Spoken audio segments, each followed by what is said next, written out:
menjawab pernyataan saya, hanya menanggapi pernyataan Ibu Ti. Tolong dijawab Kamu ini. cabut Ya. perkataan. Gini, Bang. Kamu cabut. Bang. Bentar dulu teman-teman. Bentar Di dulu, mana saudara. di mana Kamu- alasan mencabut? Kamu Di mana alasan mencabut, Pak? perkataanmu, Alasannya? kamu mengatakan tadi Tuhan gagal. Yang mengatakan Tuhan Loh, memang gagal kalau menurut setelah pernyataan Ibu Ti. dirasukin Tidak ada yang sanggup menjalankan Taurat. Nggak ada. Setan. Tidak ada, Bang. Tidak Saya ada, hanya mengikuti pernyataan Ibu Ti. Saya hanya mengikuti pernyataan Ibu Ti. Karena firman Tuhan, Taurat itu milik Tuhan. Firman Tuhan. Kalau kebiasaan Tuhan itu, menafsir Lu sih. kalau Femi. gagal manusia menjalankan, Iya, berarti Femi. Tuhan itu tidak sanggup menurunkan kitab suci yang Femi. baik, yang Udah. benar.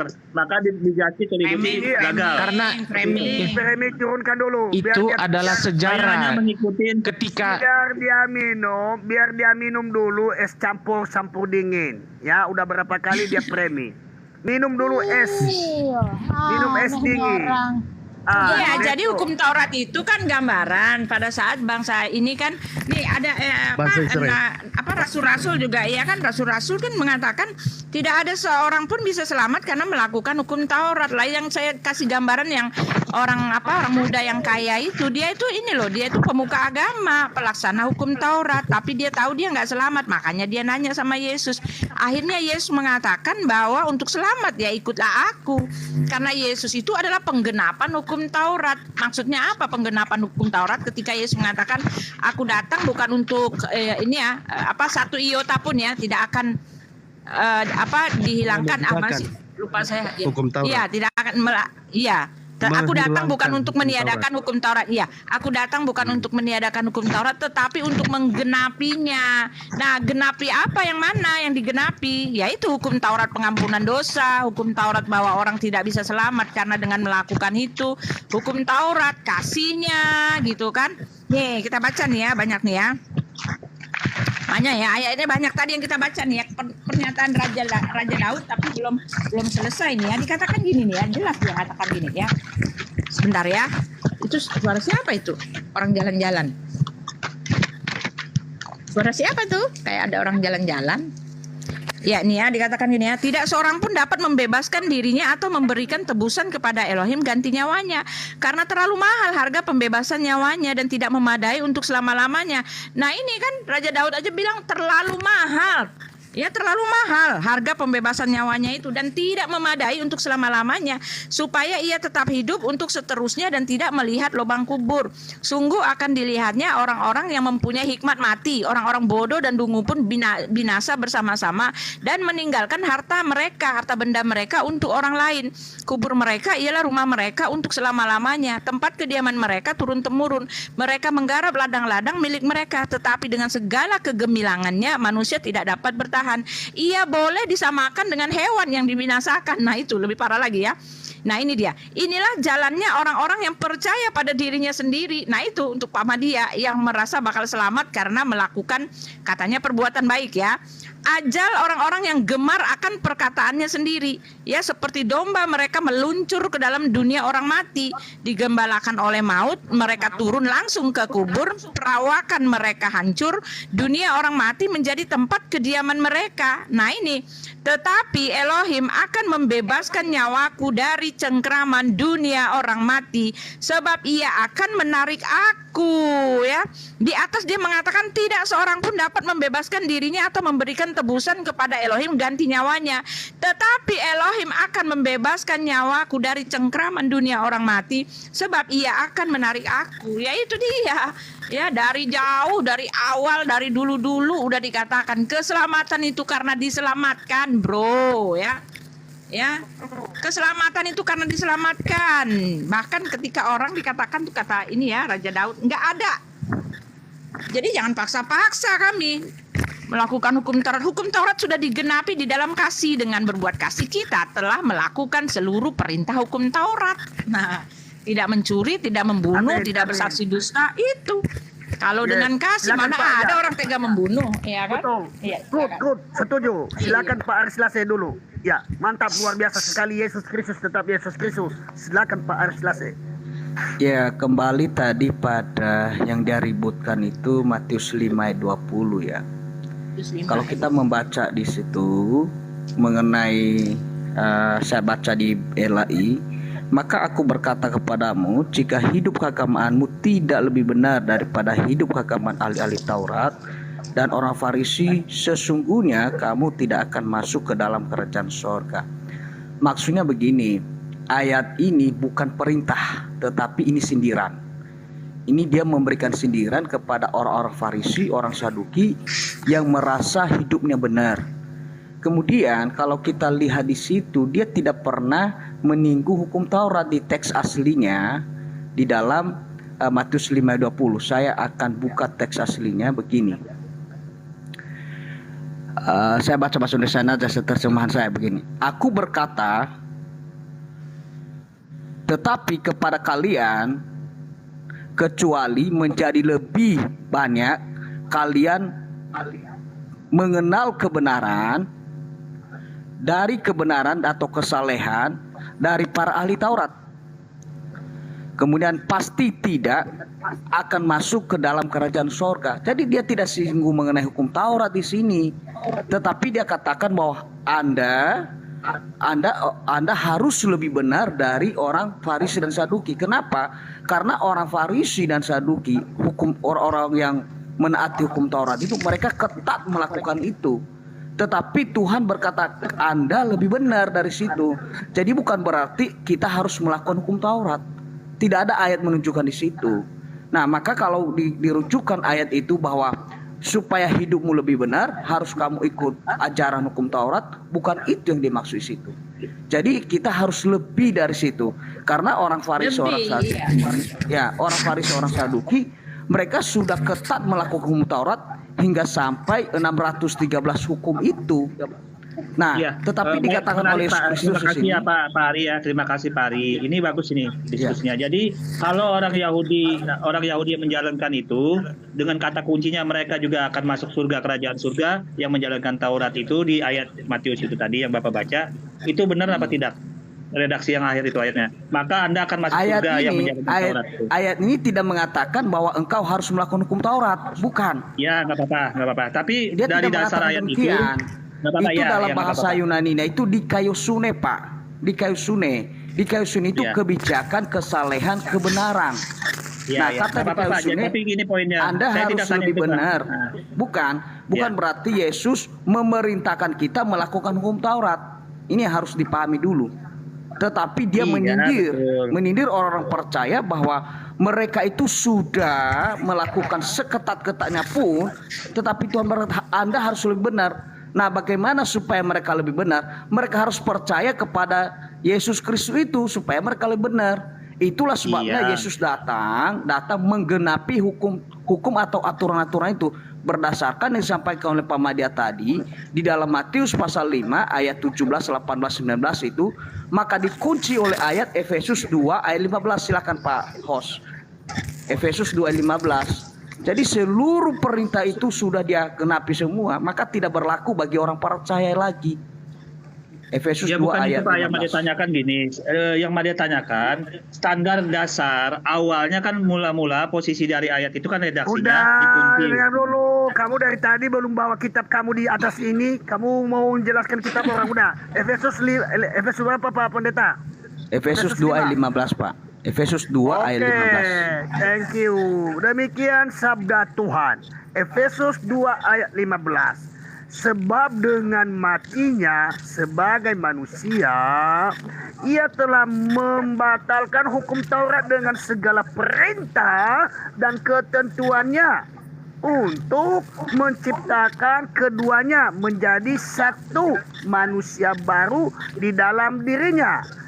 Dan dengan itu mengadakan damai sejahtera. Demikian sabda Tuhan. Amin. Nah, ketika Yesus mati di kayu salib, semua aturan hukum Taurat itu sudah tergenapi. Nah, itu artinya secara tidak langsung itu hukum Taurat yang mana ini? Artinya yang mengacu kepada simbolik yang akan datang itu kan hakikatnya Yesus Kristus. Nah, ada 3 dalam hukum Taurat itu, ada hukum seremonial, ada hukum moral, ada hukum sipil. Nah, hukum seremonial dan hukum sipil inilah yang digenapi oleh Yesus Kristus. Sementara hukum moral, jangan membunuh, jangan membenci, jangan iri, jangan berzina, itu masih berlaku hingga sampai kita sampai ke surga sana. Nah, jadi hukum-hukum ini masih berlaku. Hukum-hukum yang mengacu kepada Yesus Kristus akan datang, misalnya penyembelihan domba korban, itulah sebabnya orang Kristen tidak menyembelih domba lagi. Kenapa? Di dalam Yohanes 1 ayat 29, Pak Hos. Yohanes 1 ayat 29. Kenapa orang Kristen tidak menyembelih domba? Padahal di dalam Alkitab harus disembelih domba, disembelih kerbau, disembelih sapi. Yohanes 1 Ayat 29. Oke. Yohanes 1 ayat 29, demikian firman Tuhan. Pada keesokan harinya, Yohanes melihat Yesus datang kepadanya dan ia berkata, "Lihatlah anak domba Allah yang menghapus dosa manusia." Demikian firman Tuhan, amin. Nah, jadi itulah sebabnya orang Kristen itu tidak menyembelih domba lagi, tidak menyembelih sapi, tidak menyembelih kambing, burung tekukur dan segala macam itu. Karena apa? Itu menyimbolkan juru selamat yang akan datang. Dan ketika juru selamat akan datang, maka simbolik itu semua tidak dilakukan lagi. Nah, itulah sebabnya di dalam Kolose pasal 2 ayat 16 dan 17. Silakan Pak. Kolose pasal 2 Kolose 2 ayat 16 dan 17. 16 dan 17. 16 dan 17. Oke. Demikian firman Tuhan, Kolose 2 ayat 16 sampai 17. Karena itu, janganlah kamu biarkan orang menghukum kamu mengenai makanan dan minuman, atau mengenai hal hari raya, bulan baru, ataupun hari Sabat.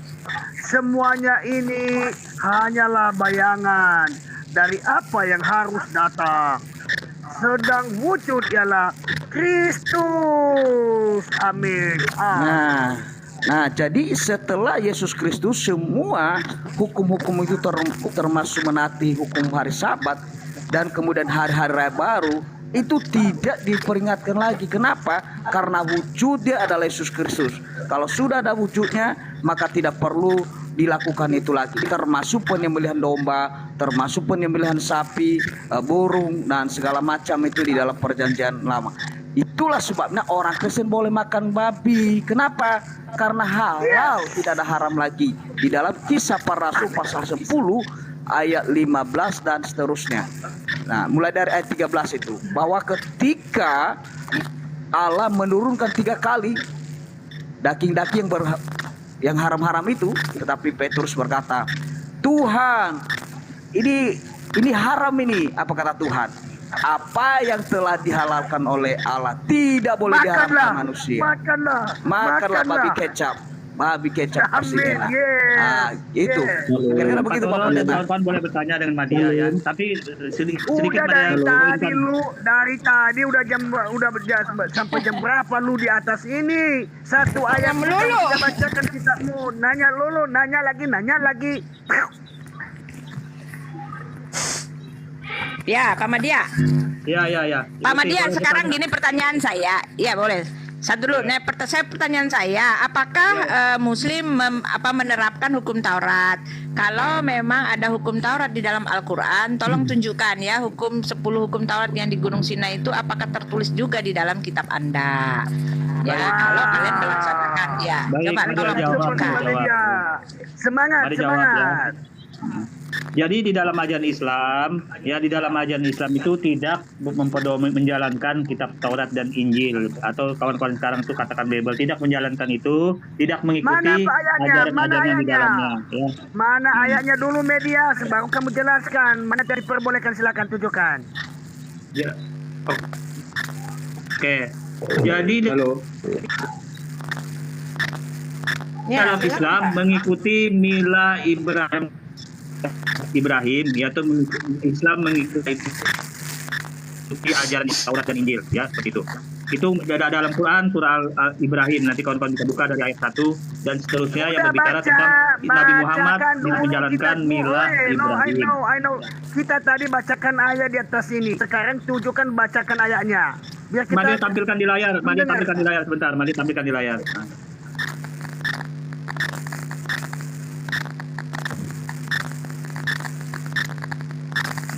Jadi poinnya adalah Nabi Muhammad diutus kepada kaum Arab itu mengikuti mila Ibrahim. Nah, mengikuti milah Ibrahim ini bukan mengikuti ajaran Yahudi ya. Ini seperti itu, bukan mengikuti ajaran Yahudi dan Nasrani seperti itu. Sekarang ajaran milah Ibrahim itu apa? Apa yang diajarkan Jadi, oleh Abraham? Yang diajarkan oleh Ibrahim itu apa? Yang diajarkan Abraham yang itu di, apa? di jalan yang diajarkan Ibrahim yang pertama tauhid, yaitu mengesahkan Tuhan dengan baik dan benar, seperti bukan esa yang gado-gado atau campuran seperti itu kawan. Tapi kalau gitu Ibrahim di tempat Bapak beda dong dengan tempat kami. Di dalam Kejadian 18 coba Pak, Bapak buka Pak. Kejadian 18 Alkitab saya udah ini nih ya. Kejadian 18 coba buka ya. Di situ dikatakan bahwa Yod-Heh-Vav-He datang dalam tiga wujud Pak. Coba Kejadian Pak, dibuka, Pak. 18. Iya, ayat 1 Kejadian 18 sampai 3. Ya, ayat 1 sampai 3 ya. Oke. Nah, coba lihat. Kejadian 18 ayat 1 sampai 3, judul perikopnya Allah mengulangi janjinya seorang anak laki-laki kepada Abraham. Kemudian Tuhan menampakkan Tuhannya Yod-Heh-Vav-He Pak. Yod-Heh-Vav-He. Yes. Tuhan Yes, disebutnya ya, kemudian Yod-Heh-Vav-He. Yes. Menampakkan diri kepada Abraham dengan dekat pohon terbanting di Makher. Sedang ia duduk di pintu kemahnya waktu hari panas terik. 2.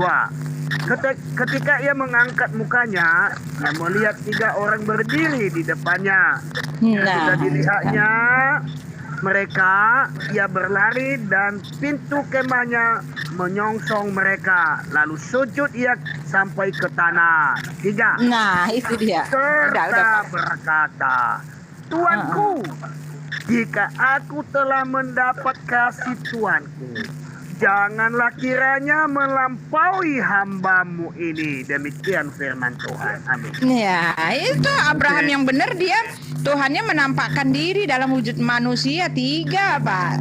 Bentar, Jadi ya, kenapa oke, Bapak mengatakan Bapak ikuti. milah Ibrahim? Kalau gitu Ibrahim di Bapak bukan Ibrahim kami. Jangan sama-sama Ya, kami ya. Jangan jawab ya. dulu, Jangan. dulu. ya. Jawab dulu, Ikuti ya, sama bentar, enggak? ikuti. Enggak. Ibrahim di Al-Quranmu dengan di Alkitab sama enggak? Udah, jawab dulu. Ya tuh. ini mari Ya, tampilkan sama di layar Pak Toro. Udah, Oke, jawab ini dulu, dulu jawab mari dulu. tampilkan ya. Jawab dulu. Sama enggak? Ibrahim yang menurut ajaran Islam adalah Ibrahim yang bertauhid. Sama Ajarannya enggak? bukan Ya, Ibrahim. enggak. Pertanyaan saya. Kagak. Ibrahim. Kalau di Al-Quran Anda sama dengan katakan Alkitab Ibrahim enggak?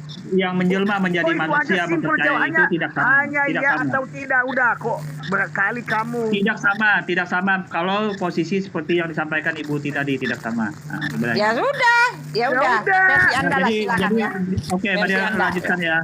Jadi dalilnya di dalam Al-Quran itu Pak Toro ya, mengapa umat Islam tidak mengikuti Taurat dan Injil? Karena umat Islam itu ini dalilnya Kalau bisa sama, lihat di dalam kalau Quran tidak surah sama, An-Nahl, ya. jangan samakan Tahun Ibrahim kamu dengan 43. Ibrahim kami. Garis bawah itu kamu mengatakan tadi tidak sama. Kenapa kamu menyamakan? Astaga naga.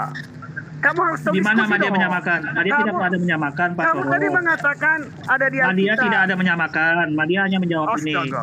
Astaga naga. Kapan Madia menyamakan? Kapan? Astaga naga. Madia tidak ada menyamakan, Pak Toro. Wih, bohong lagi. Siapa akan menyamakan siapa? Wih.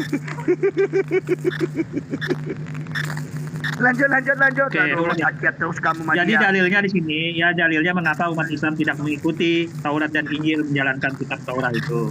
Ya jadi di dalam Al-Quran surah An-Nahl ayat 123 ini, bahwa Islam itu mengikuti milah Ibrahim, bukan mengikuti ajaran Taurat dan Injil. Seperti Udah bilang kawan-kawan yang Ibrahim aku sudah Islam, diajar dengan udah Yahudi jangan itu. bilang Taurat Jadi, kamu. Udah, bilang Ibrahim Islam, harus konsisten dong. Kamu kan mengatakan tidak sama. Astaga, kau Nah, nggak yang tahu.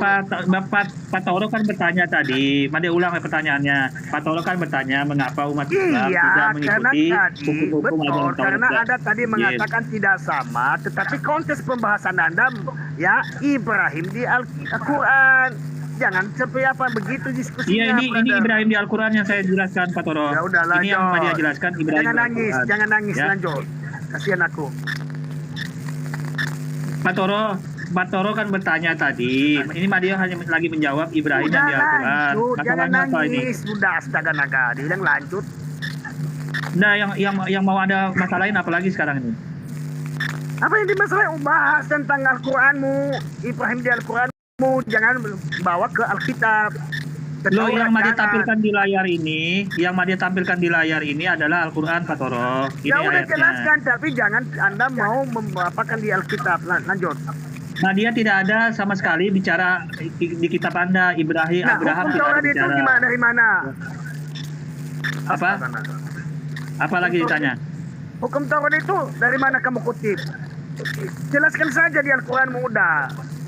Loh, justru yang bertanya tadi kan Anda. Anda kan bertanya mengapa umat Islam tidak Alah, menjalankan nggak Taurat dan nyambung Injil. ini, nggak nyambung. Nadia menjawab Jelaskan lagi mengapa Buti tidak bisa. supaya nyambung, nggak paham dia nggak metode saya. Saya ulang ya pertanyaan Pak Toro ya. Saya ulang pertanyaan Pak Toro. Udah Pak Toro kan diam. bertanya tadi. Astaga naga, dengar dulu Buti. Silakan Buti, dia nggak nyambung dengan saya. Ya, pertanyaannya apakah Abraham sama dengan Ibrahim? Karena Bapak tadi Bukan itu mengatakan pertanyaannya, Ibrahim bukan itu itu pertanyaan Pak Toro tadi. apa? Pertanyaan Astaga, awalnya naga. tadi dia bertanya mengapa umat Islam tidak menjalankan kitab Taurat dan Injil. Seperti itu pertanyaannya. Kalau loncat lagi pertanyaan yang baru. Tadi kamu Ini dijawab mengatakan dulu, Mari tidak jawab dulu sama ini. pertanyaan Bu Uti. Kamu katakan tadi tidak sama. Kalau tidak sama, sekarang jelaskan saja di Al-Quranmu. Jangan sama-samakan Ibrahim yang tertulis di Alkitab. Yang menyamakan siapa? Pak Toro, yang menyamakan siapa? Dia tidak pernah berkomentar menyamakan. Siapa menyamakan? Udah jelaskan lanjut. Ya udah, kalau tidak ada jangan dong berkomentar berbicara seperti itu. Tidak ada yang menyamakan Dari ini tadi di kamu sini. dari tadi kamu tidak cabut perkataanmu. Kamu mengatakan Tuhan gagal. Tunggu. Loh, yang Dua-dua nanti gagal satu. yang gagal tadi saya mengikuti pernyataan Ibu Uti bahwa tidak ada yang Udah, sanggup lanjut. menjalankan Taurat dan Injil karena posisinya lanjut, tidak sanggup, berarti firman Tuhan Woi, yang diciptakan lanjut, oleh Sang astaga, Pencipta naga, itu Lu nangis lu. berarti firman Tuhan yang diciptakan oleh Sang Pencipta itu produk gagal, padahal Tuhan Maha tahu gitu loh, seperti itu. Dulu. Ya. Ini Oten sama Abdul ini kuturunkanlah dua-dua kalian nanti ya. Oten Abdul ini dua-dua kuturunkan nanti. Saya turunkan nanti Ya, yang mau. silakan Panamu silakan. Kalau mau diskusi itu jangan seperti pasar. Nanti dua-dua saya turunkan si Oten sama si Abdul ini. Ya, tunggu dulu sebentar ya teman-teman kita itu dulu. Kita tarik lagi karena udah mulai putus-putus dia. Bentar ya. Udah mulai putus-putus. Bentar, Bapak Ibu, sebentar. Buti Ya, jaga Bapak Ibu. kesehatannya Buti jaga kesehatannya lagi sakit. Iya, loh. nih jaga. sambil tidur-tiduran aja nih, Pak. Oh ya wes, ya. Jangan ada yang bersuara Pak Pendeta, biar dulu Bang Ibu Uti, jangan Pak Pendeta bersuara, saya turunkan. Enggak Bang Namos, kan Buti kan masih okrama di rumah sakit Bang Namos, makanya saya. Enggak, ini udah di rumah. Oh udah Sudah pulang. di rumah. Oh begitu. Udah, yang kemarin sudah di rumah, sudah di rumah. Oh ya. Oke lanjut Bu. Iya, jadi gini. Pak. Jadi kalau Pak Madia, jadi kalau Abraham bukan Ibrahim ya sudah, itu kan milik Bapak, Ibrahim milik Bapak, keimanan Bapak gitu. Tapi kalau masalah hukum Taurat disangkut pautkan dengan hukum Taurat kami, jelas ya tidak ada sangkut pautnya. Bapak tadi kan mengatakan ya kan nggak ada sangkut pautnya. Jadi jangan menyalah-nyalahkan iman orang Kristen tentang hukum Tauratnya, karena hukum Taurat di Perjanjian Lama itu kan masih dalam proses perjalanan sampai kepada kedatangan Yesus Kristus, dan Yesus Kristus itulah yang menggenapi semua yang tertulis di dalam kitab Perjanjian Lama ya. Adapun di dalam Matius 5 yang Bapak katakan tadi ya, bahwa kamu itu tidak akan, jika hidup keagamaanmu tidak lebih baik dari orang-orang Yahudi. Nah, Bapak bacalah ya satu perikop. Jelas Yesus mengatakan ya, untuk lebih baik dari orang-orang Yahudi itu Yesus mengatakan tuh sampai ke bawah itu adalah hukum kasih. Yesus sudah menerangkan langsung ke situ. Untuk lebih baik adalah hukum kasih. Jangan ketika orang mengatakan gigi ganti gigi ya, tetapi Yesus mengatakan kasihilah musuhmu. Kalau ada orang yang mendakwa kamu ya, kalau orang menampar pipimu, kasihlah pipi kanan. Jadi hukum kasih yang Yesus terapkan di dalam Matius 5 itu, baca seluruhnya. Nah, itulah yang Yesus maksudkan ya. Ketika kita mempunyai kasih, kita akan melakukan semua perintah hukum Taurat. Dan pada masa Yesus itu ya kasih inilah yang dinyatakan gitu loh ya. Jadi semua perintah itu sudah ada di dalam diri Yesus Kristus, ya kan?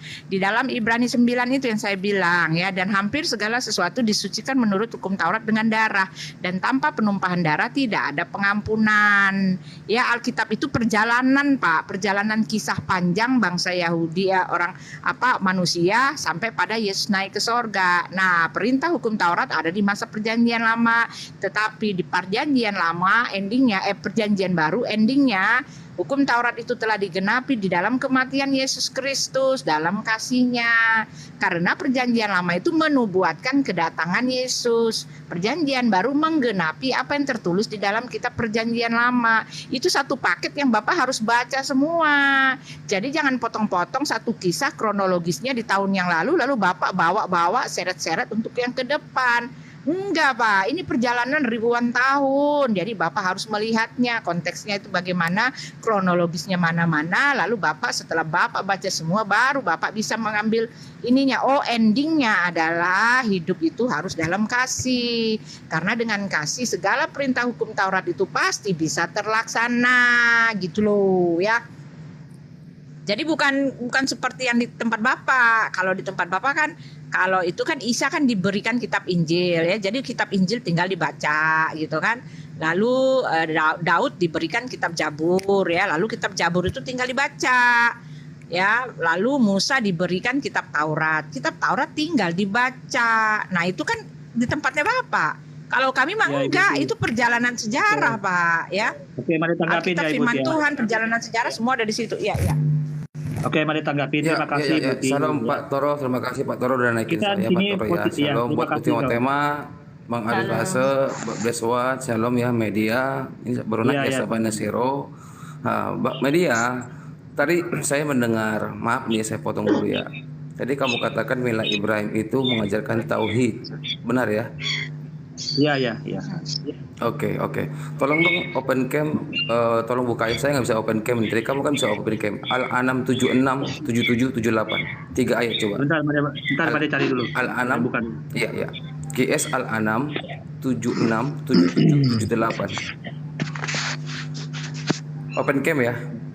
Biar semua orang baca. Soalnya baterai dia satunya HP-nya agak kecil, baterainya ntar. Pak Toro bisa open cam. Bang Ari Lasa. QS Al-An'am 76, 77, 78. Kita lihat Ibrahim mengajarkan apa sih? Halo, selamat pagi. Ambilkan jasa satu. Iya. Pagi-pagi. Ya, seberapa, Pak? Halo, selamat pagi. QS Ya. Al-An'am Pak, Al-An'am. QS Al-An'am ayat 76, 77, 78. 3 ayat Pak. Ini gimana? Harus antri dulu ya? Sebentar Pak, boleh membahas sebentar.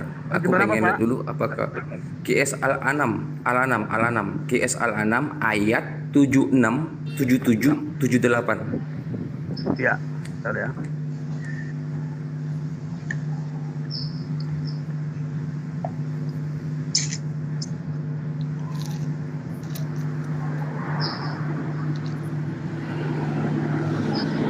Halo Pak Terosoki, Halo, Bapak. apa kabar? Puji Tuhan, Bapak. Ini mari tampilkannya di layar ya. Ini mari tampilkan. Siap. Tapi baterai dia sisa 5%, kalau mati ya mungkin sebentar aja ini. Oh, Oke. Yuk silakan. Ya, lanjut aja tampilkan.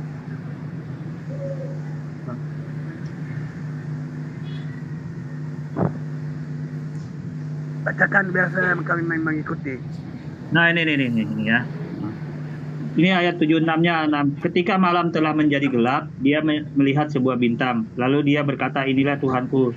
Tetapi tak kala bintang itu tenggelam, dia berkata, saya tidak suka kepada yang tenggelam. Kita bahas langsung saja ayat ini, apa yang mau ditanyakan. Selesaikan dulu. Lanjut 77 tuh. Oke, Ya, 77. selesaikan. 7778. Kemudian tak kala dia melihat bulan terbit, dia berkata, inilah Tuhanku. Tetapi setelah bulan itu terbenam, dia berkata, sesungguhnya jika Tuhanku tidak memberi petunjuk kepadaku, pastilah aku termasuk orang-orang sesat. Nah, oke. Terus Lanjut. yang 78-nya ini. kemudian tak kala ia melihat matahari terbit, dia berkata, inilah Tuhanku, inilah yang lebih besar. Maka tak kala matahari itu terbenam, dia berkata, hai kaumku, sesungguhnya aku berlepas diri dari apa yang kamu persekutukan. 79-nya, sesungguhnya aku menghadapkan diriku kepada Tuhan yang menciptakan langit dan bumi dengan cenderung kepada agama yang benar. Dan aku bukanlah termasuk orang-orang yang mempersekutukan Tuhan. Nah ini pentingnya. Oke, ya.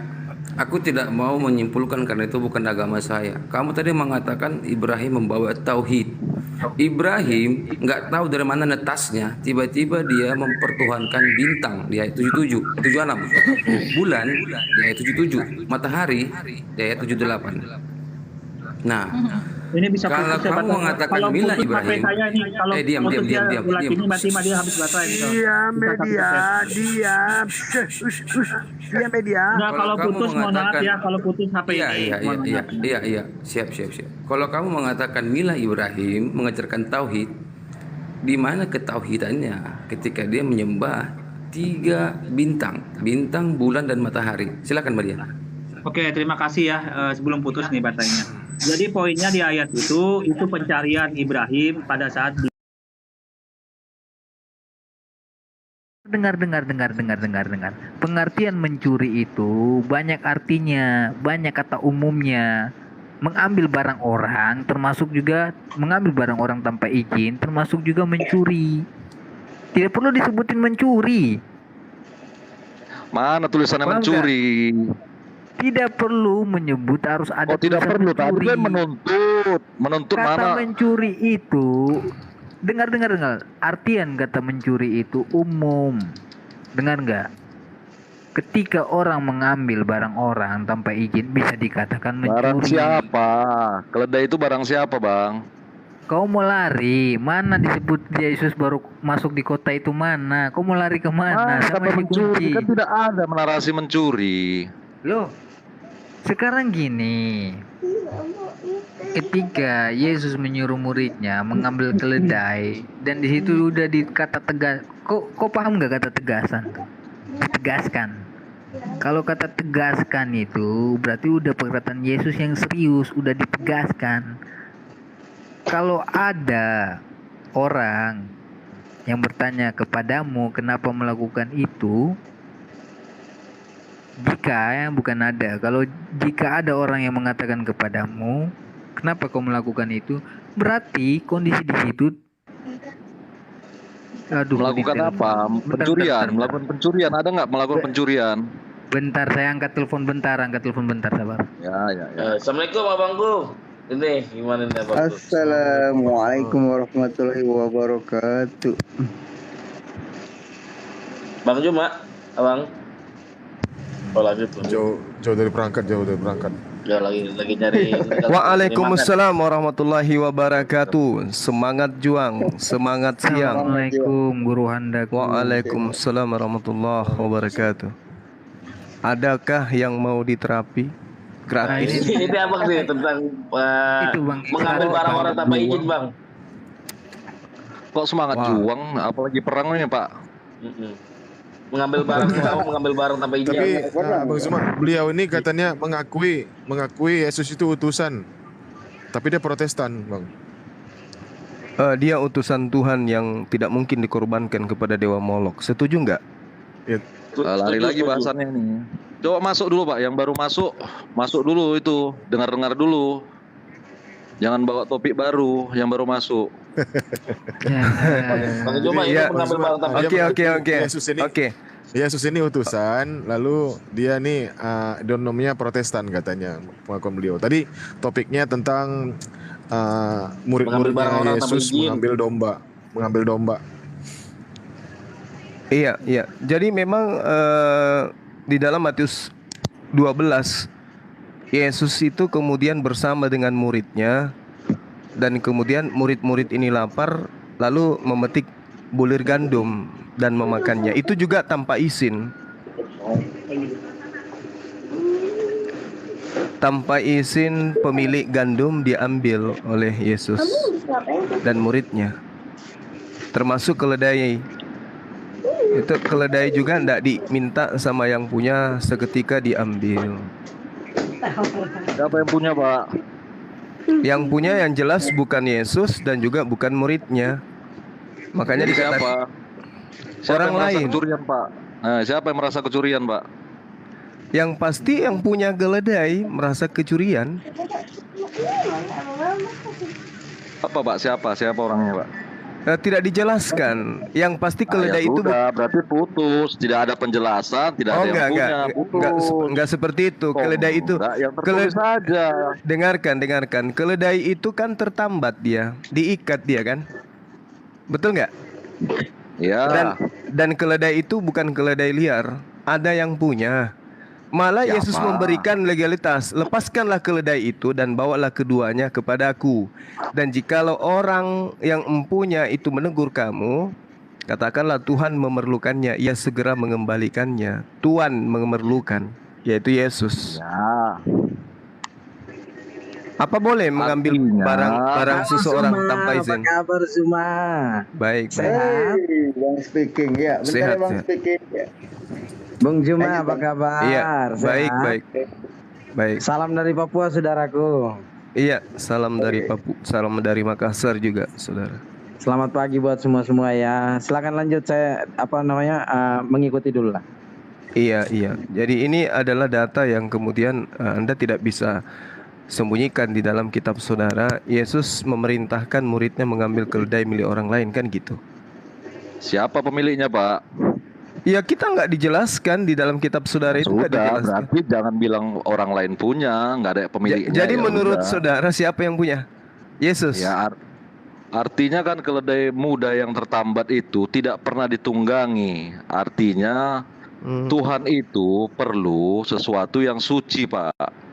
Tidak pernah sama dengan gadis yang perawan Bapak sebut seringnya kan. Itu artinya tidak bercacat, tidak bercela, Pak. Ya, Seperti nggak ada itu. hubungannya suci-sucian. Ini barangnya orang diambil. Tidak pernah ditunggangi, tidak ada yang Nggak apa punya. hubungannya. Jadi kalau Itu misalnya siapa orang yang punya, kalau orang punya hewan ternak nggak pernah ditunggangi boleh diambil gitu. Karena masih suci. Iya, siapa yang punya siapa kan tidak dijelaskan. Nah, makanya ngapain dibahas Yesus mencuri? Seperti Loh, itu. kan mengambil barang yang orang lain tanpa seizin yang punya. Siapa yang punya? Loh, kok jadinya kayak gitu? Jadi kalau misalnya Anda mengambil barangnya orang, karena Anda tidak tahu, kita nggak tahu siapa yang punya, jadi boleh-boleh saja gitu. Ya kan nggak ada yang punya di situ tertulis. Kayak Kalau ada mana yang ceritanya punya, Anda mengatakan tidak ada yang punya? Sementara dikatakan di sana apabila ya kamu ditegur, katakan kepadanya apa? Tuhan menginginkan. Kan ada yang Pak, itu kan Yesus mengutus muridnya. Pesannya kan kamu akan menemukan keledai kan gitu. Jadi bukan ada yang punya, menemukan. Faktanya kan apa? Ditegur kan? Yesus mengajarkan kan? Kalau ada yang mengatakan kenapa kamu ambil, kenapa kamu lepaskan? Artinya kan orangnya yang punya itu. Pergilah Ya, ke kampung ada. yang di depanmu itu dan di situ kamu Ada akan yang segera punya. menemukan seekor kelai Segera betina. menemukan, bukan segera mencuri. Tertambat itu segera apa? Menemukan. Tertambat itu maksudnya kan terikat. Berarti ada yang mengikat. Siapa yang mengikat ini? Menemukan, tidak ada.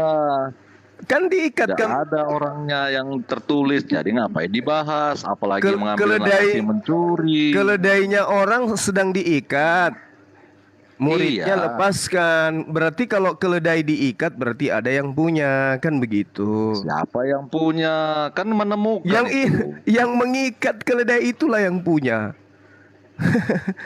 Pergilah masuk ke kampung itu, kamu akan menemukan seekor keledai. Kan itu menemukan. Yang terikat di Bukan pohon. Kan mencuri. gitu. Bukan mencuri. Ya mencuri lah karena dia melepaskan keledai orang ada lalu kata kemudian mencuri di situ. Memang nggak ada. Memang nggak ada. Memang nggak ada Jadi kata kalau nggak ada, ngapain mencuri. disebutkan, ngapain dibahas kalau nggak ada. Loh, ini Yesus menyuruh muridnya mengambil keledai orang yang sedang diikat. Lepaskanlah keledai itu dan bawalah keduanya kepadaku. Jikalau ada orang yang menegur kamu, hei pencuri, misalnya kayak gitu, kenapa kau lepaskan keledai? Jangan misalnya, yang pasti-pasti aja kan tidak ada hei pencuri. Ini sudah pasti mengambil barang orang tanpa seizin yang punya, itu namanya rampok, maling, copet.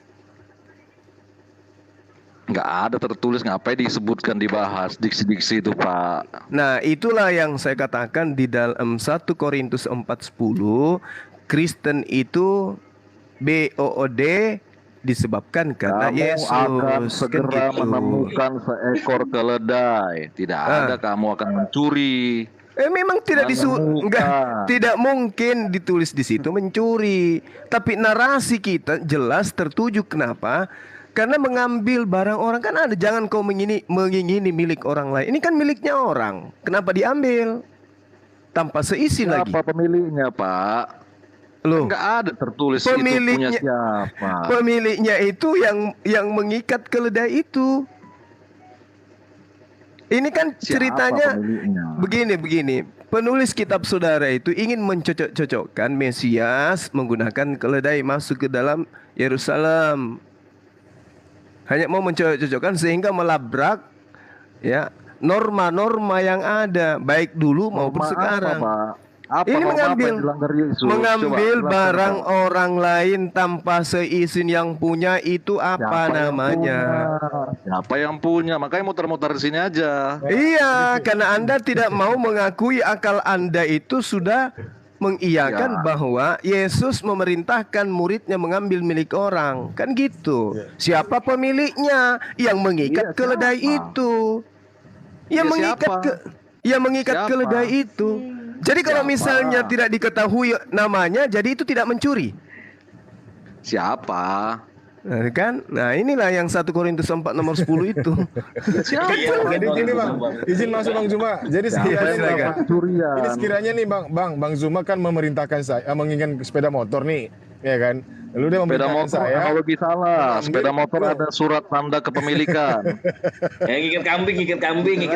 Kambing kan. Lalu Bang Zuma ini memerintahkan saya mengambil seekor kambing yang tertambat di bawah pohon itu. Nah, ini karena nggak ada orangnya, saya ambil aja. Itu kan perintah Bang Zuma. Yaudah saya ambil, saya serahkan ke Bang Zuma. Kira-kira saya mencuri nggak di situ? Siapa yang merasa kecurian? Oh, berarti nggak mencuri saya. Berarti saya nggak mencuri. Siapa yang merasa kecurian? Inilah yang dikatakan 1 Korintus 4 nomor 10. Ini Bung, saudara siapa ini yang dari Oten? Bung, gini. Al-Quran. Iya. Al-Quran itu 1400 tahun yang lalu itu sudah menceritakan tuduhan-tuduhan seperti ini kepada Yesus. Dalam surah Al-Hijr ayat 11 dikatakan begini, Bismillahirrahmanirrahim. Wa ma ya'tihim min rasulin. Yesus bukan Isa. Yesus bukan Isa, kita batasi. Wa ma ya'tihim mir rasulin illa kanu bihi yastahzi'un. Dan setiap kali seorang rasul datang kepada mereka Bani Israel, mereka selalu memperolok-olokkan utusan itu. Nah, ini yang terjadi kepada Yesus, diolok dan dihinakan. Ini cerita yang dibangun oleh kitab saudara, mengambil data bahwasanya Yesus itu memerintahkan mengambil barang orang. Padahal di dalam hukum Taurat jangan engkau mengingini milik orang lain, kan gitu. Kenapa ini semua terjadi dalam tulisan-tulisan kitab saudara? Karena untuk menggenapi ajaran yang diambil oleh penulis kitab saudara agar Yesus itu dianggap sebagai Mesias, kan gitu. Padahal itu tidak berkesesuaian dengan data itu. Masakan ada seorang nabi memerintahkan muridnya mencuri, itu kan tidak rasional. Tidak mencuri Pak, tidak mencuri. Perbaiki itu Pak. Tidak ada kata mencuri Pak. Memang nggak ada kata mencuri, tapi mengambil punya orang tanpa izin itu apa namanya? Memplesetkan kok mencuri. Nggak ada kata mencuri di situ. Anda yang tidak memahami. Sekarang saya tanya. Oke. Terlepas dari masalah ini, saya mau tanya kepada akal Anda. Orang yang mengambil hak orang lain tanpa izin yang empunya itu apa namanya menurut saudara? Ya kan tidak ada yang jangan punya itu, Pak. Lepas dari masalah ini, saya tanya. Iya, lepas dari kasus ini. Lepas dari kasus ini, saya mau tanya. Menurut saudara, Di kasus itu tidak ada yang punya, kan seperti itu. Oke, saya tanya, lepas dari kasus ini, orang mengambil barang orang lain yang nyata-nyata bukan punyanya dia, lalu diambil tanpa seizin, itu apa namanya menurut saudara? Halo. Kalau di luar konteks itu mencuri, Pak. Ya, mencuri. Kisah itu. Ini perkaranya hewan ini tertambat, Bang. Hewan ini tertambat, berarti ada yang menambat gitu. Berarti ada yang punya. Tidak ada yang punya. Tidak jelas dijelaskan. Berarti keledai ini yang mengikat dirinya sendiri di pohon gitu. Tidak ada tertulis dia mengikat dirinya. Untuk apa kita bahas, apalagi ini yang menambatkan itu siapa, Bang? Yang menambatkan domba itu siapa, Bang? Orang yang punya atau tertulis? Tidak ada tertulis. Bang Juma, saya emang dari tadi dengan Bang Sidik susah ini ngerawat pasien satu ini, nggak tahu penyakit apa deh. Iya, 1 Korintus 4 nomor 10. Itu yang terjadi. Iya, kan membahas yang tidak tertulis. Ngapain kita membahas yang nggak tertulis? Emang orang bodohnya si Juma ini, Bang, nggak usah ditanggap. Ya, Bang Juma nantangin yang tertulis ya, Bang Juma. Kita kan punya pemahaman masing-masing. Yang mengatakan saya bodoh tadi barusan siapa? Bang Juma itu si Juma itu si Juma cuma cari koin biasa. Saya cari koin. Terus saya cari. Iyalah. Kenapa? Maksudnya cari koin maksudnya gimana? Saya cari koin maksudnya gimana itu, Bang? Iyalah, Dek. Maksudnya gimana? Itu mencuri di mana, di situ ada mencuri, dibilang di situ mencuri. Bang Juma dia kode biar dia dikasih koin, yang dibawa kasih dia koin. Kode gitu. Dia Bang Juma. Pengen koin nih, gue kasih nih. Kasih ya. Yang meniduri budaknya di kasur istrinya siapa? Budaknya tidur di kasur istrinya siapa itu? Ngomong itu ngambil data ya, Bang Jamal. Itu ngambil punya orang lain nggak itu? Datanya mana data? Surat At-Tahrim. Surat At-Tahrim. Baca Arabnya, baca Arabnya. At-Tahrim 1. Iya. Iya, siapa itu? Gurumu siapa? Kiamat. Itu punya dia itu Maria Kipti punya siapa itu? Punya Hafsah apa punya Muhammad itu? Gurumu siapa? Gurumu siapa? Berbicara tentang Bang Erik, Bang Juma aja Bang Erik. Maria Kipti itu punya Hafsah apa punya Muhammad? Iya. Jadi yang diberi hadiah budak itu siapa? Hafsah atau baginda Rasulullah? Itu punya Hafsah.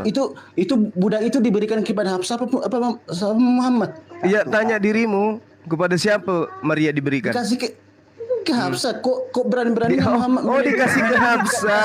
Oh, dikasih ke Hafsah. Oh, saya baru tahu. Kok bisa dia meniduri budaknya di kasur istrinya? Iya, istrinya lagi pergi. Di mana moralnya? Di mana datanya Maria diberikan ke Hafsah? Coba tunjukkan ke saya. Itu budak Hafsah. Tulisannya budak Hafsah di situ. Di mana? Di mana datanya, Bung? Maria Kipti budak Hafsah apa budak Aisyah? Ya mana datanya? Bicara Islam itu pakai data. Jangan kayak Kristen. Tafsiran apa lagi? At-Tahrim di mana? Saya cuma punya satu HP. Saya punya cuma satu HP, nggak bisa buka ini. Jadi maksudnya kau mau ngajarin kita tentang kaidah Islam gitu? Oh iyalah, kau kan nggak ngerti apa-apa tentang Islam. Oh ya sudah, di mana tertulis kalau Maria itu adalah budak Hafsah? Di situ di At-Tahrim ayat 1. Buka tafsirnya, saya nggak bisa buka. Kok di mana moralnya? Di mana moralnya Muhammad menggauli budaknya di kasur istrinya sendiri? Kalau kau punya pembantu, berani nggak kau menggauli di kasur istrimu? Iya, datamu mana, Bung? Kasih kita data dong, supaya kita bahas. At-Tahrim ayat 1, buka di layarnya, saya nggak bisa tunjukin. At-Tahrim, bismillahirrahmanirrahim. Ya ayuhan nabiyyu lima tuharrimu ma ahallallah lak. Tabotagi mardata azwajika. Wallahu ghafurur rahim. Siapa? Itu mana? Wahai Nabi, mengapa engkau mengharamkan apa yang dihalalkan Allah bagimu? Engkau ingin menyenangkan hati istri-istrimu dan Allah Maha Pengampun, Maha Penyayang. Mana tentang budaknya di sini bahwa Hafsah itu memiliki budak bernama Maria itu mana? Kenapa Muhammad ditegur? Kenapa Muhammad ditegur sama Allah? Coba dulu. Katanya kamu tahu tadi tafsirnya. Itu kan karena dia ini mengharamkan sementara budak itu halal di surah An-Nisa ayat 24. Striker, weh. Mana? Kena Muhammad kan munafik. Dia tahu budak itu halal, tapi dia seolah-olah mengharamkan. Dia kan munafik namanya. Iya. Baca surat An-Nisa ayat 24. Budak halal digauli. Ya, ngomong doang ya pakai data. Iya. Jadi gini. Kan dia munafik kan? Begini. Munafik nggak dia? Enggak ada kemunafikan sih. Enggak ada kemunafikan di sana. Bermasalah budak halal, kenapa dia pura-pura mengharamkan kalau dia udah tahu itu halal? Iya, karena dia menyenangkan hati istrinya kan sudah. Munafik. Iya tidaklah. Tidak. Kenapa? Itu tidak munafik. Menyenangkan hati istrinya untuk Kenapa dia melawan Al-Qur'an? Apa yang dilawan? Apa yang dilawan? Kok dia mengharamkan yang sudah dihalalkan oleh Allah? Kan sudah ditegur oleh Allah. Ya ayuhan nabiyyu lima tuharrimu ma ahallallahu lak. Kenapa dia melanggar? Kenapa dia ditegur? Karena melanggar. Allah Subhanahu wa taala menegur baginda Rasul Muhammad sallallahu alaihi wasallam karena bersumpah tidak akan meminum madu lagi, padahal madu itu adalah minuman yang halal. Itu tafsiran yang enggak nyambung. Kamu lebih tahu. Kamu bisa tafsirkan dengan kaidah ilmu. Bisa. Kalau tafsiran daripada At-Tahrim ayat 1 ini jelas sekali pada surat sebelumnya beliau Rasulullah Muhammad sallallahu alaihi wasallam itu diberikan kaidah keilmuan terkait dengan hukum dan etika menceraikan pasangan istri. Nah, makanya pada awal surat itu dikatakan, wahai Nabi, mengapa engkau mengharamkan apa yang dihalalkan Allah bagimu dengan bersumpah tidak akan pernah minum madu setelah minum madu di rumah Zainab binti Jahsh, salah seorang istrimu. Dan itu tidak pernah melakukan suami istri dengan Maria setelah hubungan di rumah Hafsah. Itu bukan tentang madu Pak Ustadz, itu tentang Maria Kipti. Jangan Enggak ada. Ini kamu suruh saya membaca tafsir. Bisa tampilkan nggak tafsir Al-Jalalain? Coba.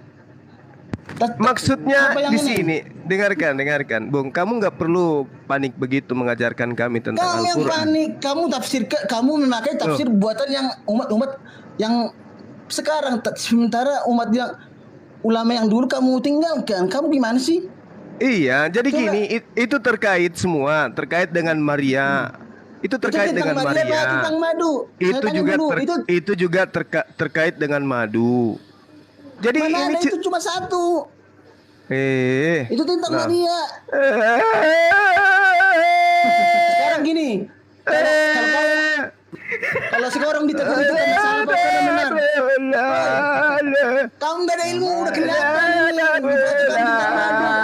Orang Maria. Koin. Yang ini nih yang dikatakan gurunda nih. Yang begini nih gurunda nih. Kamu hebat dari saya tentang Al-Quran. Boleh kamu ngaku, nggak apa-apa. Tapi sangat disayangkan kamu itu buta huruf terhadap Al-Quran. Kau nggak bisa baca Quran, terus kamu sok merasa lebih tahu dari kami gitu. Ini berbicara terkait madu yang diminum oleh baginda Rasulullah Muhammad SAW di rumah Zainab. Kemudian Rasul Muhammad SAW berjanji tidak.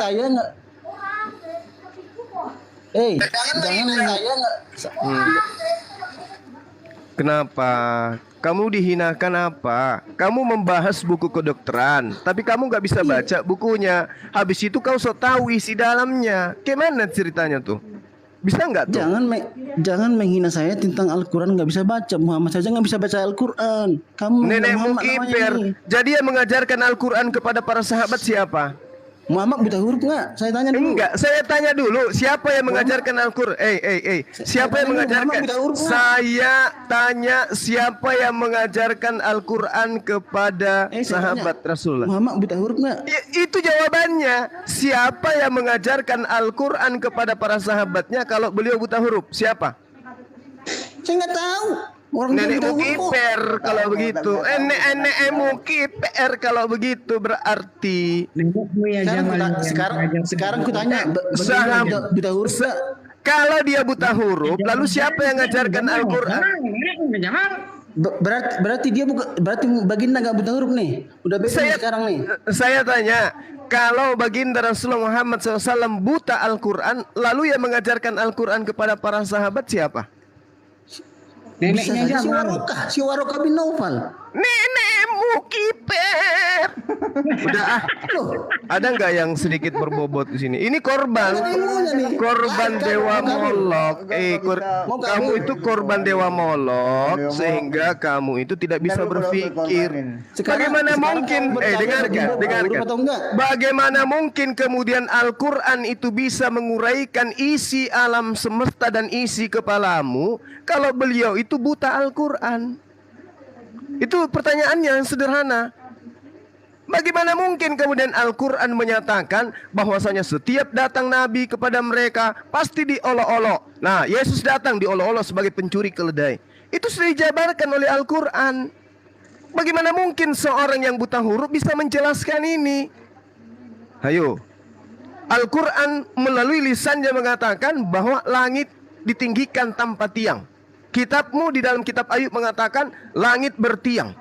Bagaimana mungkin Rasulullah Muhammad SAW kalau dia buta huruf bisa menjelaskan isi langit dan apa yang ada di dalamnya kalau dia tidak memahami Al-Quran? Bumi datar. Kitabmu mengatakan bumi datar. Jangan kau sok justru kitabmu yang mengatakan bumi itu datar. Kitabmu mengatakan perempuan punya sperma. Kitabmu mengatakan perempuan punya sperma. Jangan lari-lari dulu, nanti kau muntah berkubuat kalau bahas yang kayak gini. Jangan coba-coba bahas basket. Jangan coba. Jangan coba-coba kamu kabur ke sana. Matahari di mana tenggelam? Di lumpur hitam apa di mana? Matahari. Jangan kau lari ke sana. Jangan kau lari. Gerunda. Jangan kau lari. Host besarkan host. Matahari tenggelam di mana? Jangan kau lari ke sana. Lumpur hitam di mana? Jangan. Kok bisa matahari? Memangnya matahari bergerak? Jangan kau lari ke sana kalau kamu tidak mau dipermalukan oleh Bang Suma dengan bahasan ini. Stop. Matahari itu bergerak apa diam Pak Ustadz? Gerunda. Stop. Jangan lari ke sains ketika Anda berdialog dengan saya. Yang lari ke sains, ngomong-ngomong tiang-tiang dari tadi kau yang ngomong sains. Anda mengatakan Baginda Rasulullah Muhammad SAW dengan tuduhan yang keji seperti itu. Nah ini lagi, kenapa makanannya dipanggil-panggil? Bung, di menu mejamu nggak ada. Kok dipanggil-panggil? Mau dipotong lagi anjingnya orang? Siapa sih yang ngomong nih? Homa ya? Orang dengarkan. Orang makan duren, tubuhnya akan bau duren. Orang makan anjing, tubuhnya bau anjing. Tabiatnya seperti anjing. Orang makan babi, tabiatnya kayak babi. 1 Korintus 4 nomor 10. Taki ya. Ini korban Dewa Molok ini kayak gini. Ini korban Dewa Molok ini gini, kasihan. Aduh, padahal kita itu hadir untuk mencerdaskan kepada teman-teman kita Kristen. Islam itu datang untuk kalian, bukan penyembahan Dewa Molok yang diajarkan oleh para nabi. Yang diajarkan oleh para nabi itu adalah ajaran Islam, ajaran keselamatan. Silakan dibesarkan saudara Erik, Bang Erik. Assalamualaikum warahmatullahi wabarakatuh. Dinda Moto, Masya Allah. Ini orang-orang hebat semua yang dampingi kita di sini. Abangku. Iya. Abangku. Ini dari Atarim ya, Atarim. Terus kita langsung baca aja. Jadi sebab turunan ayat saya bacakan. Al-Hakim dan An-Nasai meriwayatkan dengan sanad sahih dari Anas bahwa Rasulullah SAW mempunyai seorang sahaya perempuan yang disetubuhinya ternyata Aisyah dan Hafsah, terus menerus mengingatkannya sehingga beliau pun mengharamkannya atas dirinya. Lantas Allah menurunkan firman-Nya, wahai Nabi, mengapa engkau mengharamkan apa yang dihalalkan Allah bagimu? Nah lalu Ad-Diya dalam Al-Mukhtarah meriwayatkan dari hadis Ibnu Umar dari Umar berkata, Rasulullah SAW berkata kepada Hafsah, janganlah engkau beritahu siapapun bahwa Ummu Ibrahim haram bagiku. Dengan demikian beliau tidak mendekatinya hingga Aisyah memberitahunya. Allah pun menurunkan firman-Nya, sungguh Allah telah mewajibkan kepadamu membebaskan diri dari sumpahmu. Lalu At-Tabrani meriwayatkan dengan sanad lemah, ya. At-Tabrani meriwayatkan dengan sanad lemah dari hadis Abu Hurairah, ia berkata, Rasulullah bersama Maria selirnya masuk ke rumah Hafsah. Hafsah datang dan menemukan beliau bersama Maria, lalu ia berkata, wahai Rasulullah, kenapa di rumahku bukan di rumah-rumah istrimu yang lainnya? Beliau bersabda, sesungguhnya ia Maria haram bagiku untuk menyentuhnya, wahai Hafsah. Kurang kelihatan. Ini At-Tabrani aduh, gak jelas ya, meriwayatkan dengan ini ya, lemah ya. Ini lemah ya, sangat lemah. Jadi peristiwa itu yang dituduhkan kepada Rasulullah bahwasanya meniduri hamba itu lemah. Ternyata di sini jawabannya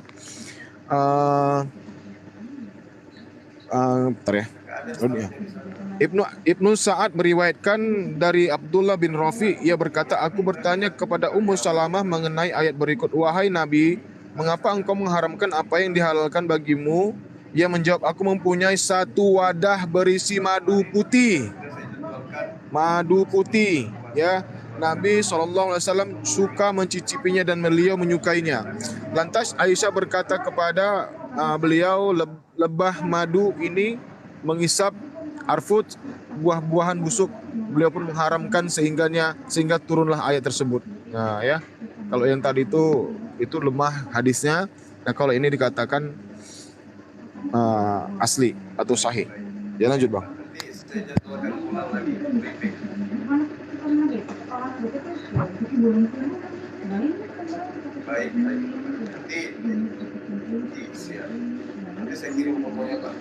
Bang 100 tadi mau nanya apa tuh Bang? Mau bahas apa tadi Bang 100? Sambil nunggu Kristen lain. Oh, nggak bisa nanya apa-apa bang, nggak ngerti aku bang soal ini keislaman bang. Tadi mau bahas Isa apa tadi katanya? Iya, ya Isa kan bukan Yesus. Yesus di Alkitab, di Bible, bukan Isa di Quran, kan seperti itu dia. Gitu aja sih.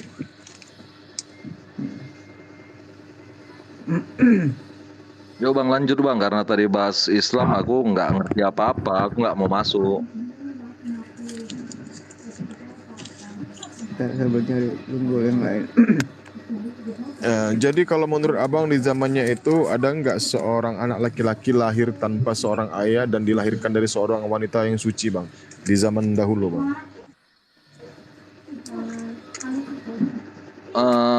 Kita bukan ngambil dari fisiknya bang,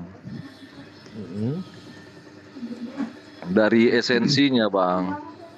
Makanya aku bilang tadi Yesus di Bible sama Yesus di Isa di Quran itu beda gitu, beda esensi, bukan beda ini jasmani, beda esensi. Abang sudah pernah lihat nggak terjemahan Ilahi tahun 2011? Situ dikatakan belum, Yesus bang. itu Al-Masih bang, bukan Yesus bang. Iya, itu kan masalah kata-kata, bukan esensi. Nah, kira-kira kalau menurut abang penyebutan nama Yesus ini berasal dari mana? Abang bisa paham tak atau tidak? Bang, ini udah pembahasan lama, jadi males kita ulang-ulang. Yesua, Iso itu udah bahasan kata-kata aja bang. Coba lebih tinggi sedikit kita kan. Kita masuk ke esensi Yesus di Bible, esensi Isa di Quran. Esensinya sama bang. Esensinya sama, dia menyampaikan firman bang. Dia Iya. menerima firman dan menyampaikan firman kepada murid-muridnya. Sama bang, kalau esensi sama bang. Firman itu Tugasnya apa? sama bang selama di dunia. Yang diajarkan Isa apa yang di Quran? Kan seperti itu. Saya kan nggak tahu tentang Quran. Diajarkannya, abang baca bang Matius 12 nomor 40. Di Quran, Bang. Isa, Oh, di Isa, Quran. pengajaran Isa di Quran. Kalau pengajaran Yesus saya lebih tahu di Bible, Bang. Sebentar, kita buka dalilnya, Bang. Kita buka di Al-Maidah.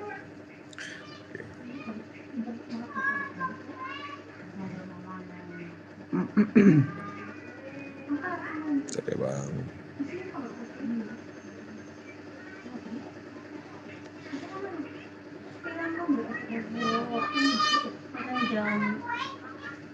Mana lu Jamal? Mana lu Jamal?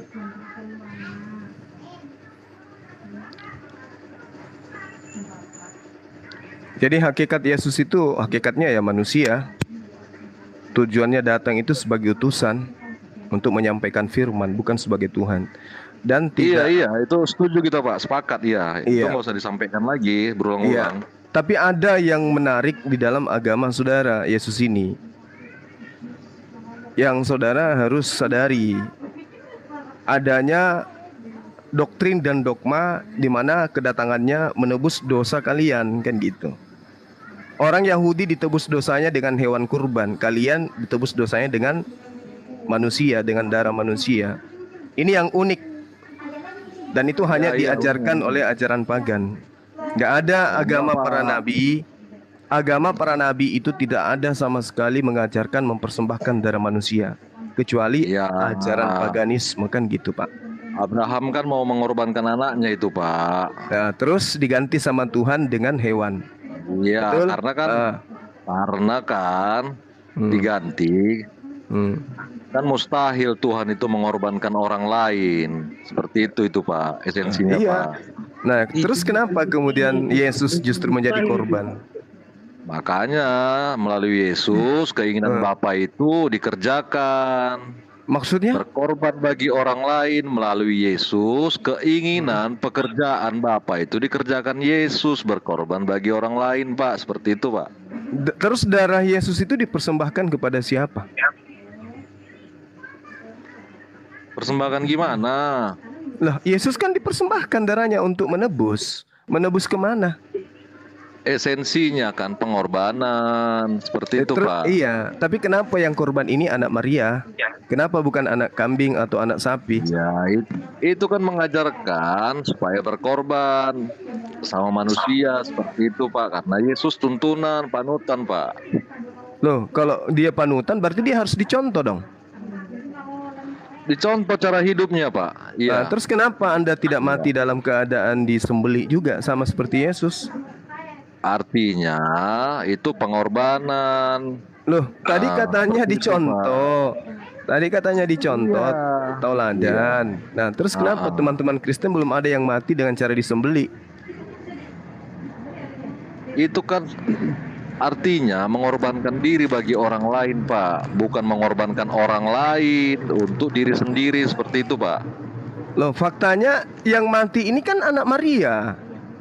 Iya, betul, anak Maria. Dan bukan pencipta langit dan bumi yang mati. Iya, yang benar.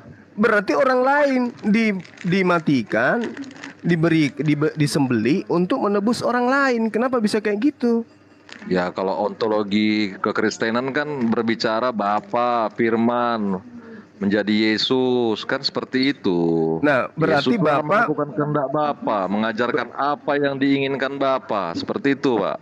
Berarti yang mati di atas tiang salib ini Bapak? Yesus, Pak, Yesus. Bukan Bapak? Bukan, Pak. Berarti anak manusia dibunuh? Iya, Pak, iya. Nah, ini ajaran apa ini? Membunuh anak manusia untuk menebus dosa manusia lain. Bang Homai Mengorbankan dirinya supaya orang lain naik, bukan orang lain dikorbankan untuk diri sendiri yang naik, Pak. Seperti itu, Pak, esensinya, Pak. Salib itu, Pak. Iya. Artinya kan gini, ada orang yang menjadi korban. Nah, korban ini menebus kesalahan orang-orang Kristen. Ditebus kemana? Itu mengajarkan pengorbanan, Pak, bukan orang lain yang dikorbankan, seperti itu, Pak. Loh, Anda yang berdosa, orang lain yang Anda korbankan, salah nggak? Halo.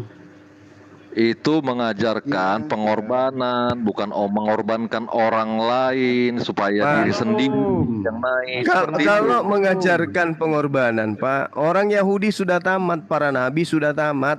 Imamat 1 nomor 2, berbicaralah kepada orang Israel, katakan kepada orang Israel, apabila di antara orang Israel mau mempersembahkan, hendak mempersembahkan persembahan kepada Elohim Tuhan, haruslah mempersembahkan hewan ternak, sapi, lembu, kambing, domba.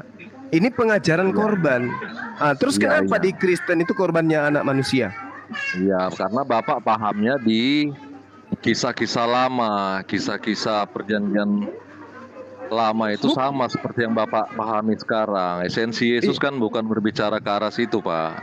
Loh, Yesus katanya datang menggenapi cerita-cerita di perjanjian lama. Iya, memang menggenapi, Pak. Iya. Nah, tadinya hewan kurban kenapa digenapi jadi hewan manusia? Nah, artinya hidup kita itu harus berkorban, melayani, itu esensinya, Pak. Loh, tapi Tuhan marah. Jangan kau serahkan seorang dari anak-anakmu untuk dipersembahkan kepada dewa Molok, supaya jangan engkau melanggar kekudusan nama Allah. Kan gitu jelas Esensi itu. perjanjian lama itu kan ritual-ritual, Pak. Ritual ibadah, ritual Ya, emang- tata memang cara, betul. gitu, Pak. Bapak Iya, memang pahamnya sampai betul. di situ.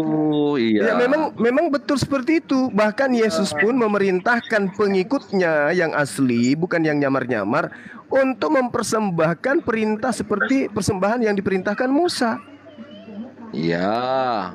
Berarti Yesus memberikan perintah mempersembahkan manusia atau mempersembahkan hewan, Pak? Esensi Yesus bukan mengarah kepada jasmani, kepada batiniah, Pak. Berkorban bagi orang lain. Kok larinya Bukan ke sana? bukan korbankan yang lain. Yang Bapak Sekarang- ngerti kan korbankan orang lain, korbankan hewan, seperti itu, Pak. Yesusnya Padahal yang esensi saya itu bukan tanya, itu, jangan Pak. lari ke saya, jangan lari ke saya. Yesusnya, Yesus di dalam Matius 8 nomor 4 memerintahkan mengorbankan hewan atau mengorbankan manusia. Ya kan dijelas diajar Yesus itu, Pak. Jangan korbankan orang lain, jangan korbankan binatang, tapi dirimu yang berkorban. Waduh, Bapak asumsi jangan korbankan binatang itu di mana tertulis? Matius 8 nomor 4, Yesus perintahkan. Yesus tidak perintahkan mengajarkan hal-hal itu lagi, Pak. Loh, Matius 8 nomor 4 itu perkataan siapa? Iya, dia tidak mengarah ke arah seperti itu lagi, Pak. Loh, Ritual, tata ibadah, Anda seperti itu, Anda Pak. Anda kok lebih tahu dari Yesus? Iya, dia Kenapa tidak bisa? mengajarkan lagi. Loh, Matius 8 itu apa yang diperintahkan di sana? Persembahkanlah persembahan yang diperintahkan Musa. Yang diperintahkan Musa kan hewan, Pak, bukan manusia. Kenapa Anda tidak mendengarkan perintah Yesus? Loh, double suaranya.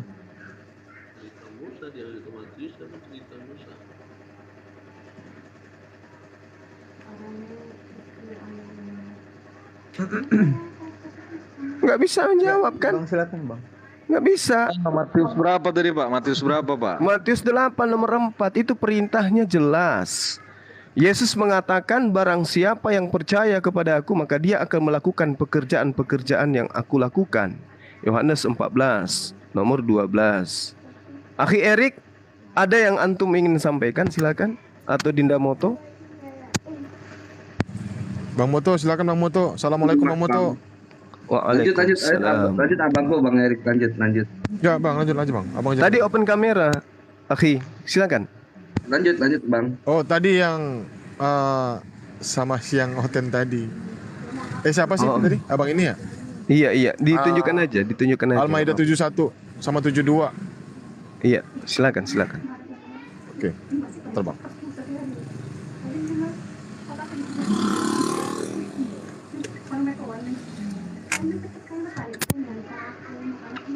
Halo. Iya, selamat siang. Ini Bang Albin ya suaranya ya? Iya. Abang dari ini, Bang. Saya menanggapi. Abang enggak, aku tanya dulu. Abang dari Katolik apa Protestan, Bang? Abang dari Kristen Protestan. Oke. Silakan. Saya sedikit menanggapi tadi yang Juma ini jelaskan ini ya. Deketin Bang Yang Albin jelas suaranya, ini. maaf Bang. Itu yang dijelasin Sebentar, cuma sebentar Bang Wan, saja. sebentar Bang Wan, gedein dikit Bang.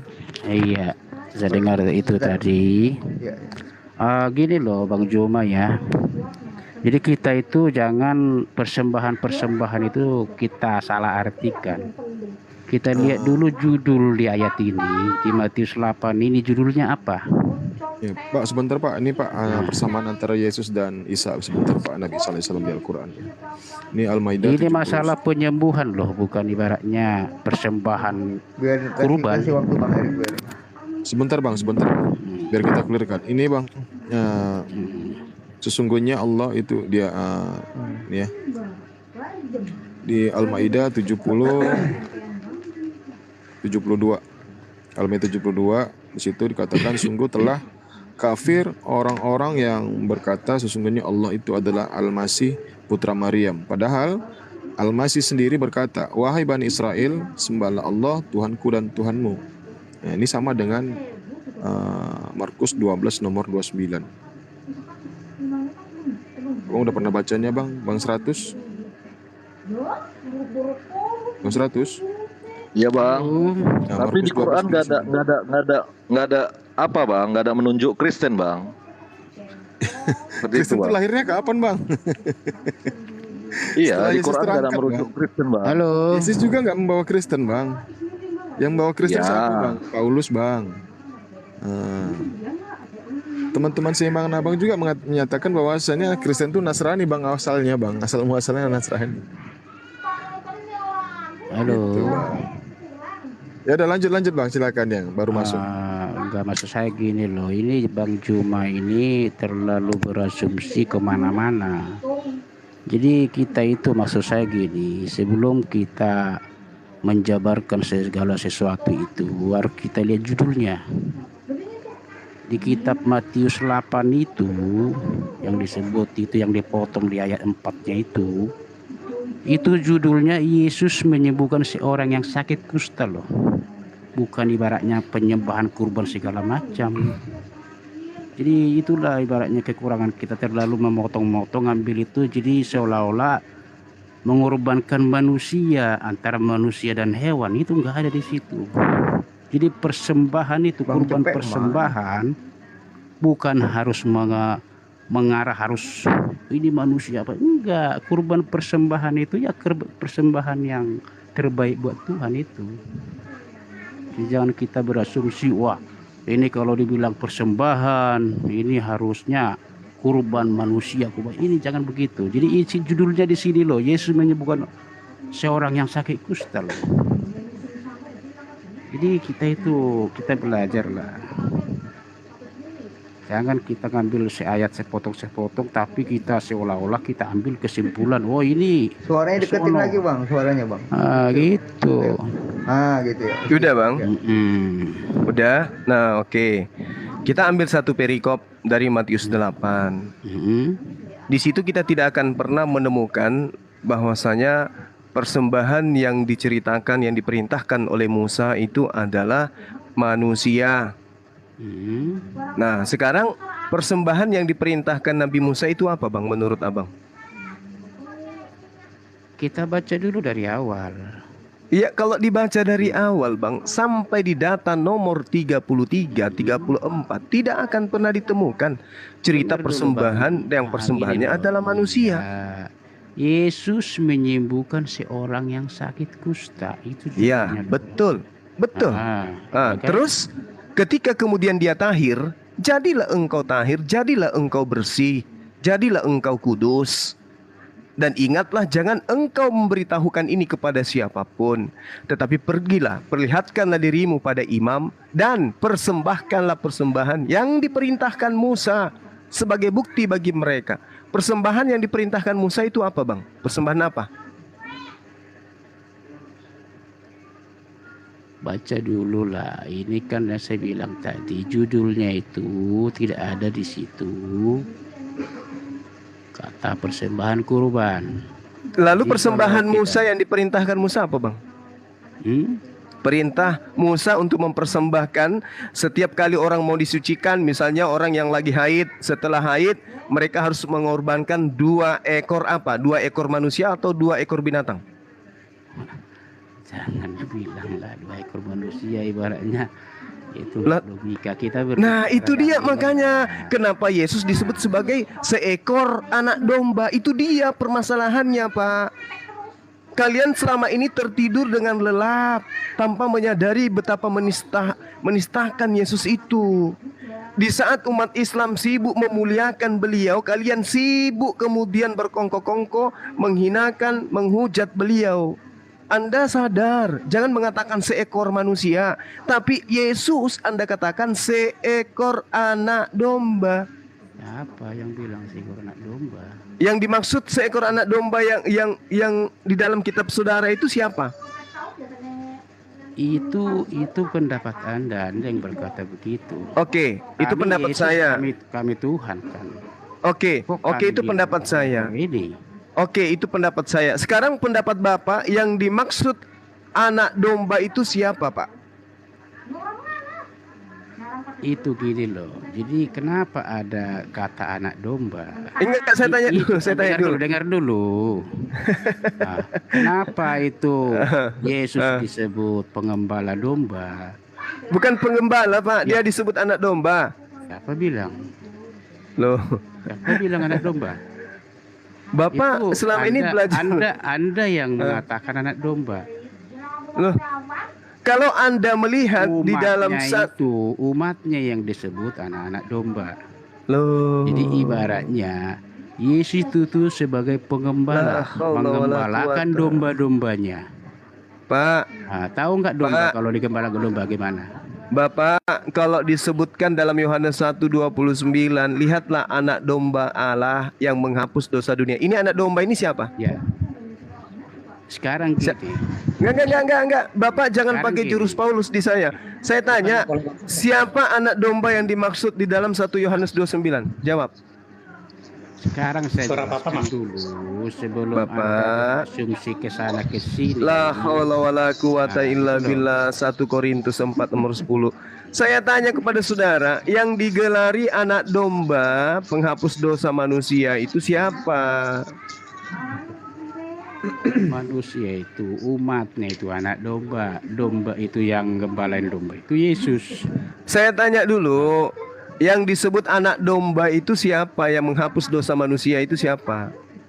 Jangan bilang anak dombanya, itu Tuhan kan. La haula wala quwata illa billah. Ini loh, jangan Bapak, itu perkataan Bapak, terima kasih dengan Anda mengatakan bahwa mengatakan Yesus anak domba itu adalah menghujat.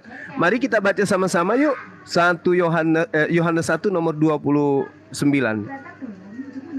Yohanes berapa? Yohanes 1:29. Baca.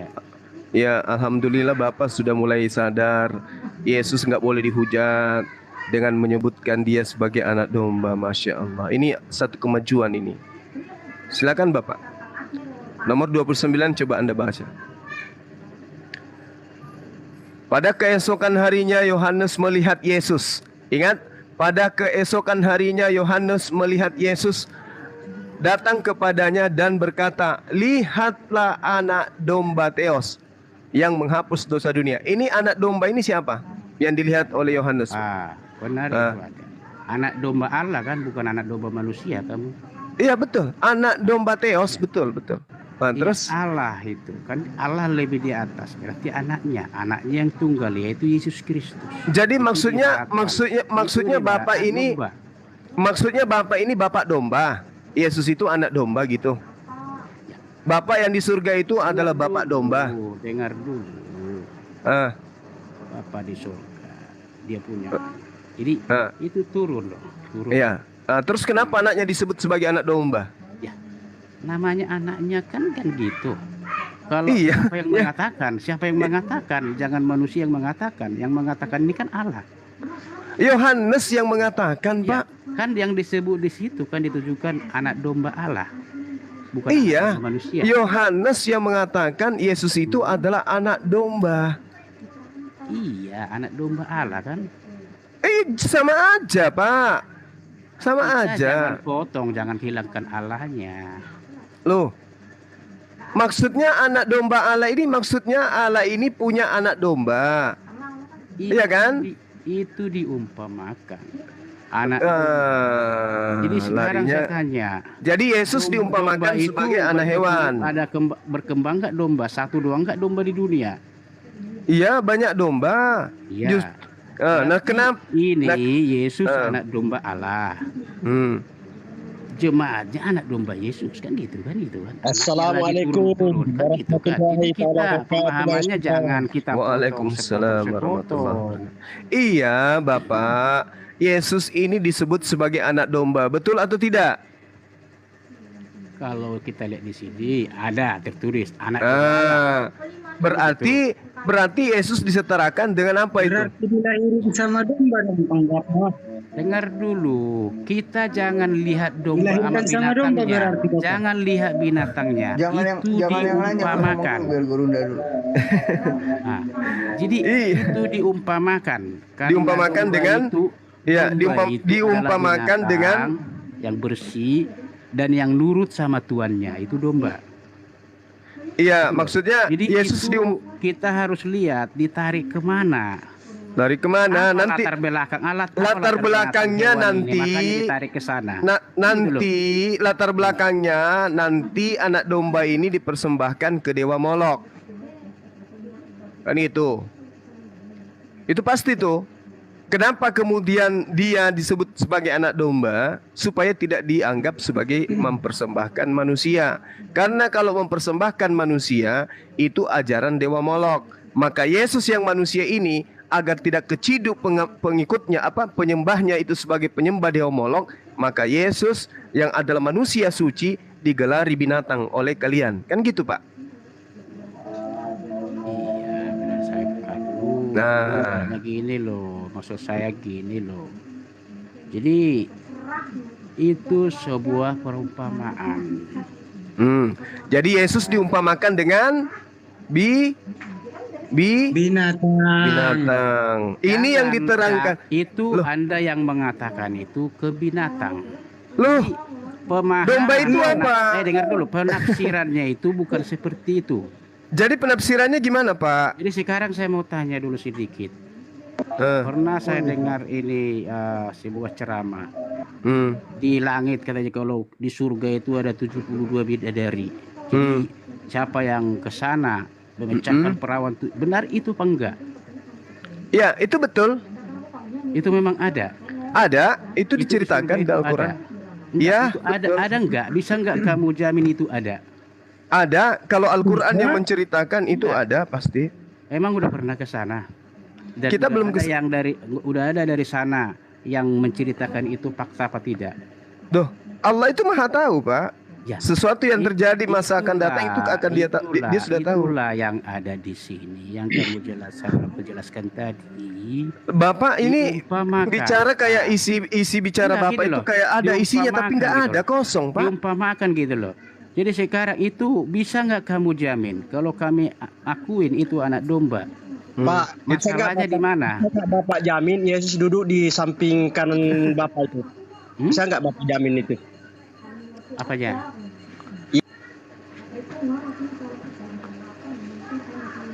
Maksudnya kok turun? Ini ya, jadi gini Pak, Pak.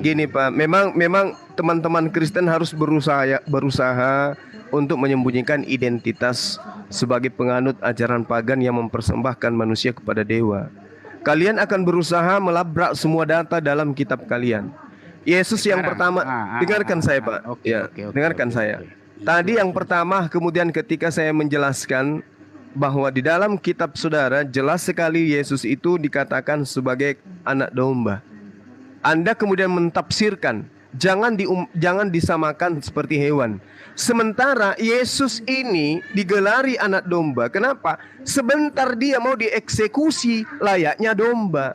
Karena Tuhannya para nabi meminta persembahan tebusan dosa dengan darah domba. Supaya Kristen ini juga dibebaskan dari dosa, maka Yesus yang harus menjadi penebus. Karena dia manusia, maka digelari anak domba. Jadi Kan gitu. pemahamannya jangan kita ibaratnya seperti Ini Masuk ke bagian nih. Ini pemahaman yang seperti apa lagi, Pak? Kan agama Anda keciduk mempersembahkan anak Maria sebagai penebus dosa Bapak.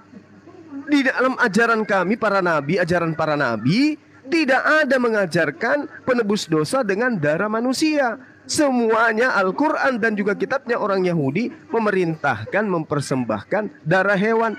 Bahkan Yesus tadi dalam Matius 8:4 Bapak mencoba untuk kabur dari sana. Padahal Yesus memerintahkan agar melakukan persembahan yang dipersembahkan Nabi Musa. Yesus loh. Kok tiba-tiba Bapak menjadi pengikut Paulus yang mengajarkan tebusan dosa dengan darah manusia?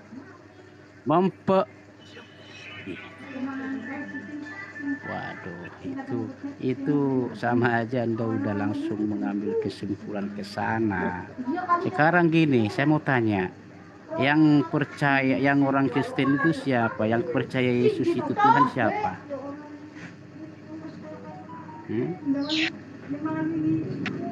Saya apa saudara?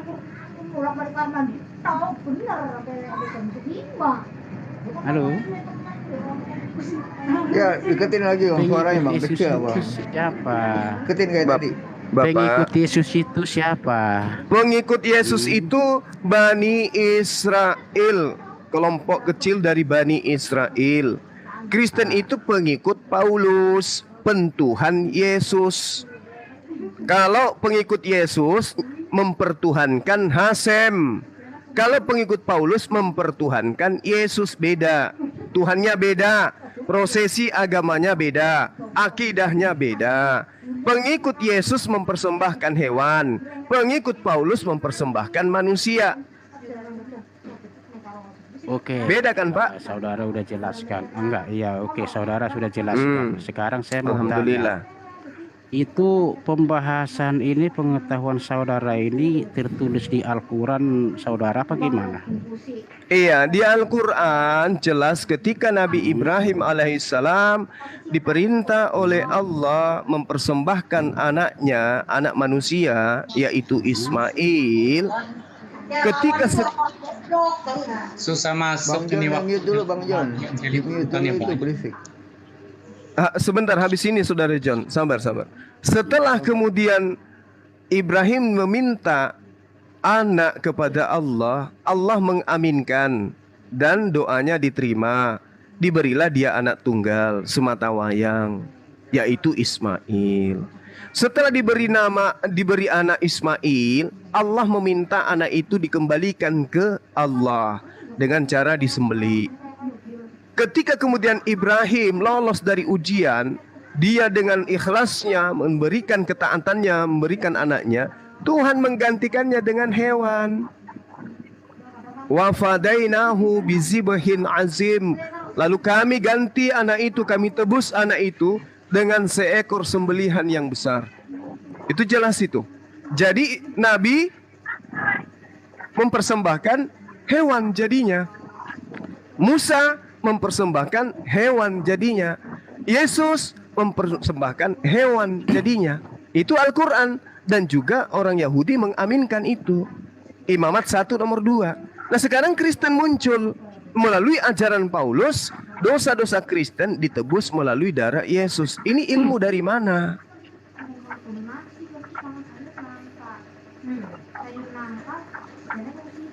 Silakan, mungkin teman-teman Kristen yang lain bisa bantu. Silakan. Enggak, sekarang gini, aku pengen saudara buka Wahyu 20. John, ya, silakan John. Apa ini Albin dulu mau ngomong dulu John, bentar John. Oh iya. Ya, Sudah boleh masuk kah Pak Zuma? Silakan Bang, silakan. Bentar. Oh iya. Bang Albin mau ngomong dulu nggak? Apa nanti? Terima kasih Pak Ustaz. Oke, nanti kita berbagi. Diizinkan untuk menyampaikan sahabat-sahabat Muslim silakan ditanggapi kalau ini. Ya, Moto, saya tidak. Bang Erik silakan masuk. Saya tidak mau Ya, berdebat. silakan. Saya hanya ajukan pertanyaan saja. Apa Tapi kalau bicara pengalaman saya memperhatikan Pak Zul ya, Pak Zuma ya, berdebat dengan yang lain ya. Sebenarnya belasan tahun saya memperhatikan, mengikuti, mendengar gitu. Ini kan masalah ajaran agama masing-masing kan, kalau dibentangkan masing-masing ayat kan ya dua-duanya tuh mau memahami tak terpahami dengan baik, begitu juga sebaliknya. Nah, kalau selama saya mendengar keterangan Pak Zuma tentang kekristenan, ayat-ayat yang dibentangkan Yesus Kristus sebagai manusia, jelas itu nggak akan ditolak oleh pihak Kristen gitu, termasuk saya juga. Lalu apa sih yang menjadi persoalan? Intinya kan masalah keselamatan gitu ya, Pak Zuma ya. Intinya kan masalah keselamatan yang ya inti sarinya gitu. Ujung-ujungnya kan masalah selamat apa tidak itu. Nah, ya akhirnya begini, saya ingin bertanya. Pak Zul kan cukup berpengetahuan, membaca Alkitab, baca Quran gitu ya. Putus Bang John suaranya. Oh, terputus-putus ya. Waduh, susah juga. Jelas kok dari sini jelas kok, gak ada jelas putus ya. kok. Pertanyaan saya begini tentang kemahaan gitu, tentang kemahaan Allah gitu ya. Baik Allah SBT-nya, baik Allahnya orang Kristen gitu. Nah, tentu saja ini kalau disatukan tentang Allah itu ya disatukan tidak ada habis-habisnya gitu. Tapi kalau Allahnya dibedakan, baik Allahnya SWT dan Allahnya Elohimnya Kristen dibedakan gitu, itu tuh saya yakin itu hanya tukar informasi lah, sehingga tidak ribut. Yang ingin saya pertanyakan adalah, nah saya mohon kebijakan dari Pak Zuma ini, saya bertanya aja, tidak debat, saya tidak menyampaikan sesuatu. Arti dari kemahaannya itu, Allah contoh, Allah maha kasih atau Allah maha adil gitu. Nah, maha belas kasihannya itu ada batasnya tidak, sampai ke mana batasnya, demikian juga maha keadilannya ada batasnya tidak, atau batasnya sampai di mana. Saya mohon Pak Zul bisa menerangkan sejenak, dan setelah itu saya ada pertanyaan lagi. Nah, karena saya melihat kalau tidak ada jawaban dengan baik, itu terjadilah satu kontradiktif di dalam diri kata Allah itu sendiri, masalah sifat-sifatnya itu. Silakan Pak Zuma. Terima kasih sebelumnya. Silakan. Bentar ya, salam dari Islam Kristen Bang. Ya, Bang Hando minta naik, aku diturunkan aja ganti Bang Handi nggak apa-apa. Masih ada 01 Dinda, masih ada. Ya, saya minta batasan kemahaadilan Allah dan kemahakasihan Allah itu sampai sejauh mana, atau tiada terbatas atau bagaimana? Silakan Pak Zuma. Baik. Ya. Jadi yang dikatakan maha itu Pak, itu artinya tidak ada batas. Baik. Maha itu artinya segala-galanya. Ketika dia maha adil, berarti dialah yang paling adil, nggak ada lagi di atasnya dia. Baik. Itu jelas itu. Ketika dia maha kasih, maka dia yang paling mengasihi, nggak ada lagi di atasnya dia. Kalau makhluk hanya kasih, hanya sayang, tapi dia tidak maha sayang. Gitu, silakan. Ya, saya setuju pendapat seperti demikian, tapi pertanyaanku akan datang lagi adalah pada akhir zaman. Pada akhir zaman Allah kan menerapkan kemahaadilannya.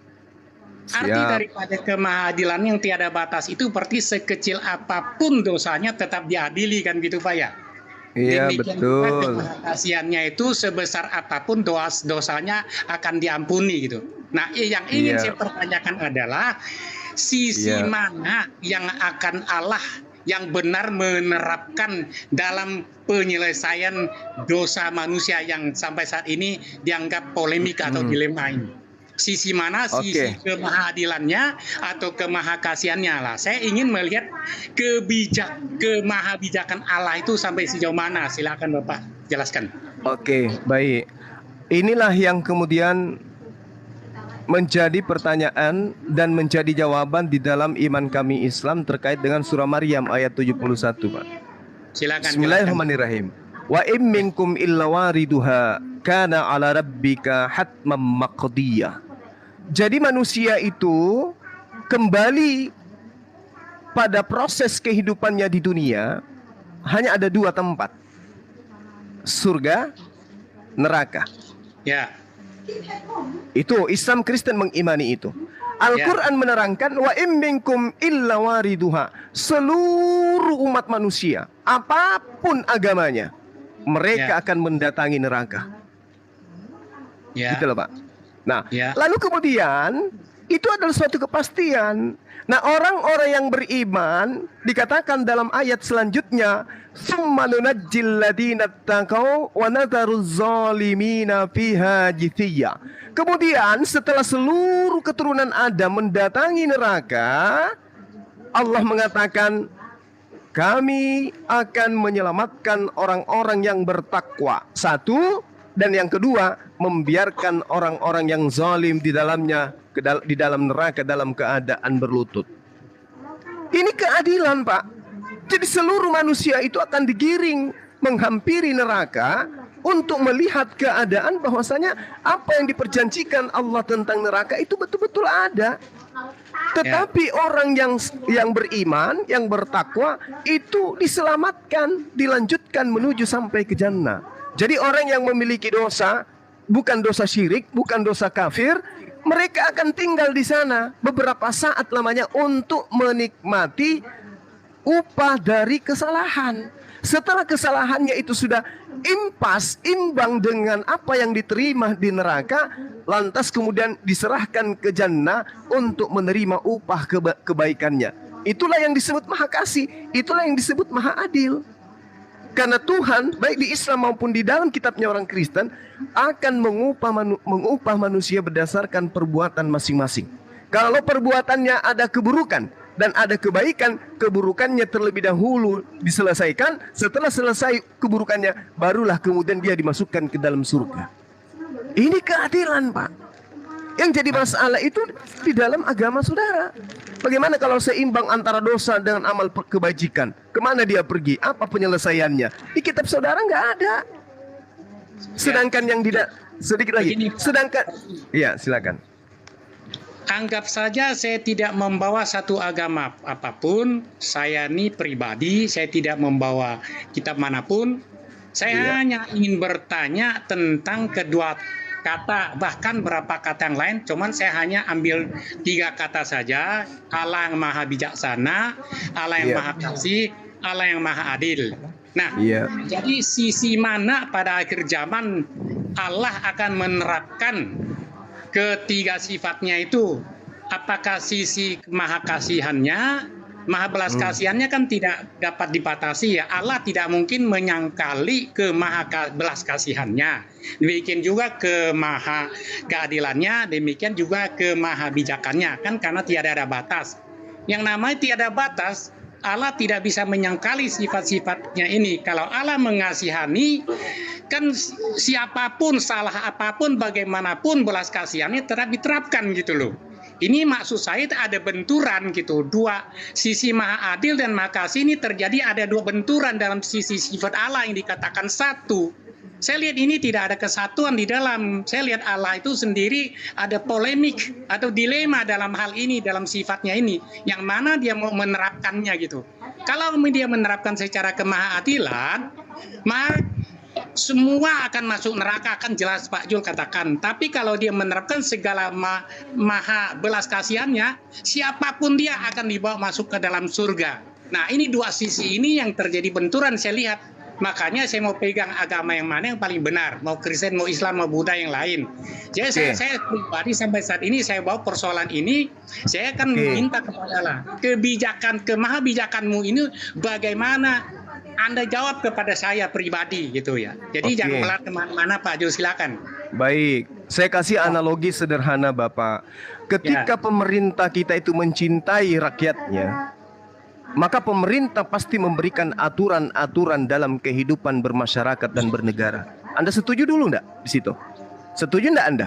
Saya setuju di negara. Ini kan manusianya ada hukum-hukumnya yang diterapkan. Oke. Dari skala kecil aja Anda menyematkan bahwa Anda sepakat bahwasanya ketika negara menginginkan kebaikan terhadap rakyatnya, maka negara memberikan seperangkat aturan-aturan main yang harus berlaku sebagai undang-undang di dalam kehidupan bermasyarakat dan bernegara, agar bangsa ini tentram, agar kemudian penduduk negeri ini kemudian sejahtera. Kan itu poinnya. Nah, bagaimana dengan Allah Subhanahu wa taala? Allah mengatakan dalam Al-Quran. Maaf dulu host. Saya sangat tertarik dengan omongan saudaraku yang terakhir. Coba boleh diulang yang terakhir tadi?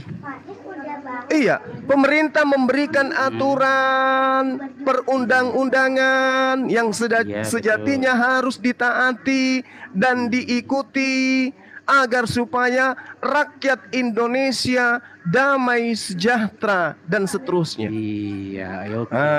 Oke. Mantap. Sekarang yang tadi pertanyaan saya. Bertanya lagi. Apakah menurut saudara ini perdebatan seperti ini sudah masuk ke ranah kehidupan sejahtera di Indonesia apa tidak? Nah, bagus. Agama saudara kan Muslim ya, Muslimnya. Saya sangat menghargai Muslim. Agama saya Nasrani, Kristen. Saya pertanyakan, apakah apa ketakutan saudara kok kita Kristen sudah dihusik gitu loh? Apakah bukan lebih baik saudara itu memperdalam isi Al-Quran? Al-Quran yang di kitab Al-Quran kan? Ya, terus kenapa terus kami harus disuruh diam? Enggak, sabar, Pak. Sekarang saya mau tanya. Pak, tolong buka dulu Wahyu 22. Pak, saya yang disuruh baca gitu. Enggak, saya bacakan. Buka dulu. Ya, silakan. Kita. Pak yang mana yang saya harus ladeni dulu? Panle, saya begini, pertanyaan saya itu tetap berfokus, tidak melar dulu ke kitab manapun. Kalau Pak Zuma menerangkan dari ala SPT-nya itu saya izinkan biarkan. Karena saya karena Pak Zuma itu meyakini Allah yang maha besar, Allah pencipta langit dan bumi segala isinya. Yang saya ingin pertanyakan adalah sebab jangan sampai iblis itu menyalahkan Allah yang benar. Tapi sampai saat ini iblis itu masih punya kesempatan untuk menyalahkan ini. Betul. Iblis senantiasa mengiringi langkah anak Adam. Oke. Jadi saya kembali ke tema Pak John. Jadi Al-Quran mengatakan seperti ini terkait dengan apa yang saya analogikan, negara memberikan undang-undang aturan supaya negara ini tentram, rakyatnya bisa hidup sejahtera. Oke? Nah, Allah Subhanahu wa taala juga demikian. Wa qulil haqqu min rabbikum faman syaa'a falyu'min wa man syaa'a falyakfur. Katakan kepada manusia, kebenaran itu sudah datang dari Allah. Kebenaran, pedoman aturan main yang harus berlaku di dunia itu sudah datang. Maka barang siapa yang ingin beriman, silahkan beriman. Barang siapa yang ingin kafir, silahkan dia kafir. Undang-undang negara Republik Indonesia ini sudah diatur. Barang siapa yang mau taat, silakan dia taat. Barang siapa yang mau melanggar, silakan mereka melanggar. Oke, nah, sabar dulu.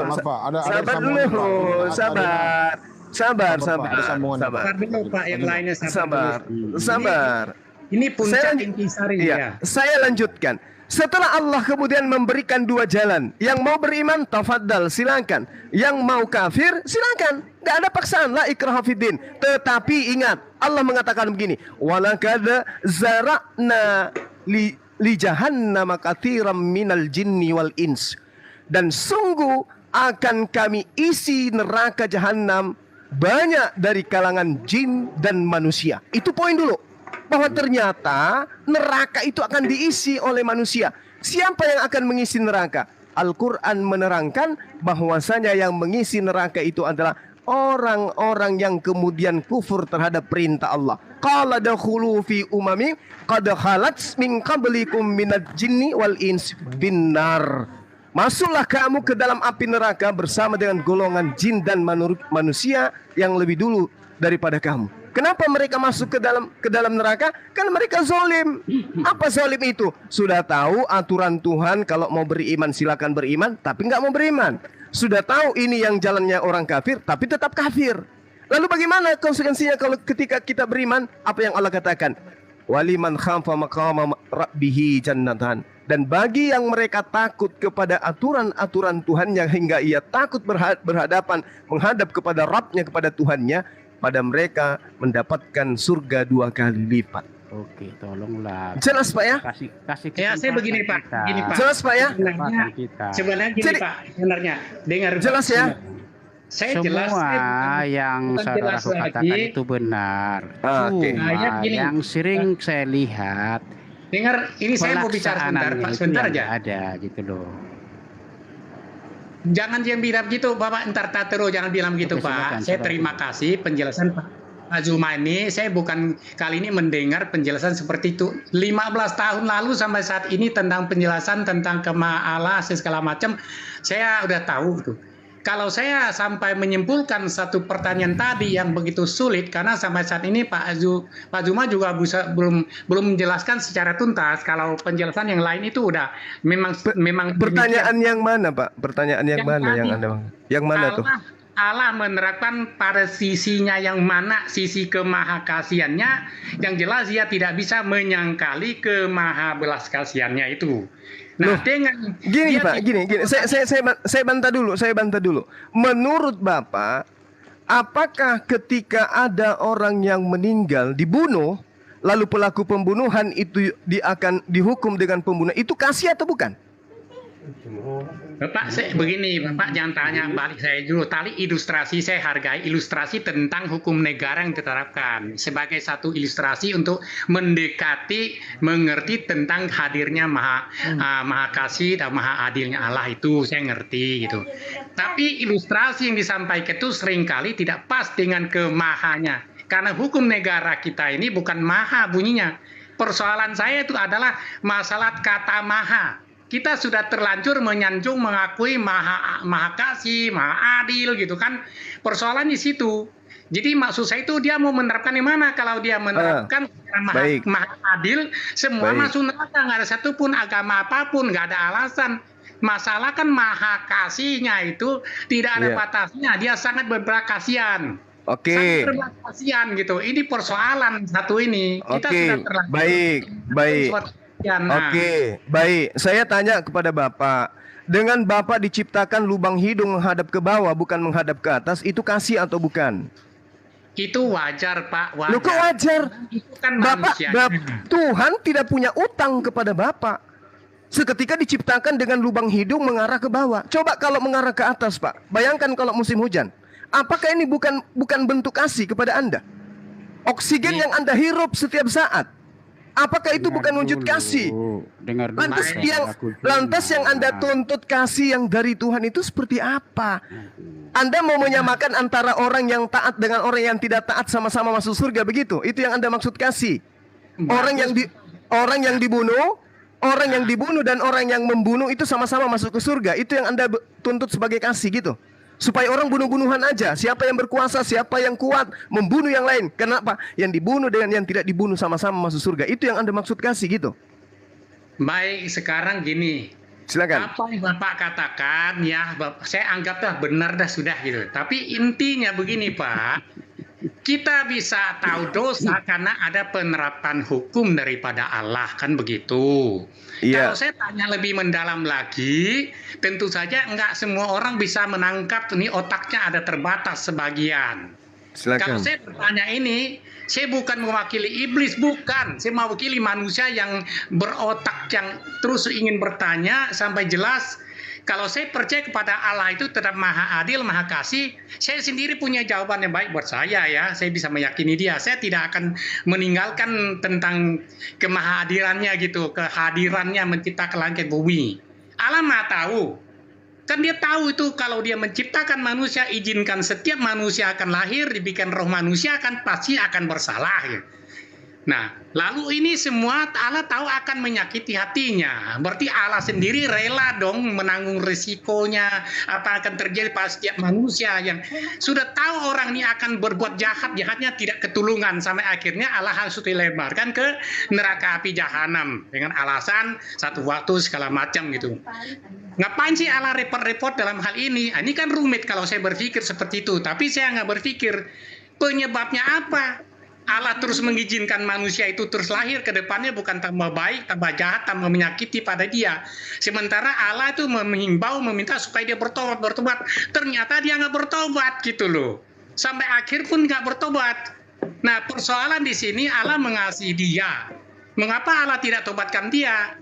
Mengapa Allah mengizinkan dia sendiri berjuang? Sudah Allah tahu ada kelemahan manusia tertentu umatnya ini gitu. Kelemahan ini kenapa Allah tidak bantu? Supaya dia kuat tidak berbuat dosa, lalu membiarkan dia terus berbuat dosa, dia tenggelam masuk neraka kan gitu. Ini kan Allah punya ulah sendiri. Kalau bicara ulahnya Allah yang menciptakan, mengapa sampai hari ini Allah tetap mengizinkan tidak bisa menahan, tidak bisa selesaikan bumi ini, sudah bikin mumet, bikin ribut gitu kan. Kita umat antara jadi ribut. Maksud saya gini Pak, intinya adalah Tuhan salah. Menentukan hukum. Allah menentukan hukum. Tak menentukan hukum maka manusia berdosa. Kalau tidak ada hukum kan manusia tidak mengerti tentang dosa. Persoalan ini dosa ini adalah dilema polemik manusia yang bagaimana caranya untuk penyelesaiannya. Ini berarti tuntutan saya adalah Allah harus bertanggung jawab dalam hal ini. Apakah baik. Baik. Bagaimana? Baik. Sekarang apakah perintah Allah kepada manusia itu juga diberikan kepada kambing? Ini kan kalau saya tanya dulu. Saya tanya. Sabar. Perintah Tuhan kepada manusia apakah diterapkan kepada kambing? Ini dulu. Sabar Bang Albi. Apakah perintah ini apakah perintah Tuhan kepada manusia untuk dilakukan itu juga diperintahkan kepada kambing? Nah ini kan menyangkut sejarah Pak ya, awal manusia. Sabar Pak, dijawab aja. Ini kita sedang berbicara mengenai logika. Apakah perintah ketaatan menyembah Tuhan itu juga diperintahkan kepada kambing? Ya atau tidak? Kalau kambing itu kan diatur manusia Pak, kan beda urusannya. Bapak, kita dialog santai aja. Apakah perintah ketaatan yang Tuhan berikan melalui kitab suci itu berlaku untuk kambing? Ya kan semua makhluk ada di tangannya dia, kan begitu ceritanya. Iya, saya tanya, apakah hukum Taurat itu berlaku untuk kambing? Nah, Bapak bicara hukum Taurat. Hukum Tuhan, Pak. Susah saya kalau tidak membawa sebuah data. Sekarang hukum Tuhan ada dua jenis Pak. Kalau hukum sabar nggak usah melebar dulu Pak. Hukum Tuhan itu Bang Juma. Sabar dulu. Aduh ini juga robek sekali bibir Anda. Jangan kambing. Ya sudah. Oke. Udah nggak usah terlalu bijaksana Anda. Apakah aturan Tuhan itu diberikan kepada binatang? Saya pikir gini ya. Bapak Bapak sedang mempraktekkan perilaku iblis. Pada saat Tuhan ingin menciptakan manusia, iblis protes. Kenapa kau ingin menciptakan lagi manusia? Bukankah mereka hanya akan melakukan pertumpahan darah di atas muka bumi? Nah sekarang Bapak keliru. Begini. Anda kan tadi dengar. Tolong selesaikan masalah yang Anda bawa sendiri. Apakah Tuhan memberikan perintah ketaatan juga kepada hewan? Anda tinggal jawab. Ya atau tidak? Dengar dulu Pak. Pertanyaan saya belum Bapak jawab dengan baik. Mengapa Bapak mengajukan pertanyaan? Begini Pak John. Tuhan itu maha berkehendak. Yang maha berkehendak Anda atau Tuhan? Saya tanya dulu. Sudah jelas maha berkehendak. Ya, dia berkehendak. Dengarkan. Allah itu, Tuhan itu maha berkehendak. Terus kenapa kehendak Allah Anda ingin bantah sementara Anda hanya ciptaan? Yang hostnya diam dulu, host tolong diam dulu. Bapak jangan bilang saya bantah. Saya bukan bantah. Saya bertanya, mohon dijawab. Kan begitu. Iya, ini saya sedang menjawab pertanyaan saudara. Al-Quran mengatakan la yus'alu amma yaf'alu wa hum yus'alun. Allah tidak ditanya tentang apa yang Allah kerjakan, tapi yang ditanya itu adalah makhluk. Kita yang ditanya, lu ngapain aja setelah aku ciptakan? Bukan kita yang bertanya kepada Allah, kenapa lu ciptakan gue? Itu iblis itu, Pak. Iblis pun tidak begitu. Nah, sekarang dengar, sabar. Jangan Anda cuma mau bicara, saya tidak bertanya, tapi mendengarkan jawaban. Kemudian Al-Quran mengatakan inna kulla syai'in khalaqnahu biqadar. Sungguh dan sungguh, ini penekanan dari Allah. Kami menciptakan segala sesuatu menurut ukuran. Jadi hewan dicipta bukan untuk mentaati perintah-perintah Taurat. Aturan yang diberikan oleh Tuhan kepada Taurat, kepada manusia, itu aturan yang sudah sesuai dengan kodrat manusia. Coba. Saya ini Pak, silakan saya kembali pada pokok ini. Kenapa banyak sekali yang curhat ini? Ya Allah, ini si cerewet saat ini. Albento, kenapa Anda nggak mau diam? Cuma. Anda nggak mau diam. Tadi bahasan Matius 8 nomor 4 Anda nangis. Teman-teman dulu. Yesus memerintahkan mempersembahkan hewan kurban atau manusia kurban. Anda nangis. Giliran saya menjelaskan materi lain, Anda ngomong kayak mulut Anda itu robek sampai di kuping. Diam dulu. Sabar. Dari tadi versi Islam yang Bapak sampaikan, oke, saya mengerti Allah tidak bisa dipertanyakan. Saya bertanya satu hal, kemahabijakan Allah itu untuk apa? Sebab orang yang bijak itu dipertanyakan bagaimanapun tetap dia menjawab gitu loh. Nah, sekarang saya bertanya tentang Allahnya ini.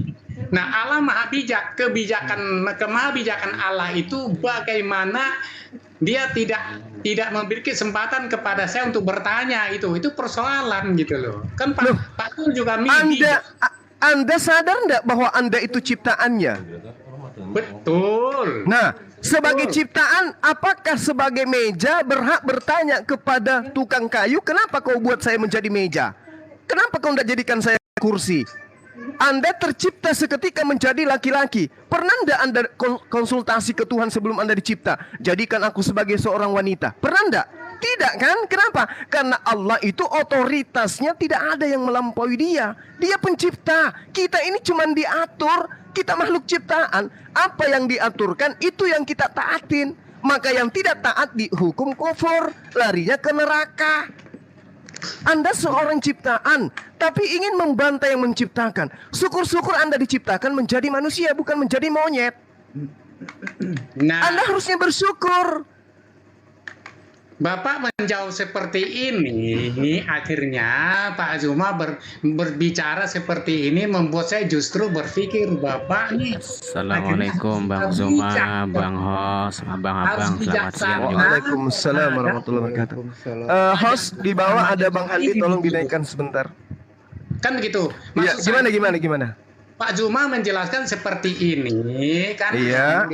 Otoritas Karena khusus tak perlu dipertanyakan gini-gini. Nah, Allah punya kehendak tersendiri. Seandainya Allah punya kehendak tersendiri pada versi khususnya umat Kristen lah, masalah penebusan, masalah firman menjadi. Tunggu bang. Abang ini dari sekte apa? Saya hanya sifatnya netral Pak. Jangan bilang sekte apa, karena kalau iya, tapi Kristen, penyembah Yesus. Sudah jelas kalau nama saya kan John gitu kan ya. Tapi saya juga menghargai penjelasan. Nah, kalau saya bertanya kepada Bapak, apa upah dari orang yang membunuh Yesus? Tolong jawab saya. Apa upah bagi mereka yang telah membunuh Yesus? Silakan. Begini, Allah punya hal yang rahasia kan ada. Atau pandai Bapak bicara rahasia Allah kalau ditanya tentang iman Anda. Sekarang saya tanya, upah bagi pembunuh itu apa? Upah bagi pembunuh Yesus Tuhan Anda itu apa? Jawab dengan tegas. Saya punya hak untuk menjawab atau tidak dalam hal ini. Kalau otak Bapak bisa menampung dengan baik, sombong. Simple aja, John. Simple aja. upah bagi mereka yang membunuh Yesus itu surga atau neraka? Jawab dengan tegas. Waktu, oke lah ya, saya jawab kalau jawab secara versi Alkitabnya. Tak kala Yesus di atas kayu salib mengatakan, Bapa ampunilah mereka. Mereka tidak tahu apa yang mereka perbuat. Jadi mereka itu dikendalikan oleh siapa? Dibilang sadar, nggak sadar, dibilang sadar, mereka mengira mereka itu berbuat benar. Padahal mereka sudah melawan, kan gitu.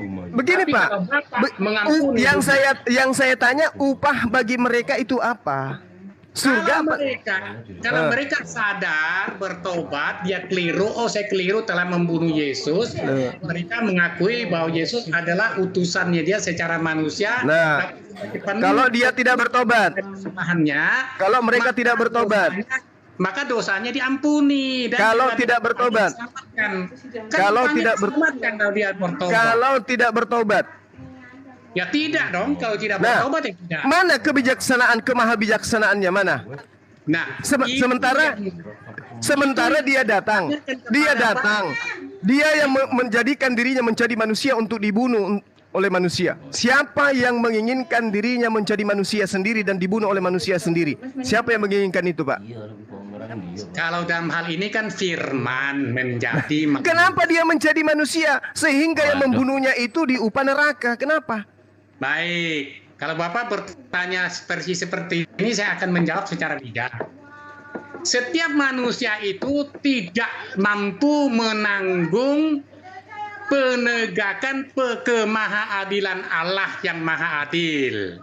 Tidak ada satupun. Yang saya tanya, pembunuh Yesus ini upahnya apa? Bukan kepada manusia lain. Saya mau lihat seperti apa Anda melilit-lilit lidah Anda terkait dengan kebijaksanaan Tuhan. Bukan melilit. Ini kalau Allah tidak turun, kalau Allah tidak firman-Nya menjadi manusia, dia akan menjadi manusia sebagai pengganti untuk semua manusia yang membunuh Yesus, Pak. Yang saya tanya itu upahnya neraka atau surga? Ternyata ada terselip kata dari lisan Bapak bertaubat.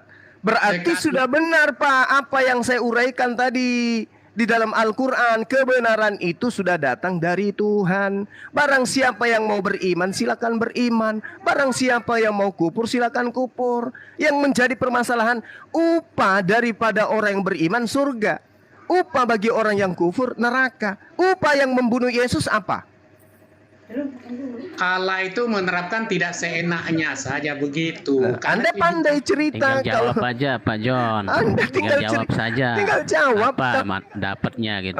Upahnya apa? Bertobat, begini, pembunuh yang bertobat kepada Yesus, mengaku kesalahannya, minta ampun kepada Yesus. Kenapa dia harus minta ampun, Pak? Bukankah itu skenario Yesus agar datang dan dibunuh? Kalau tidak dibunuh, Yesus gimana caranya mau menebus dosa Kristen? Yang jelas, Pak, setiap kesempatan. Jangan yang jelas, tidak ada yang jelas di sini, Pak. Anda mengaburkan masalah kebijaksanaan Tuhan. Ketika Yesus datang, dia sudah tahu dirinya akan dibunuh. Berarti skenario ini Yesus yang susun. Iblis masuk ke Yudas, iblis yang susun. Itu jelas itu. Ular membisikkan Adam, iblis Tuhan yang susun. Nah, Yesus yang susun. Sekarang ketika orang membunuh Yesus, pertanyaan saya, apa upah bagi mereka yang membunuh Yesus? Anda katakan kalau dia bertobat. Kenapa harus bertobat? Bukankah dia membunuh Yesus karena Yesus yang menginginkan dia mati? Karena bapaknya orang beda jauh. Betul. Bapak Bang John jawab saja. Kembali ke dapatnya mahakasiaan. apa gitu. Nanti kita nggak usah berbicara tentang Allah. Kenapa? Nah, inilah yang saya, Bapak, ketika Anda berbicara mengenai Allah yang Maha Kasih, ternyata di kitab Anda, Tuhan Anda Maha Kasihan. Dia membunuh, dia dibunuh. Apa upah bagi yang membunuh dirinya? Anda mengatakan ketika dia bertobat, dia masuk surga. Itu namanya meong, Pak. Dia tidak butuh bertobat karena dia sedang menjalankan misi Tuhan.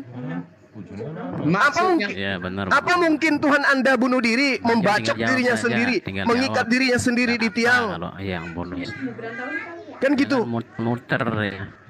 Begini, Pak. Ya, silakan. Kalau memang Bapak kaitkan secara keseluruhan, Allah punya cara kerja yang kadang kita tidak masuk akal. Kalau Allah tadi kan saya sudah menjelaskan ke Bapak, la yus'alu amma yaf'alu wa hum yus'alun. Allah tidak ditanya tentang apa yang dikerjakan, tetapi manusialah, kitalah yang ditanya apa yang kau kerjakan. Tadi sudah menjelaskan Al-Quran, ujung-ujungnya Anda menggunakan logika, kenanya ke Al-Quran. Tapi kalau Anda menggunakan logika kepada kematian Yesus dan pembunuh Yesus, tidak akan masuk logika. Cuma Al-Quran yang masuk logika, Bapak. Saya paham mengerti, ya? makanya. Udah, silakan. Dinda Moto, Bang Erik, silakan masuk. Kalau versi ajaran Kristen, Bapak mentoknya hanya kepada kemanusiaannya, tok, kan begitu. Kita ngerti betul, karena penjelasan menurut berdasarkan versi ajaran Islam. Nah, maksud saya itu ketiga sifat maha adil, maha bijak, maha kasih itu kan? Itu terlihat untuk saat ini. Bapak lihat nggak itu kontradiktif kalau bicara tentang posisi Allah. Sisi mana yang mau diterapkan di situ? Nah, tapi kemahabijakannya itu dinyatakan. Kalau di versi Kristen, ya sangat jelas Allahnya itu Allah yang maha adil, maha bijak, maha kasih. Contohnya, Allah menegakkan kemahaadilannya dan menyatakan kemaha belas kasihannya di dalam pengorbanan Yesus Kristus di atas kayu salib. Dalam hal ini kematiannya, maka Yesus katakan sudah selesai. Apa yang sudah selesai? Persoalan dilema dalam kontradiktif yang kita lihat itulah diselesaikan dalam kemanusiaan Yesus itu. Dalam hal ini adalah Allah sendiri atau firman-Nya menjadi manusia, bukan Allah ya, jangan salah kaprah. Firman-Nya yang menjadi manusia. Seperti ini. Jadi inilah yang muncul pertanyaan. Apa upah bagi? Dengarkan Pak, dengar. Anda mengatakan dan menjajakan korban dewa Molok ini sebagai keadilan. Lalu bagaimana dengan mereka yang membunuh Yesus? Apa keadilannya buat mereka? Kok disuruh bertobat, Pak? Saya tidak melar di situ. Nanti ada versinya tersendiri dan penjelasan. Saya hanya ingin intinya. Saya ingin tanya. Kalau saya tanya, Bapak lihat saja. Nah, sekarang Allah SWT gitu ya, itu satu kesatuan. Tapi ketiga sifatnya itu bagaimana Bapak bisa menyatukannya terlihat satu? Kan kebijakannya sama-sama itu kemahaannya itu di situ. Jadi maha adil, maha kasih, sisi mana yang diterapkannya? Kalau dia terapkan satu sisi, dia menerapkan secara seenaknya saja tanpa ada masuk logika manusia kemahabijakannya. Kalau di versi Kristen itu seperti itu tadi. Allah yang benar menyatakan kemahaadilannya dan menegakkan kemahaadilannya dan menyatakan kemahakasihannya. Di dalam kebijakannya itu dinyatakan dibuktikan di dalam pengorbanan Yesus Kristus. Dalam hal ini adalah firman-Nya sendiri menjadi manusia dan mati. Gimana ceritanya? Anda mengatakan bahwa kemahakasih, kemahakebijakan adalah ketika ia datang mempersembahkan dirinya. Yang kalau itu yang Anda jadikan acuan Bapak, harusnya Tuhan Bapak itu tinggal mengatakan seluruh manusia mulai dari Adam sampai manusia terakhir ku masukkan ke dalam surga tanpa kecuali. Itu yang Bapak inginkan.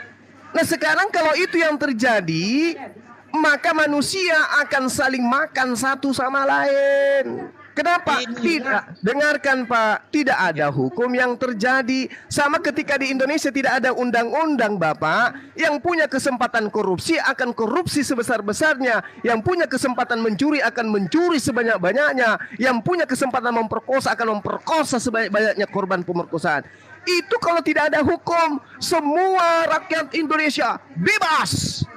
Jadi Alfamart tidak ada CCTV, bank tidak ada satpam, negara kita nggak perlu polisi. Kenapa? Semua presiden kita membebaskan rakyat Indonesia, mau ngapain aja boleh. Ini ajaran apa Pak? Jadi kalau Tuhan mengatakan aku ini bijaksana, aku ini maha adil, seluruh manusia kalau akan aku masukkan ke dalam surga. Lalu yang mau beribadah kepada Tuhan siapa? Yang mau mencari nafkah untuk anak istrinya siapa? Yang mau berbuat baik siapa? Begini Pak Jun. Sedangkan ada aturan saja manusia hidup layaknya binatang, Pak. Menjajah, merampok, membunuh, membinasakan orang. Sudah ada aturan, masih juga kayak begitu. Gimana kalau tidak ada aturan? Sedangkan Anda mengatakan Allah itu maha bijaksana, sehingga ia datang, dibunuh oleh manusia. Pertanyaannya, yang membunuh Yesus ini upahnya apa? Kalau dia bertobat, surga. Lah kalau tidak bertobat? Sementara kalau tidak bertobat, Pak Jul begini Pak Jul. Dengar Pak. Kalau tidak bertobat apa upahnya? Ini adalah cara kerja, cara karya Allah. Nah, berarti sudah benar Al-Quran, Pak. Anda berasumsi, tapi Al-Quran menguraikan. La yus'alu amma yaf'alu. Nah, mana dalilnya di dalam kitab saudara? Anda berasumsi kan? Berarti logika manusia memang berkesesuaian dengan Al-Quran. Mana logika Anda menurut Bible seperti yang Anda uraikan? Cara kerja Allah. Mana dalilnya dalam kitab saudara? Ini semua saya bicara nih berdasarkan yang tadi logika. Kan manusia tidak mungkin sebebasnya seenak berbuat. Kolose pasal 3 ayat 25, firman Tuhan berkata, barang siapa yang buat kesalahan, ia akan menanggung kesalahannya itu sendiri karena Tuhan tidak memandang orang siapapun. Nah, terus kemahabijaksanaannya apa di situ? Ketika ada orang melakukan dosa.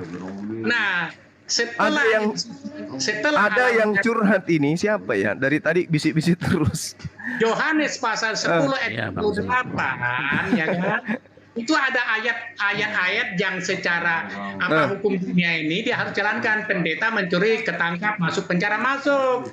Terus sampai air mata mengalir, air mata berdarah pun tetap masuk penjara. Itu Kolose 3 tadi ayat 25. Nah, terus apa yang saya jelaskan tadi kepada saudara ketika saya mengatakan bahwa Allah telah menurunkan segala kebenaran. Barang siapa yang mau beriman silakan beriman. Siapa yang kufur silakan kufur. Apa yang keliru? Apa yang kurang dari sana? Saya tidak menyalahkan itu. Tentu saja kebebasan manusia. Manusia kenapa diberi kebebasan? Karena sebelum Adam dan Hawa itu kodrat kebebasan manusia ini sudah ada. Makanya monitor host lama itu kan gak ada habisnya nih. Itu. Jadi kalau tolong nanti gantian Bang Alvin ya, habis Bang John. Host ada Bang Handi di bawah. Bang dinaikkan Bang Handi. Sudah menyatakan masih ada. Adilnya, kemahakasiannya, ketiga sifat ini tidak lagi kontradiktif.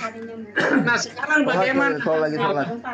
Saya ingin bertanya bagaimana ketiga sifat Allah SVT Bapak? Kan gitu persoalannya. Makanya kalau secara Allah itu kita mengaku satu Allah, rasanya tidak mungkin masa Allah menciptakan dua surga yang berbeda. Kalau ini kan melar jadi jauh.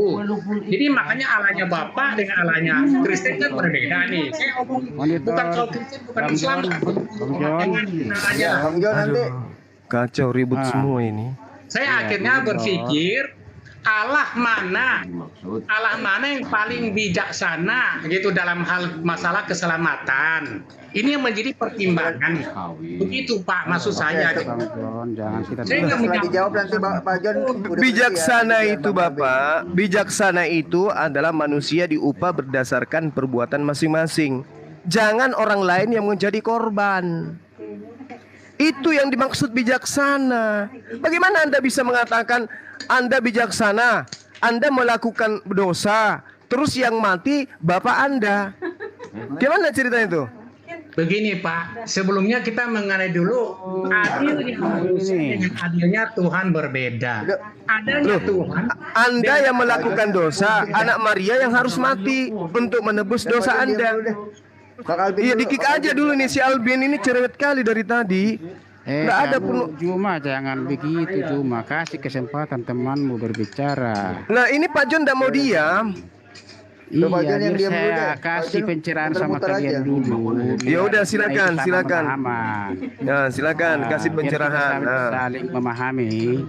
Iya, silakan. Nah, PR-nya yang tadi Yesus memerintahkan mempersembahkan hewan atau manusia. Itu PR-nya. Jangan putar-putar dulu kamu. Jangan ini. Lah, itu materi kamu yang tadi yang kamu nggak selesaikan. itu terlalu merocos terus, nggak mau dengar orang. Ya udah, ingat Matius 8 nomor 4, Yesus memerintahkan mempersembahkan hewan atau mempersembahkan manusia. Saya diam, Anda jawab. Silakan. Jangan kayak Tuhan kamu, semua kamu ambil alih semua. Host dan rekan-rekan yang di sini semua, tolong kita kalau Ya, ada silakan 3 menit. sana, tolong sama-sama kita membuka Wahyu 22. Jadi kita biar saling salam Bapak aja yang baca. Jadi biar saya baca ya. Wahyu 22 ayatnya yang ke-6 sampai ke-7. Kedatangan Tuhan Yesus. Jadi kita jangan ini, jadi biar saling menghargai, menjaga kepercayaannya masing-masing gitu loh. Dengar, kita sama-sama dengar ya. Lalu ia berkata kepadaku, perkatakanlah perkataan ini tepat dan benar. Dan Tuhan Allah yang memberi roh kepada para nabi-nabi telah mengutus malaikat-malaikatnya untuk menunjukkan kepada hamba-hambanya apa yang harus segera terjadi. Sesungguhnya aku datang segera. Berbahagialah orang yang menuruti perkataan-perkataan nubuat kitab ini artinya Alkitab, Bible apa. Jadi sekarang gini loh, maksud saya gini, kita Muslim sudah punya kitab Al-Quran, kita Kristen sudah punya Alkitab, Bible. Seharusnya hal-hal seperti ini sebenarnya nggak perlu diperdebatkan. Kita punya Tuhan masing-masing, punya kepercayaan masing-masing. Kita ada di negara kesatuan Republik Indonesia yang sudah diatur kebebasan beragama. Kenapa harus kita perdebatkan? Satu, yang masalah satu yang paling saya lucu. Kenapa harus Kristen yang terus diserang? Agama di Indonesia ada beberapa, ada 7 kalau nggak salah. Suara kencengin dikit, Pak. Karena cuma agama Kristen yang tidak percaya diri dan suka menyamar-nyamar. Kesempatan dikasih ke saya dulu, kesempatan dikasih ke saya diam. Anda malu nanti kalau bahas ini, malu ku buat nanti, Bang. Jangan begitu. Jadi ibaratnya ya, agama Anda itu bunglon. Agamamu. Loh, kalau agamaku agamamu, agama Anda tidak akan ke Islam-Islaman. Pandainya Abang ini bicara. Berarti agamaku agamamu, agamamu agamamu. Kayak mana ceritanya Bang ini? Anda itu tidak memiliki toleransi. Loh. Maksudnya toleransi itu Islam nggak boleh membahas agama Anda, nggak boleh ngambil istilah di agama Anda. Anda boleh gitu ngambil istilah-istilah Islam. Itu yang Anda katakan toleransi. Nggak pernah saya membahas Islam. Loh, saudara saya Islam saya hargai. Dengarkan saya, Pak. Dengarkan saya. Apakah agama Kristen itu ketika semua penduduknya meninggal tidak ada lagi mengajarkan Kristen kepada orang lain? Dengar dulu. Jadi Anda mau didengarkan, tapi yang Anda sampaikan itu apa? Merica ketum berjahe. Anda bilang saya ntar menghujat, rasis lah apa. Enggak. Anda mencoba membungkam kami Muslim untuk tidak berdebat agama. Tapi agama Anda itu levelnya setara dengan Indomie dijual kemana-mana. Indomie 1 bungkus dimurtadkan orang. Coba, itu agama Anda tuh. Ada bencana diselipkan di bantuannya dengan ayat-ayat Bible. Anda sadar nggak di situ? Natalan pakai baca ayat suci Al-Quran. Enggak sadar nggak di situ? Kitabnya direvisi, tapi kata Allah, kata Alkitab, kata Nabi, kata Rasul, mukjizat, berkat, semuanya diambil, nggak mau dihapuskan. Jadi kalau saya tanya Anda sekarang, duluan mana Bible, Injil? Duluan mana Bible, Injil? Kalau ada kata Injil di dalam original teks kata Anda, saya berhenti menjadi apologet. Kalau ada kata Injil, duluan tunjukkan. Mana? Tanya dulu. Duluan apanya? Kitab Anda itu terbit yang paling muda, baru-baru ini ada kemarin. Itu jangan kamu ke situ, yang saya tanya Injil itu, Bible itu. Bible yang mana yang Anda tanya? Bible yang mana yang Anda tanya? Aduh, kau itu jangan cari yang lain, alasan yang lain. Loh, Anda sadar tidak? Anda sadar tidak? Bahwa kitab Anda, ketika Anda mengatakan Islam lebih belakangan datang, oke, daripada Kristen lebih dulu, oke, Kristen lebih dulu. Nah sekarang Kristen yang lebih dulu itu apa nama kitabnya Pak? Jawab saya. Dengar dulu. Kok saya yang harus mendengarkan Bapak? Saya tanya, Kristen lebih dulu, Kristen yang lebih dulu datang dari Islam ini kitabnya apa namanya? Mengolok-olok. Jadi kamu nggak ada. Itu mengolok-olok. Jadi makanya Anda mengatakan Kristen lebih dulu. Anda mengatakan Kristen lebih dulu daripada Islam. Saya tanya. Anda merasa menang. Sebenarnya albino, siapa namanya? Albino. Mereka kabur itu bukan sebenarnya ketakutan apa kalah. Albino. Saya jelas di situ nama saya, bukan nama saya yang kau baca. Jadi ya Albinie. Mancing saya beremosi gitu. Albinie saya tanya. Anda mengakui Kristen lebih dulu daripada Islam, betul? Tolong Anda ibaratnya beda. Anda nggak bisa ditanyai. Anda cuma mau khotbah. Anda pikir di sini gereja, doktrin, dogma, nggak laku di sini, Bung. Saya tanya, Anda mengakui Kristen lebih dulu daripada Islam? Anda nggak bisa diajak berbicara dengan. Loh, Anda nggak bisa diajak bicara. Anda bicara sendiri. Giliran ditanya, Anda nggak mau menjawab. Anda mengakui Kristen lebih dulu daripada Islam. Sekarang saya tanya, Kristen sebelum Islam datang, nama kitabnya apa? Kamu 1, 2, 3, 4, 5, 6, 7, 8, 9, 10, 11, 12, 13, 14, 15, 16, 17, 18, 19, 20, 15. Inilah akibatnya kalau terlalu lama menyembah korban dewa Molok. Saya tanya, Kristen sebelum Islam datang nama kitabnya apa? Gak usah ngegas kau, Bang. Biarkan dulu dia bicara.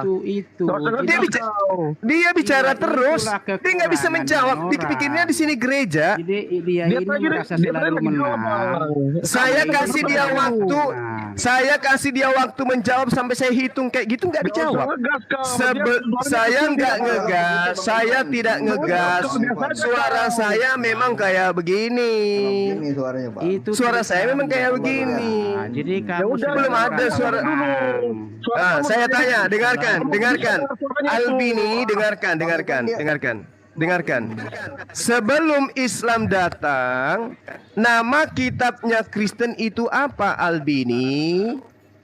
Tadi saya yang bertanya, jangan bolak-balik bertanya. Nah, itu kan ya 1, 2, 3, 4, 5. Jadi memancing orang itu marah. Jawab aja. Merasa situ menang terus. Jawab aja, Pak. Jangan muter-muter ditanya kok nggak jawab. Pak Juma. 13. Antara Pak Juma dengan Pak John kan tetap bersahabat ya Pak Juma ya. Oh iya, kita saudara, emang betul. Jadi itu kalaupun belum bisa sependapat, no problem lah. Itu memang masih masuk. Iya, benar. Ini bukan masalah menang kalah. Ini masalah akidah. Kita perjuangkan akidah kita masing-masing. Kristen agama Syiar, Islam juga agama Syiar. Kristen mencari pengikut, Islam juga mencari pengikut. Jangan ada di antara kita mau mencekal perjalanan agama masing-masing. Jangan berdebat. Biarkan saja kami yang mengajarkan. Gak bisa. Sekarang saya tanya, sebelum Islam datang, kalau betul itu Kristen lebih dulu, nama kitab Kristen sebelum Islam itu apa?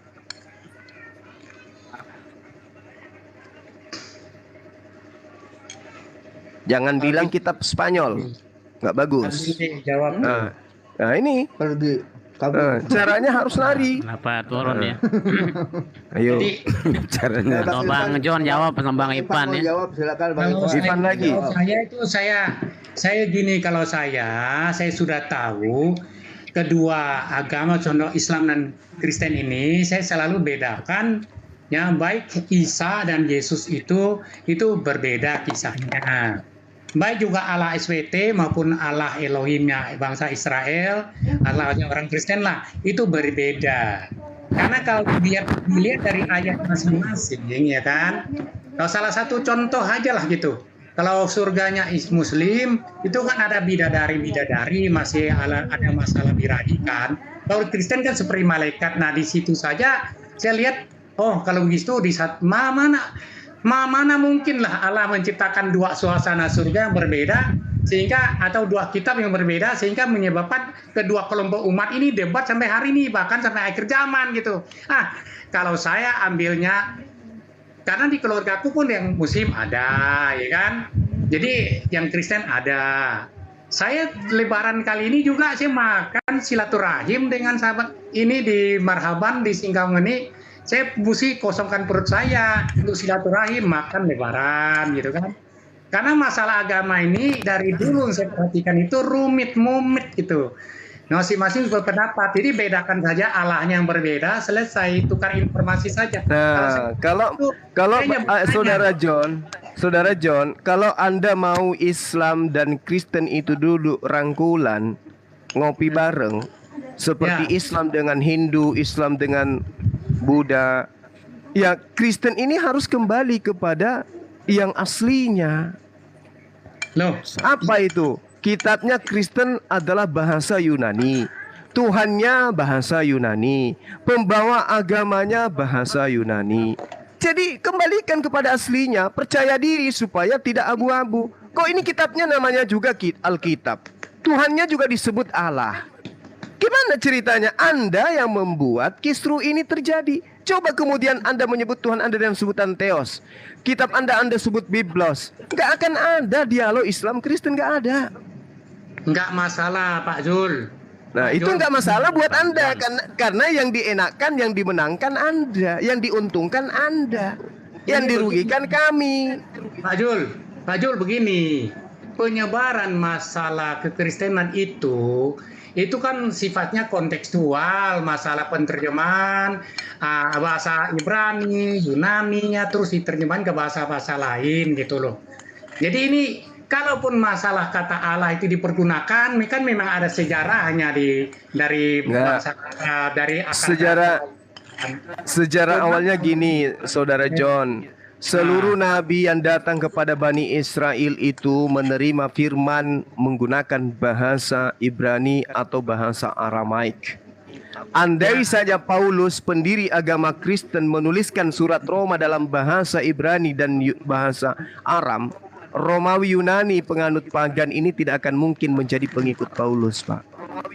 Maka Paulus kemudian menggunakan bahasa Yunani untuk mengajarkan kepada Romawi dan Yunani, sehingga Romawi Yunani masuk ke dalam menjadi pengikut Paulus. Begitu juga Kristen. Begitu Kristen masuk ke Indonesia, istilah-istilah Islam itu digunakan untuk apa? Untuk menarik umat Islam masuk ke dalam ajaran Kristen. Bukan tanpa alasan, Pak. Saya sudah mengerti Pak penjelasan seperti ini berulang-ulang saya mendengar. Saya ngerti, silakan. Nah, begini, Dinamoto dan yang lain silakan. Bang Sidik, silakan. Tidak salah paham aja. Mengikuti perkataan Paulus diilhami oleh Allah. Saya boleh nanya ya? Gitu. Kan semua ada ayatnya. Maksud saya gini. Silakan Bang, silakan. Bang John sama Bang Ipan. Saya nggak mau debat. Saya boleh nanya ya? Tentang sejarah nih Bang John. Bentar aku saya nanya sapa sejarah dulu, Bang John. Tamu, Bang. Bang Ipon saya jawab. Aku sapa tamu pada tanggal Bang Aldi. Bang Aldi, silakan. Bang Aldi aku tahu siapa. Silakan. Selamat siang Bang Mama. Bang lagi. Mbak Mamah Muda. Dari Kristen Islam, Mbak? Saya Islam, Bang. Aku kepencet. Kalau enggak diturun aja nggak apa-apa. Minta like silakan suaranya. Oh iya, dari Kristen apa? Islam, Bang. Saya Islam. Oh mau foto bareng Bang Juma ya? Iya udah. Oh iya.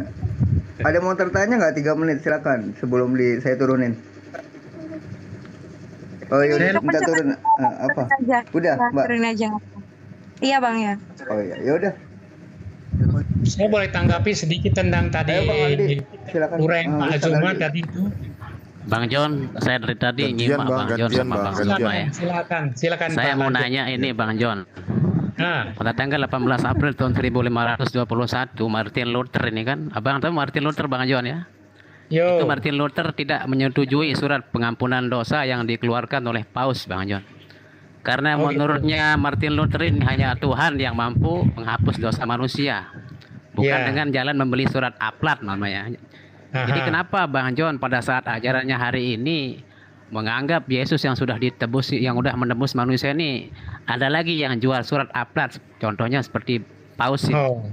Mengapa gitu. Paus menjual surat aplat itu sehingga Martin Luther memprotesnya? Ya. Di mananya dia, Bang? Iya. Itu memang ya kan masing-masing organisasi SD ya, SD. punya penerapan seperti itu. Kalau dia mengeluarkan surat pengampunan itu, kalau untuk urusan pribadi memaafkan seseorang nggak masalah. Tapi kalau dia mengambil alih sebagai Tuhan untuk mengampuni kan jadi aneh kan. Semoga aja itu dia Pausnya sendiri, Bang John. Ya dia pribadi. Kan Pausnya saja, bilang penghubung dengan Tuhan. Kenapa dia bisa jual surat pengampunan dosa si Paus? Ya seharusnya kan sudah jelas kalau di dalam Quran, Bang John, wala taziru waziratun wizra ukhra ya. Dan orang-orang yang berdosa tidak memikul dosa orang lain. Tapi kenapa ketika Martin Luther memprotes Paus, malah Pausnya nggak mau diprotes? Dibiarin aja sampai perang itu, sampai Ulrich Zwingli dari Swiss perang. Perangnya lama sampai beberapa juta yang mati gara-gara protes surat aplatnya itu. Apakah surat aplat itu salah atau benar? Coba dijawab. Ya kan masalah selisih paham. Satu kan masalah masing-masing penafsiran dalam kitab. Kalau Paus menerapkan seperti demikian di versinya dia bersama dengan yang lain berlawanan, akhirnya perang. Saya pikir bukan Kristen aja begitu ya, agama lain juga sampai ribut-ribut sama aja. Itu manusianya gitu. Makanya sampai pada hari ini di Indonesia juga ada beberapa versi itu. Di Kristen tuh ada Oneness, ada Unitarian, banyak kelompok yang ada yang tolak Tritunggal, ada yang tidak. Oh iya. Jadi berarti itu Pausnya itu salah, Bang John ya. Kalau Abang bilang gitu berarti Pausnya salah ya. Pausnya salah ya. Saya kan belum menyelidiki Pausnya salah. Saya belum menyelidiki kan Bang John bilang begitu tadi. Jadi berarti maksudnya Pausnya salah kalau Bang bilang statementnya seperti itu. Maksudnya gini, kalau dia pakai surat pengampunan dari suratnya itu berlaku, mungkin masalah kesalahannya apa lain kali tidak berbuat lagi, itu kan secara manusianya. Tapi apakah itu menjamin orang bersalah itu tidak akan bersalah lagi? Saya yakin manusia itu masih hidup di dalam daging, kapan-kapan muncul tanduknya bersalah dosa besar. Iya, sedangkan tadi Bang John bilang begini, Bang John kan Yesus sudah menebus manusia, dosa manusia. Tapi kenapa ada lagi dibuat sama Pausnya surat pengampunan dosa? Sedangkan katanya Bang John pertama tadi saya dengar Yesusnya sudah menebus dosa-dosa manusia. Ngapain lagi buat surat aplat kalau gitu, Bang John? Nah, itu berarti Pausnya salah sama ajarannya salah begitu. Bukan, kalau dia secara manusia, antar manusia, aku ngampuni juga kesalahanmu, sedangkan Tuhan mengampuni kesalahanmu, aku juga mengampuni dong. Kalau aku tidak mengampuni kesalahanmu, Tuhan tidak mengampuni, kan begitu. Kalau dia keluarkan sepucuk surat lalu diperjualbelikan masalah keuangan, itu pribadinya. Makanya Kolose pasal 3 ayat 23 berbunyi 25 berbunyi, barang siapa yang berbuat kesalahan ia akan menanggung kesalahannya itu sendiri karena Tuhan tidak memandang manusia gitu. Artinya siapapun dia gitu, posisi apapun, kalau dia bersalah melanggar firman Tuhan, dia ada kesalahannya, dia akan dihukum sebelum dia meninggal gitu loh. Apakah nanti dia akan terkapar kena penyakit, akan dimasukin penjara seperti itu. Seperti itu. Untuk menembus dosa itu berarti percuma disalib, Bang John. Kalau begitu ngapain disalib kalau ada surat ini, Bang John? Itu lagi kan berkontradiksi dengan penyaliban. Ini penerapan manusia. Begini Pak, manusia itu sama Yesusnya. Manusia nih. Putus-putus di suaranya. Ya, manusia siapapun manusia hari ini sempurna ya. Hari ini terlihat sempurna, tidak bersalah, besok-besok juga mungkin bisa bersalah gitu. Karena itu dosa itu terus menggerogoti, kan mengintai. Semua ada ayatnya sih. Tapi kalau di versi Kristen secara keselamatan itu sudah dijamin soal akhiratnya. Di Yohanes pasal 1 ayat 28 Yesus berkata, aku memberikan hidup kekal kepada mereka dan mereka tidak akan binasa hingga selama-lamanya. Itu jaminan hidup kekalnya. Tapi pasal itu kalau pribadi orang Kristen itu ada kesalahan, dia harus mengikuti penerapan pasal 3 semasa dia masih hidup. Makanya orang Kristen juga Iya, ada Pak John terlalu panjang, Pak John. Pak John itu terlalu bukan panjang. satu ganjaran sebagai terima atau Iya. Assalamualaikum warahmatullahi wabarakatuh. Bang Eri, Bang Krismoto ya. Waalaikumsalam. Izin ya, mualim. Gini Pak John, jangan terlalu panjang. Pak John gini, Pak John, saya mau tanya nih Pak John ya. Mustahil Tuhan ada yang mendahului, betul atau tidak Pak John? Bagaimana? Mustahil Tuhan ada yang mendahului, betul atau tidak? Tuhan yang mendahului. Ya, gini. Coba kita sepakat dulu. Mustahil Tuhan ada yang mendahului, betul atau tidak nih? Mustahil Tuhan ada yang mendahului, betul atau tidak? Lu kan segala awal Tuhan ada awal dan akhir kan, apa salahnya kalau Tuhan mendahului mendahului gitu kan? Maksudnya gitu. Oke gini Tiada Pak John, mustahil, saya Pak. langsung masuk di ayat aja ya. Yang Tuhan Ya, kerjakan kan tiada yang mustahil maksudnya. Iya, jangan masuk di Lukas 1:37 nanti mental Pak John. Gini. Maksudnya silakan bagaimana? Iya, Bagaimana? jangan masuk di Lukas 1:37 nanti Pak John terkeping-keping nanti kalau menjawab. Silakan bunyinya, silakan. Yesaya 48:12 gini. Dengarkanlah aku, hai Yakub, dan engkau Israel yang kupanggil. Ya. Akulah yang tetap sama, akulah yang terdahulu, akulah juga yang terkemudian. Betul ya? Iya. Yesaya 44 nomor 6. Beginilah firman Tuhan, Raja dan Penebus Israel, Tuhan semesta alam. Akulah yang terdahulu dan akulah yang terkemudian. Tidak ada Allah selain daripadaku. Ya. Betul. Ya, betul. Di dalam Quran surat Al-Hadid, dialah yang awal dan yang akhir, yang zahir dan yang batin. Dan dia maha mengetahui segala sesuatu. Nah, sekarang gini Pak Yon. Poinnya di sini, tidak mungkin ada yang mendahului keberadaan Sang Pencipta atau Allah. Dialah yang menciptakan alam semesta beserta isinya. Tentunya Pencipta sudah pasti, jadi Pencipta sudah pasti lebih dahulu dari apa-apa yang diciptakannya. Betul kan? Iya. Betul. Oke, kita sepakat dulu, betul ya? Ya, jadi gini Pak. Bentar dulu Pak. Bentar dulu, saya belum poinnya. Gini, jadi sudah betul ya, kita sepakat dulu nih, betul? Ya, Tuhan mendahului. Iya, betul. Berarti Yesus bukan Tuhan. Berarti Yesus bukan Tuhan karena keberadaannya didahului oleh yang lain. Maria, Siti Maryam lebih dahulu ada daripada Yesus, dan tidak mungkin Yesus akan ada jika Maria belum ada. Maka Yesus bukanlah Tuhan. Betul atau tidak? Secara hierarki. Loh, saya tanya Pak, jangan secara hierarki sertijab. Saya nggak berbahas tentang serah terima jabatan. Yang saya di sini menyatakan poin yang saya paparkan di atas betul atau tidak. Pertanyaan Bapak. Loh, katanya udah iya. Masuk di poin air kok sertijab. Jangan jebak. Pertanyaannya jangan jebak. Ini kan jebakan. Lu kok jebakan? Itu yang tertulis gimana sih? Iya. Pada akhirnya enggak. Nih, begini Pak. Kalau saya mengatakan Yesus itu Tuhan, nih, Yesus adalah Tuhan atau Yesus adalah Allah. Saya kan punya dasar untuk menjawab dengan ayatnya juga kan. Yesus adalah Tuhan, Yesus adalah Allah. Terus tadi yang saya paparkan itu bagaimana Pak? Yesus itu adalah nama Allah atau nama Bapa itu sendiri dari kata YHWH kan gitu, Yesua itu. Nah, Bapak baca Yohanes pasal 17 ayat 11 dan ayat 12 di situ. Waktu Yesus secara manusia berdoa kepada Bapa, Bapa peliharalah mereka di dalam namamu yang telah engkau berikan kepadaku. Jadi Yesus secara manusia itu namanya Yesus, Bapa itu namanya Yesus juga gitu. Kalau saya katakan Yesus adalah Tuhan, semata-mata bukan kemanusiaan yang jadi Tuhan, bukan. Itu sarana penebusan saja. Contoh saya menyebut Tuhan Yesus, oh tolong saya Tuhan Yesus, itu artinya Tuhan Yahweh atau Tuhan YHWH gitu loh. Jadi tadi ayat-ayat itu yang saya bacakan tadi gimana Pak? Ya semua ayat yang dibaca itu benar. Bapak mengatakan Yesus manusia. Berarti Yesus bukan Tuhan ya? Saya setuju juga. Yesus bukan manusia kok. Setuju dengan Bapak. Tapi sisi mananya, sisi kemanusiaannya. Pak gini Pak. Bapak, Yesus itu Pak, gini. Yesus itu anak siapa Pak? Yesus itu adalah firman Allah. Ya bukan Pak, saya tanya Yesus itu anaknya siapa? Anak Allah toh. Loh, anak ibunya namanya siapa Pak? Ibunya.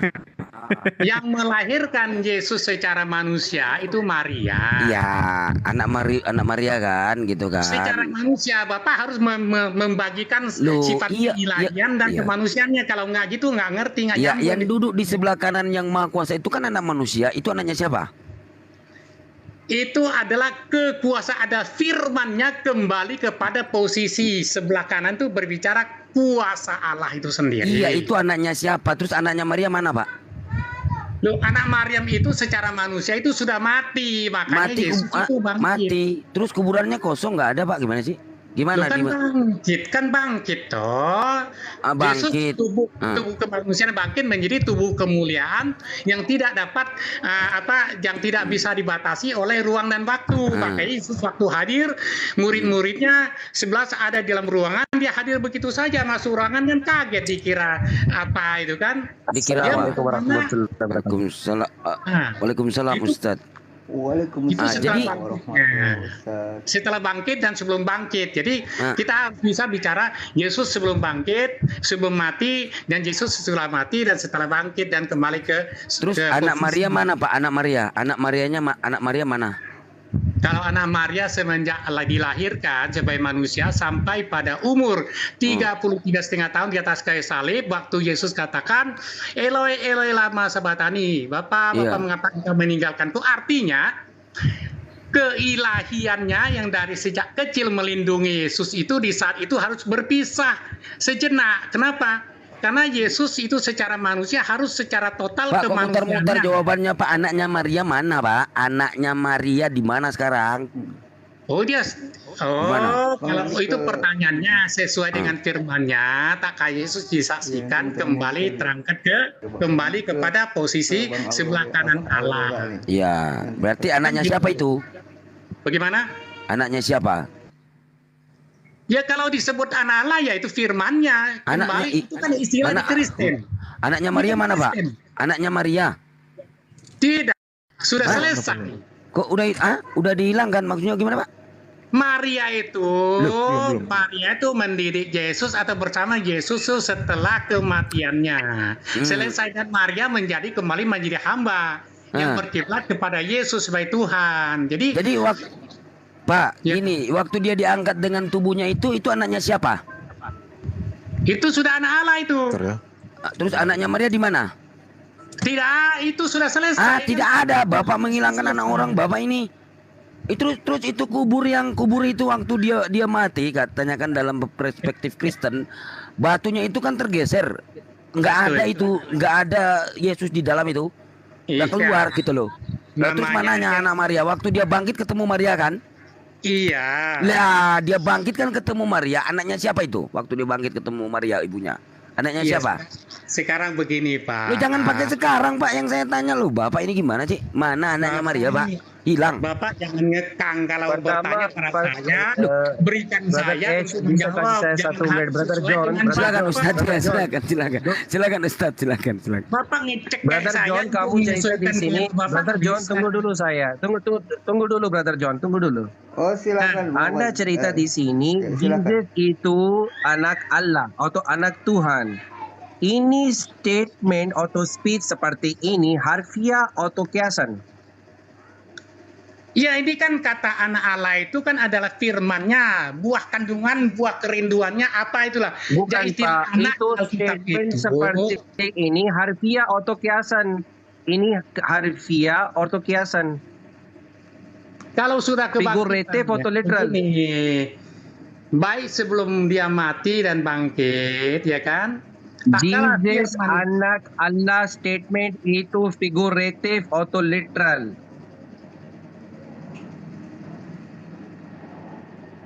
Maksudnya Bapak, coba tanya sekali lagi. Maksudnya statement seperti ini yang Brother John kasih saya dan orang lain Muslim lihat Anda, Jesus anak Tuhan, betul? Yesus anak Tuhan gitu ya. Kalau saya kalimatnya itu tetap sesuai Alkitab. Yesus anak Allah. Iya, sesuai Alkitab tapi figuratif atau literal. Harfiah atau kiasan. Ini kan bukan kalau dibilang kiasan, ya kan? Nah, tapi juga kental ada kepribadiannya. Persepsi Anda, sifat John. kepribadiannya. Persepsi Anda itu statement figuratif, literal atau kiasan, harfiah atau kiasan. Nih gini ya, saya sekali lagi. Kalau saya mengatakan Brother, express it dulu. Saya gak mau John atau saya buang waktu orang lain. Statement Jesus anak Allah. Oh sorry, Jesus itu anak Tuhan atau anak Allah. Oke, gak apa-apa. Jesus anak Allah atau Tuhan. Yesus begini Pak, ini sungguh. Ini kalau versi Alkitab. Brother John, kamu cerita saya sudah dengar Jesus itu anak Tuhan. Kamu cerita seperti ini sekarang. Yesus yang 5 menit yang lalu. Jangan bilang mau. Betul. Oke, figuratif, harfiah atau kiasan. Nah, ini saya jujur ya. Maksudnya figurete Kyoto itu artinya apa dulu? Jelaskan pada saya, Pak. Mungkin ini satu istilah yang Bapak tampilkan bahasa itu. Astagfirullah. Oh ya. Harfiah. Oke, saya cerita bahasa Indonesia. Harfiah atau kiasan. Harfiah atau kiasan. Ini harfiah atau kiasan, ya. Maksudnya harfiah itu maksud Yesus kemanusiaannya gitu. Sisi kemanusiaannya. Bapak gak tahu stage ada dua tim, brother. Kalau kiasan saya bisa mengatakan itu kiasan juga. Ya. Ya kan? Karena Alkitab itu ini kiasan, untuk mengerti isi Alkitab. John, begini. Jesus anak Tuhan ini speech figuratif atau literal atau harfiah atau kiasan. Harfiah dan kiasan itu bahasa Indonesia, bukan bahasa English. Ya, iya Bapak pakai bahasa Indonesia sajalah. Saya orang Indonesia ya kan. Oke, harfiah atau kiasan itu bahasa Indonesia. Aduh. Harfiah atau kiasan, udah jawab. Silakan. Iya, kita ada kiasan, ada istilah gitu ya. Kalau di sini kalau Yesus nih ya, Yesus anak Allah bukan anak Tuhan, yang salah paham nanti Tuhan ada versinya lagi dari kata Tuhan. Bahasa Indonesia nggak ada kata Tuhan, artinya Tuhan. Ini dari bahasa Yunani kurios itu nanti kan. Jadi anak Allah yang benar sesuai Alkitab Yohanes 1 ayat 1 ya kan. Nah, Yohanes 1 ayat 14 kan, firman menjadi manusia. Sudah tahu firman menjadi manusia, manusia dalam namanya Yesus. Berarti Yesus ini adalah firman dia. Firman itu dari kecil sampai dia disalibkan, ya kan? Di situ putus sejenak tak kalau Yesus katakan, Allahku mengapa meninggalkan aku. Oke, bisa saya layar besar, Brother Bos. Brother Bos, Abi, bisa saya layar besar. Setelah mati dia bangkit, istilahnya itu masih dipakai gitu loh. Bahkan manusianya itu akan turun, itu masih dipakai kata Brother John, jangan cerita panjang. Baca ini. Ya. Baca ini. Halo. Kenapa jadi bertanya ke saya? Saya masuk baca ini bahasa Indonesia. Baca dulu, bro. Ya. Baca dulu. Tunggu ya. Yesus adalah anak Allah. Pernyataan ini apa itu kurang jelas nih? Saya pakai HP ini betulan nih. Ini saya sudah zoom in. Oh gitu. Yesus adalah anak Allah. Pernyataan ini literal atau kiasan? Nah, literal ini kalau kiasan seringkali kita gunakan. Literal ini artinya coba Pak jelaskan. Literal itu artinya secara tidak tertulis, ada yang main. tertulis atau kiasan gitu. Iya. Apakah ada makna lain? Apakah ada makna lain selain dari kata anak Allah tadi? Itu maksudnya. Nah, yang saya tahu betul istilah anak Allah itu adalah firman Allah itu sendiri. Itu firman yang dianggap pribadi. Artinya kiasan. Ya, seperti itulah. Artinya ada makna lain selain dari anak Allah. Ya. Oke, lanjut Pak. Lanjut. Sudah Pak. Sudah Pak, itu kiasan. Artinya Jesus itu bukan anak Tuhan literal. Ya kan? Konsep Trinitas sekarang bukan literal, sekarang kiasan. Kalau bicara tentang kata Allah, kita mengerti itu adalah bicara keberadaannya secara keseluruhannya. Allah ada di mana-mana. Kalau kata Tuhan, itu adalah bicara kewibawaannya Allah. Di mana ada Allah, di situ tentu ada kata Tuhannya. Kalau ada Allah hadir di mana-mana, kewibawaannya pasti nyatu, nggak mungkin terpisah. Nah, apa bedanya kata percaya dengan kata beriman? Itu harus dibedakan juga. Sempitak percaya, iblis juga percaya. Kata percaya kan pada umumnya. Secara keseluruhan, kata beriman itu harus ada tindakan. Tindakan melakukan perintah Allah baru namanya beriman. Kalau tidak ada menurut perintah Allah, apa yang mau dikatakan iman? Kata iman tidak akan muncul dalam bahasa Indonesia. Jadi iman dan percaya itu tidak akan terpisahkan, sama dengan kita, Bapak manusia dan orang. Apa bedanya manusia dan orang? Bedakan. Jadi nanti di closing aja buat Bang John nanti biar lari ke yang lain. Tunggu dulu, brother. Tunggu dulu. Saya bukan habis sekarang di sini. Saya minta waktu 5 menit dari host, oke? Lihat saya masa brother sekarang. Ya. Sekalian closing aja Johnnya. Brother John. Ya, kata orang begini. Ini kan bicara brother host bisa lihat bahasa saya. Gantian Bang John, gantian biar. Maksud saya gini, kalau saya diberi kesempatan untuk menjelaskan, Bapak mengerti bagaimana sifat Tritunggal yang diistilahkan itu. Kalau manusia dengan orang bedanya apa dua kata ini? Ya, oke. Kalau bisa saya lihat dulu. Udah dipahami, udah. Tinggal Ustadz Muhammad Z dulu ya. Lihat bahasa dulu saya. Tentang manusia ini Pak ya. Kata manusia secara keberadaan nanti muter-muter Bang John. Gantian dulu, silakan Ustaz. Brother lihat besar dulu saya itu, screen besar dulu. Saya mau itu kasih pertanyaan. Oke, Brother John baca ini.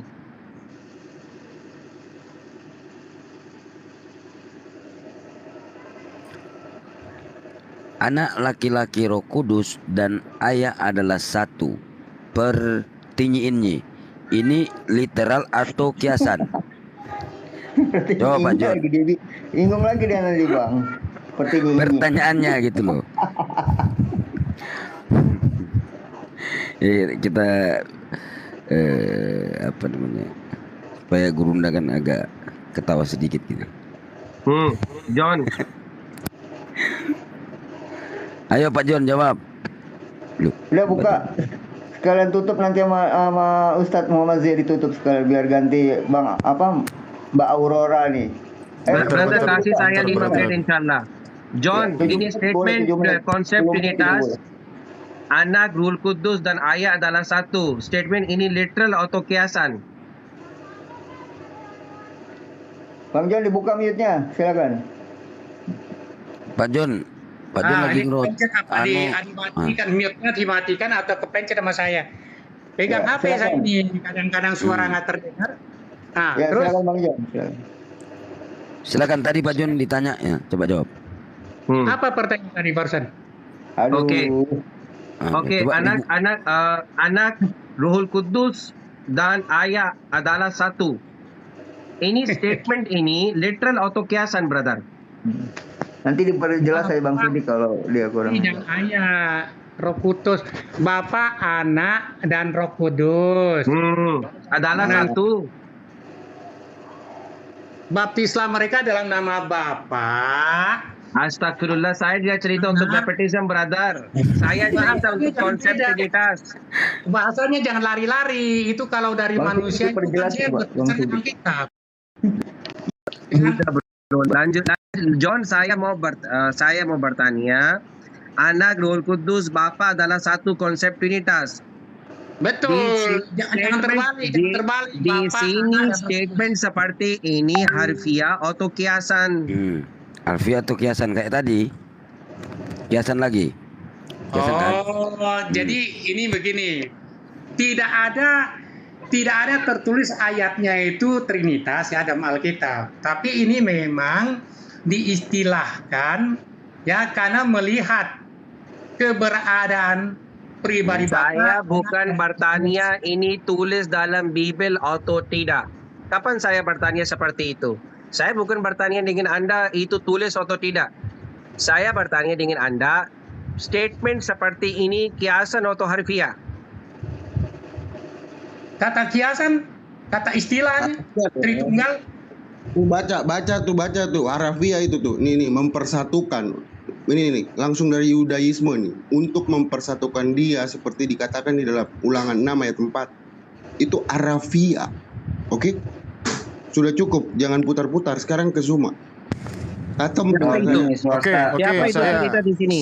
Saya dulu. Coba swasta kamu besarin host Afwan. Coba besarin Aurora ini. Untuk besarin gua dulu. Mau lihat nih ya. Besarin. Coba besarin. Nah, Apa, ini ada Bang Krismoto coba. Bang Aurora Kristen ya? Maaf, Iya. sebentar. Bukan si Jeffrey nih. Si Jeffrey. Nih, gue jelasin ya. Gue jelasin dikit ya. Ya Jeffrey. Orang Bible tunggu dulu. Kamu mau cerita dengan saya harusnya pakai etik ya. Orang Bible saya mau bertanya, statement ini harfiah atau kiasan? Ya udah, ini jawabannya di depan kamu nih. Saya gak mau lihat ini. Saya mau dengar dari kamu. Harfiah atau kiasan?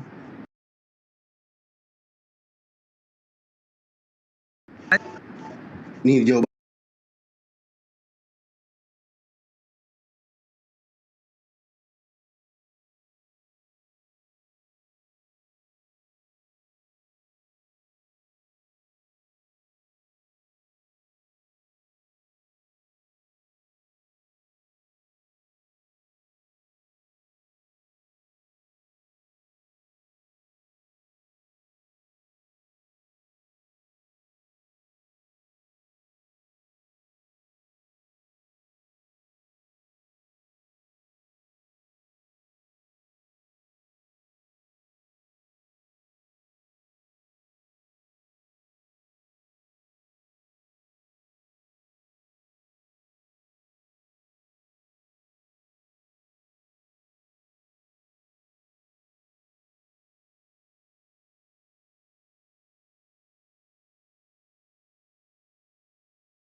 Sebentar dulu. Nanti kamu diam dulu. Dari kitab yang berbeda, bro. Bentar dulu. Belum selesai. Kita lanjut. Ini kan Sabar ya. Jelasin. Dalam Yohanes 1 ayat kabur 1. nyungsep. Nah kan. Ini pada mulanya firman ini, pada akhirnya nyungsep. Nah, sebentar ya, aku sebentar ya. Selesai bentar ya. Kalau di dalam Aramaik ini pesita, mirip ya. Gua mungkin familiar ya dengan bentuk tulisan ini yang mirip-mirip Arabik ya. Ini dia pesita. Ini Aramaik dialek Serto. Memang agak mirip. Nah, di sini tertulis apakah di sini ada memra atau amar? Enggak. Di sini apa tertulis? Bereshit itoh huo melto. Huo melto itoh huo lehun aloho. We aloho itoh huo melto. Jadi yang digunakan dafar atau amar yang digaung-gaungkan atau ditanda kutip diagung-agungkan oleh Kristen mengenai kata memra. Mereka juga nggak tahu kalau itu ternyata menyerap dari bahasa Ibrani, dan memra itu bukan dafar tapi amar, dan amar itu konstruknya sem atau dalam nanti Arabik itu berubah menjadi fi'il amr. Nah ini Kristen banyak yang nggak tahu tentang ini. Mereka tuh cuma dipikir Muslim ini nggak ada yang paham masalah Ibrani sama Yunani. Insya Allah Muslim itu di tetangga sebelah lah. Dia terbiasa dengan original teks, maka dia insya Allah akan bisa menjelaskan atau membreakdown original teks secara word by word insya Allah. Jadinya kalau yang digunakan kata amar ini nggak ada. Di sini yang digunakan kata melta dalam dialek Madanhaya. Nah dalam dialeknya Serto disebut melto, dan ini insya Allah Serto ini insya Allah dekat dengan dialeknya Yesus atau Nabi Isa alaihissalam. Itu kurang lebih ikhwah. Lanjut. Oke. Saya sedikit tadi menanggapi Pak John tadi udah kabur ya. Iya. Pada mulanya biasa bang. Pada mulanya firman, pada akhirnya nyungsep. Tadi dia sempat di awal statementnya dia menyatakan bahwasanya Yesus dan Nabi Isa alaihissalam itu berbeda versi tentang periwayatannya. Jelas ya. Kalau Nabi Isa alaihissalam di Al-Quran itu diselamatkan oleh Allah, dan dia memerintahkan kepada umat Bani Israel itu menyembah Allah. Nah, kalau di Yesus di Alkitab menurut Bible ya, katakan di situ Yesus tidak terselamatkan. Bahkan Bapa itu memberikan nyawa anaknya untuk menebus dosa manusia. Lalu tadi cerita tentang Allah juga berbeda cerita di situ. Kalau Allah di Al-Quran kita selaku umat Islam kan mensucikan Allah, memuliakan Allah. Nah bedanya kalau di mereka ini Tuhan mereka bisa cakap kotor boleh di situ, ya, menyebutkan kata tahi, ya, menyebutkan kata-kata kencing itu boleh Tuhan mereka di situ.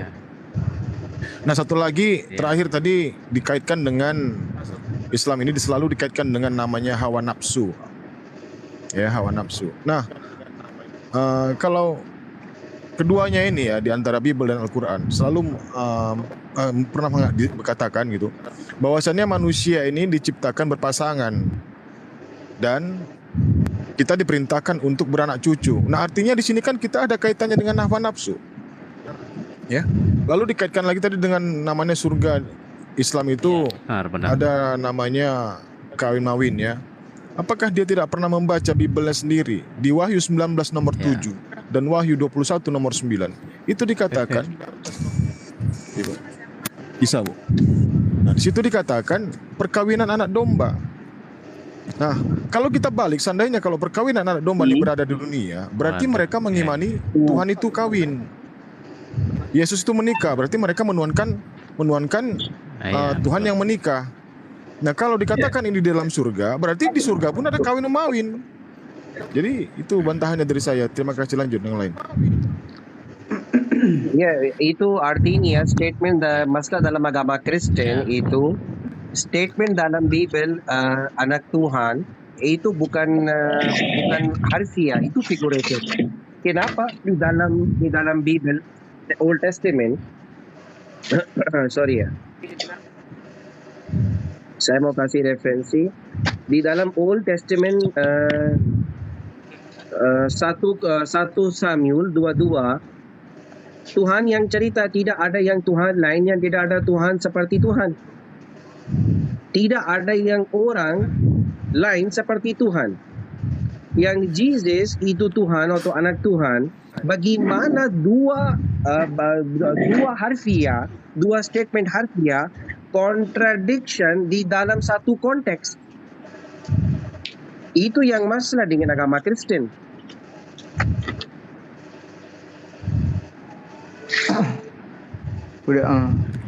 Udah Ustaz, aku mau nyapa tamu. Selamat siang Bang Oping. Siang Bang Oping. Siang. Oh naik nggak ada suara. Cluenya host. Oping. Islam Kristen. Apakah masih menyembah anak orang? Mungkin itu orang Muslim ya. Iya. Ya udah Abang turun aja ya kalau nggak ada suara ya. Maaf ya.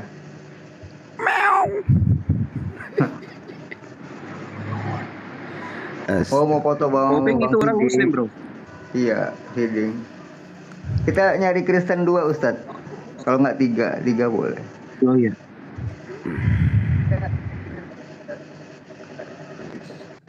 Gimana? Ini Bang John naikin lagi nggak nih Bang Sidik? Tanya Gurunda udah rehat, Gurunda udah. Ya silakan. Stamina Gurunda udah pulih lagi. Belum selesai. Bang Juma, John minta naik lagi, dikasih nggak? Saya tergantung. Tadi saya udah dengan John, sekarang Bang Sidik lagi. Enggak nih Bang John kan tadi di bawah. Dia tadi saya sudah setrika dari samping kiri, setrika lagi dari kanan biar lurus. Mau lagi. nanti kayak masih kusut. Nanti kayak Dinda Moto. Giliran nyetrika swasta langsung kabur. Iya. Tinggal sholat. Aduh, pada mulanya Firman nih. Pada akhirnya nyungsep. Iya. Ya, biar aja dia naik dulu Bang Wan. Bisa nggak dia menanggapi tanggapan saya tadi? Silakan. Ya dinaikkan. Di sini juga ada Akhi Muhammad Zia, masya Allah. Lanjut. Parah. Pada mulanya Firman, pada akhirnya Yusuf. Spanyol. Lanjut. Kasih 10 menit lah ya. Ya, Bang Yuma ya. John ya. Gimana tadi Bang John dengan tanggapan tadi dari statement awal Abang tadi menyatakan bahwasanya ya ada 3 pokok tadi Bang yang aku jabarkan untuk menanggapi tanggapan Abang tadi. Silakan Bang. Bang John. Brother John. Pak John, jangan nangis. Bang John. Ya. Oh, ya. Halo penting juga, halo Bandung. Kembali ternyata masih berlanjut ini. Oh, ada. Iya, kalau saya pribadi jelasnya tidak mau sampai panas-panas di otak lah. Hanya kita tidak memberikan penjelasan hati atau tetap pertanyaan. dingin. Oh iya dong, ditaruh es batu lah di ubun-ubun lah, ya kan? Iya tadi tanggapan dari saya terakhir itu ada di Wahyu 19 nomor 7, bisa nggak Pak John bantah di situ? Nah, saya pas lagi ada urusan surat sertifikat tua yang ada surat nikahnya. Jadi, tapi sekarang saya masuk lagi. Bagian boleh diulang tuh di Wahyu berapa tadi? 19 nomor 7. Ini dari Kristen sendiri ya? Kristen. Ya baca Pak, baca. Enggak Pak. Mulanya Firman, akhirnya nyungsep. Jangan bilang. Oh bukan itu bunyinya ya? Oh sorry, saya pikir itu bunyinya. Iya. Bagaimana? Alkitab tuh ada jawabannya, hanya Wahyu memang. Berapa? Wahyu 19 nomor 7. Aku mesti baca, lihat dulu nih. Iya. Tadi kan Pak John kan mengaitkan Islam itu, surganya Islam itu ada kawin mawin. Nah, oh iya. Bagaimana? Iya, kan ada sempat gitu kan. Itu saya ingat Pak dari awal tadi Pak.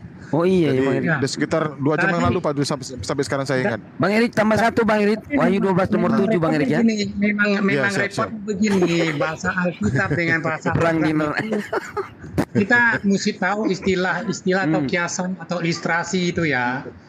Jadi bagi orang Kristen sendiri mengertilah itu kata ini di mana letaknya. Dia baca tuh harus satu perikop minimal gitu, nggak cukup satu ayat itu. Jadi kalau nyomot-nyomot satu ayat, kayak tadi barusan saya dengar ada perkawinan anak domba kan, itu kan cerita dia awam berlangsung. Jadi baca dari Wahyu sampai Kejadian Pak ya, 4 hari 4 malam tuh Pak. Istilah itu gereja bertemu dengan Tuhannya, ini jemaat lah.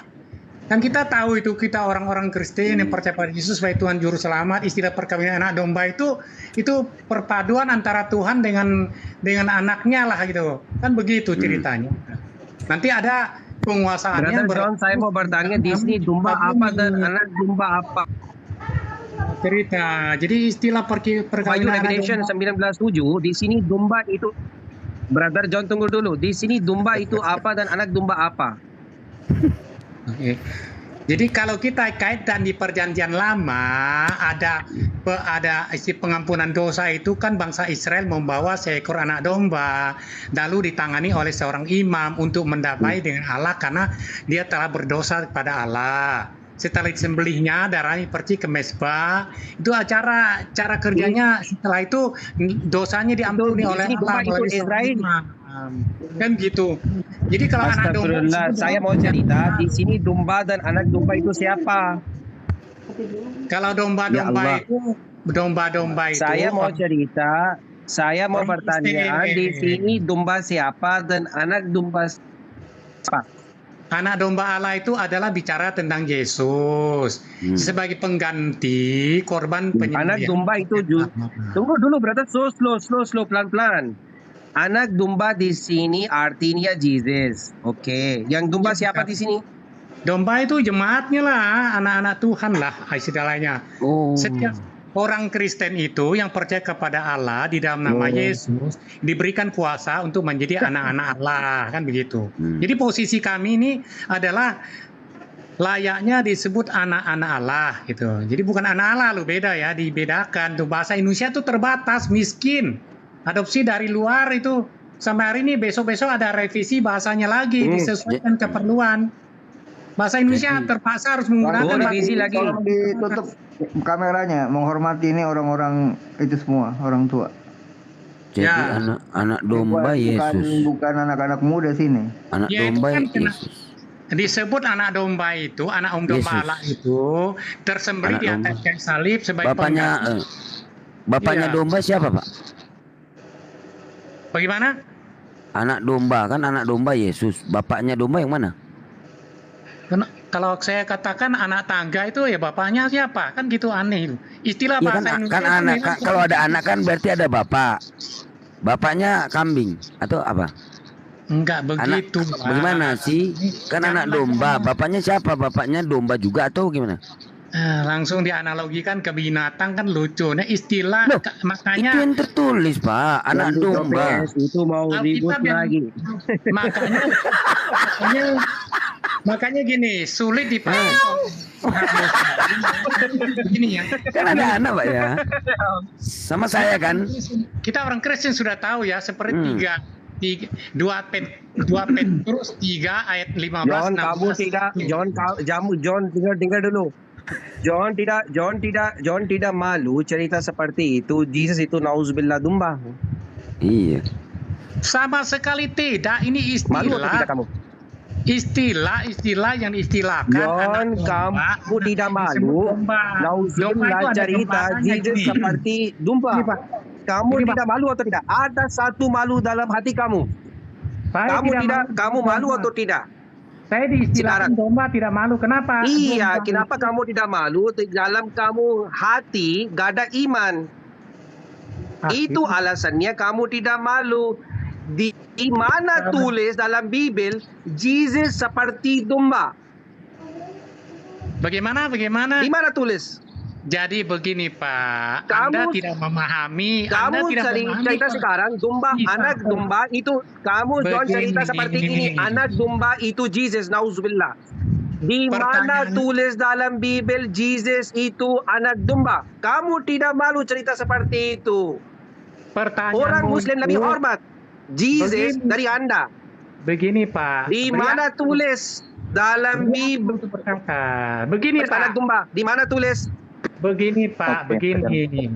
Anda terus bertanya dari tadi ya. Begini, sebanyak Anda memahami dulu. Di mana tulis di dalam Bible Jesus anak domba, kamu tidak malu cerita seperti ini? Di mana tulis dalam Bible? Jawab 3 menit Bang John. Jawab Pak John. Di mana tertulis itu dalam Bible? Di mana tulis Jesus anak domba? Saya pernah baca. Kamu itu tidak hormat Jesus. Gini. Kalau saya lupa. Di mana kamu baca? Kasih saya verse explicit. Jesus artinya anak domba. Di mana? Anda bertanya pada ayatnya. Di mana John? Nah, di mana tulis di dalam Bible Jesus anak domba? Di mana tulis? Kamu itu tidak hormat Jesus sendiri. Kenapa kamu tidak ada iman di dalam hati kamu? Itu tuduhanmu itu. Jangan cerita seperti itu yang kamu tidak ada faham. Yang kamu bisa cerita saya nggak tahu. Oke, baslah. Saya nggak tahu apa itu anak domba di sini, anak domba apa itu di sini. Oke. Tapi kamu cerita anak domba di sini Jesus. Di mana tulis dalam Bible anak domba di sini Jesus? Kamu cepat kembali jawab. Jangan macam-macam dengan saya. John chapter 1 verse 29. Tenang dulu pertanyaan Anda.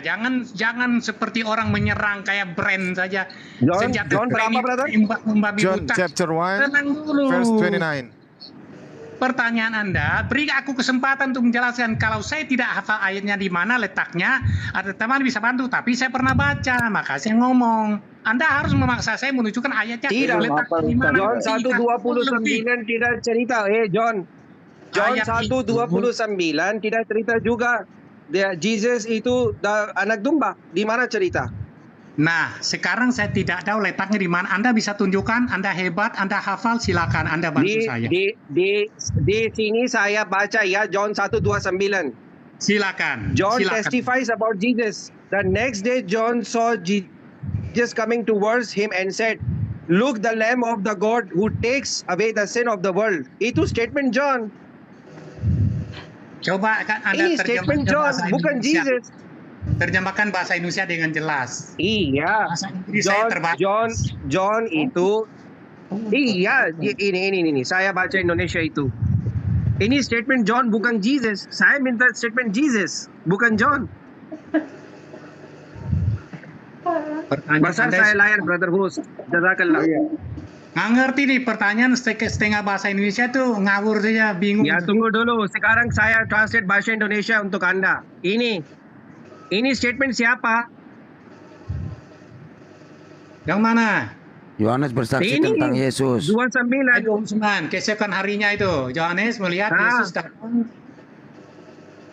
ke arahnya dan berkata, "Lihat anak domba Allah yang menghapus dosa dunia." Anda mengerti di sini kan?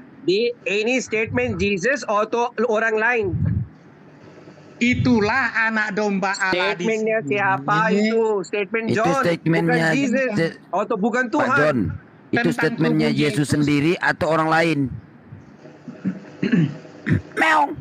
Yesus sendiri bisa berbicara. Lihat anak domba. Loh, mana datanya, Pak? Itu yang kamu bohong. Jesus bukan cerita seperti itu. Jadi apa? Jadi kamu bohong. Anda bohong. Anda nggak ngerti bahasanya. Kalau saya berkata sendiri ya. Jangan bohong di sini. Kamu cerita di sini. Jesus cerita anak domba. Jesus bukan cerita saya anak domba. John cerita ini anak domba. Aduh, bonrek, mana bonrek? Saya bisa mengerti kok Anda nggak ngerti ya. Inilah versinya. Saya lebih mengerti dari kamu, brother. Saya sudah baca Bible 70 versi. Oke, jangan macam-macam dengan saya. Di sini, John cerita, lihat anak domba mau cuci dosa kamu. Ini John cerita, bukan Jesus yang cerita saya anak domba. Masih mau datang besok. Dan kamu cerita Jesus anak domba. Jesus cerita sendiri. Bohong sekali kamu untuk Bible. Yohanes itu bersaksi ya. Kalau bicara Yohanes itu di Alkitab itu dia sebagai orang saksi apa? Yang saksi seperti itu John cerita. Jesus cerita dengan saya anak domba. Oke. Tapi John cerita, lihat dulu ini anak domba. Anak domba mau cuci dosa kamu dan semua orang. Itu bukan statement Jesus. Itu statement, itu cerita John untuk Jesus. Jadi gini, Anda memaksakan harus Yesus yang berbicara. Contoh, Yesus mengatakan, kamu cerita Jesus yang cerita sendiri, saya anak domba. Itu kamu statement, itu kamu cerita, bukan saya. Fitnah tapi itu. Versi John 1, versi John Yohanes 1:29. Yohanes 1:29 ada bukan dari Yohanes 1:36 juga ada. Yesus di situ Yesus mengaku sendiri dengan anak domba, Bang Zia. Coba dibaca. Iya. Berapa itu? Yohanes 1 nomor 36. Yesus sendiri yang mengaku di situ. Tapi bohong.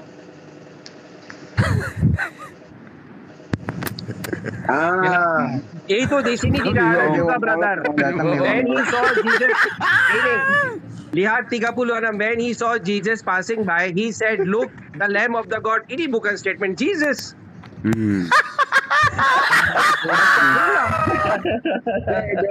Dia udah kalah ya, udah nyerah ya, syukur ya. John. Oh, John, bohong sekali orang kamu. Kamu bohong untuk Jesus, apa kamu iman? Jadi begini saja. Wih, dengar saya. Kamu iman di mana? Kamu cerita Jesus cerita saya anak domba. Tapi Jesus bukan cerita seperti itu. John lihat Jesus dan John cerita ini anak domba. Bukan yang Jesus kasih info John saya anak domba. Begini. Kamu bohong di sini. Referensi perjanjian baru ada tertulis baru apa? Kita perjanjian baru lama kamu bohong di sini. Domba. Jadi makanya kalian tidak bisa mengerti di perjanjian baru begitu. Saya mau mengerti ada eksplisit tulis dalam Bible Jesus cerita saya anak domba. Itu kasih dalil, brother. Anda sampai mati nyungsep pun tidak akan mengerti isi Alkitab bahasanya. 1 Korintus 5 nomor 7. 1 Korintus 5 nomor 7. 1 Korintus 5 nomor 7. Kalau kita jelaskan Anda tolak, kan susah. Anda bertanya, kita jelaskan Anda tolak, kan susah begitu. Percuma Anda bertanya. Bagaimana tidak boleh kamu cerita Jesus itu anak domba? Tapi Jesus bukan cerita seperti ini. Makanya saya tinggalkan. Tidak mau lagi. Buanglah ragi yang lama itu supaya kamu menjadi adonan yang baru. Sebab kamu memang tidak beragi. Sebab anak domba Paskah kita juga telah disembelih, yaitu Kristus. Astaga, John. Anda tertawa begini. Ya Allah. Saya bukan mau panas hati, saya enggak. Cuman saya lihat tertawa dalam kebodohan aja karena nggak ngerti bahasanya. Waduh, Bang John. Kalian sudah memfitnah ini, Pak John. 15, 16, silakan Anda baca. Ya, mereka tidak mengerti tulisannya. Pada bembek digerek. Kamu tidak hormat John, Jesus. Kamu tidak hormat Jesus. Karena mereka tidak hormat Yesus, John. Mereka sendiri. Jadi menurut Alkitab, kalian itu tersesat. Tapi waktu lihat John 1:29, itu John cerita, ini anak domba. Silakan. Kamu tidak malu bohong. Silakan Anda bertanya. Kamu tidak malu bohong ya? Saya ajarkan. Malu atau tidak? Saya ajarkan pertanyaan. John, malu atau tidak?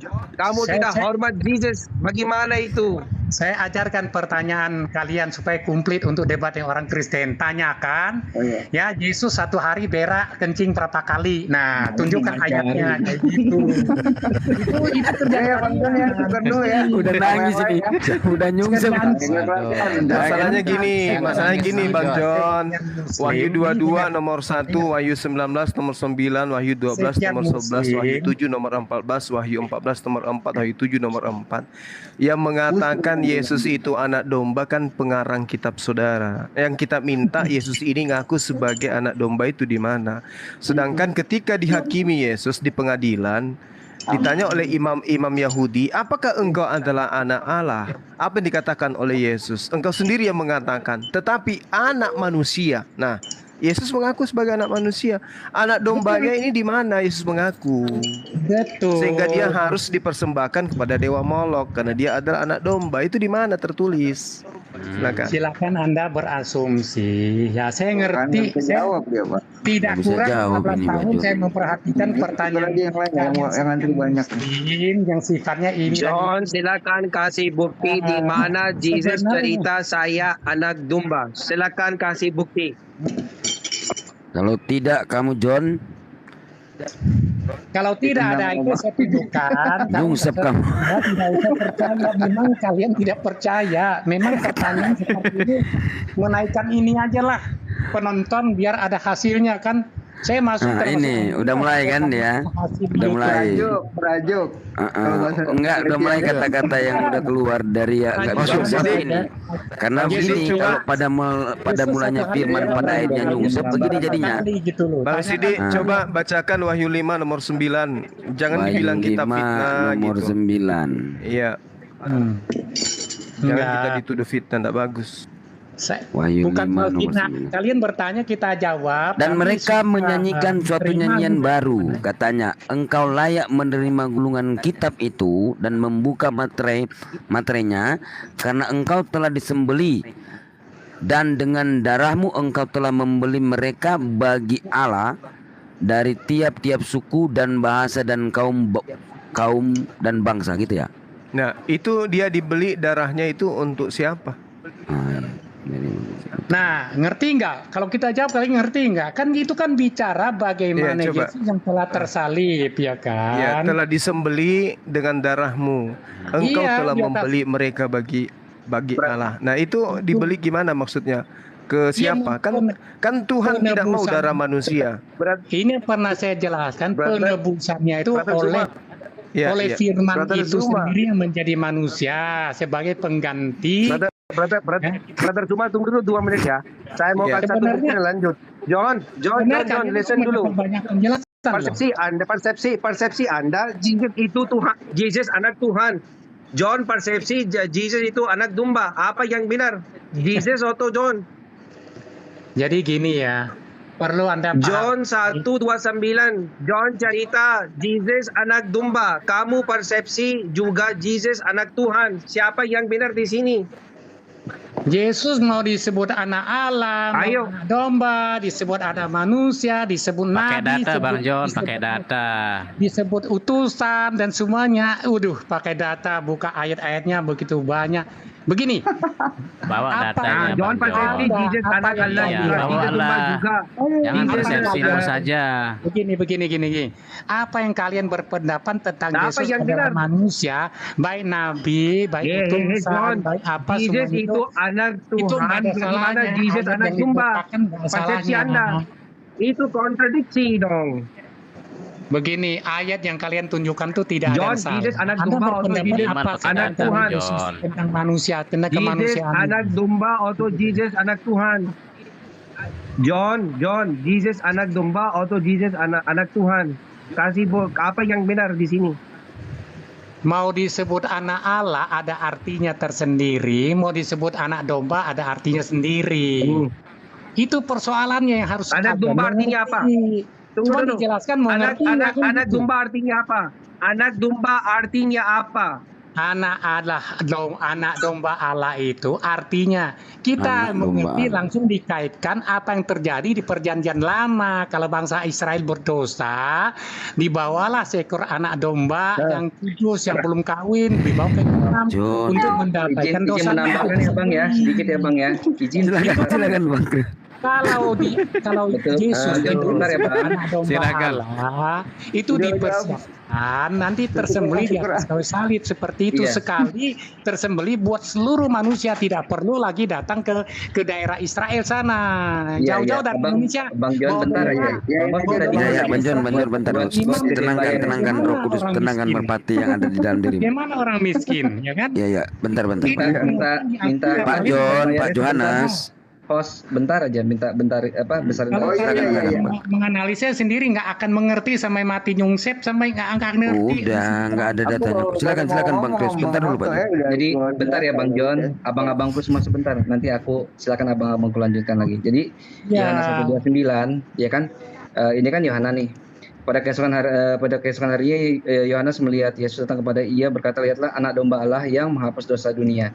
Di sini si Yohanan itu mengatakan bahwa Yesus itu selain anak domba dia juga akan menghapus dosa. Nah, yuk kalau kita tarik ke dalam perjanjian lama, bagaimana sih cara mereka itu melakukan penghapusan dosa? Kalau kita lihat di dalam Vayikra atau mana Imamat ya. Imamat nanti kita naikin ke pasal 4:32. Nah, di sini ikhwah ini adalah korban penghapus dosa. Nah, Yesus itu kan tipologinya dia anak domba itu sebagai untuk menghapus dosa. Nah, nanti teman-teman semua atau abang-abangku semua bisa pelajarin ini, bisa dibaca. Jadi kayak nanti misalnya lembu jantan, kalau imam melakukan salah itu menggunakan apa lembu. Misalnya satu bangsa yang salah itu menggunakan apa. Nah, kata kalimat anak domba, kalau kita lihat nanti di andai kata memakai anak domba.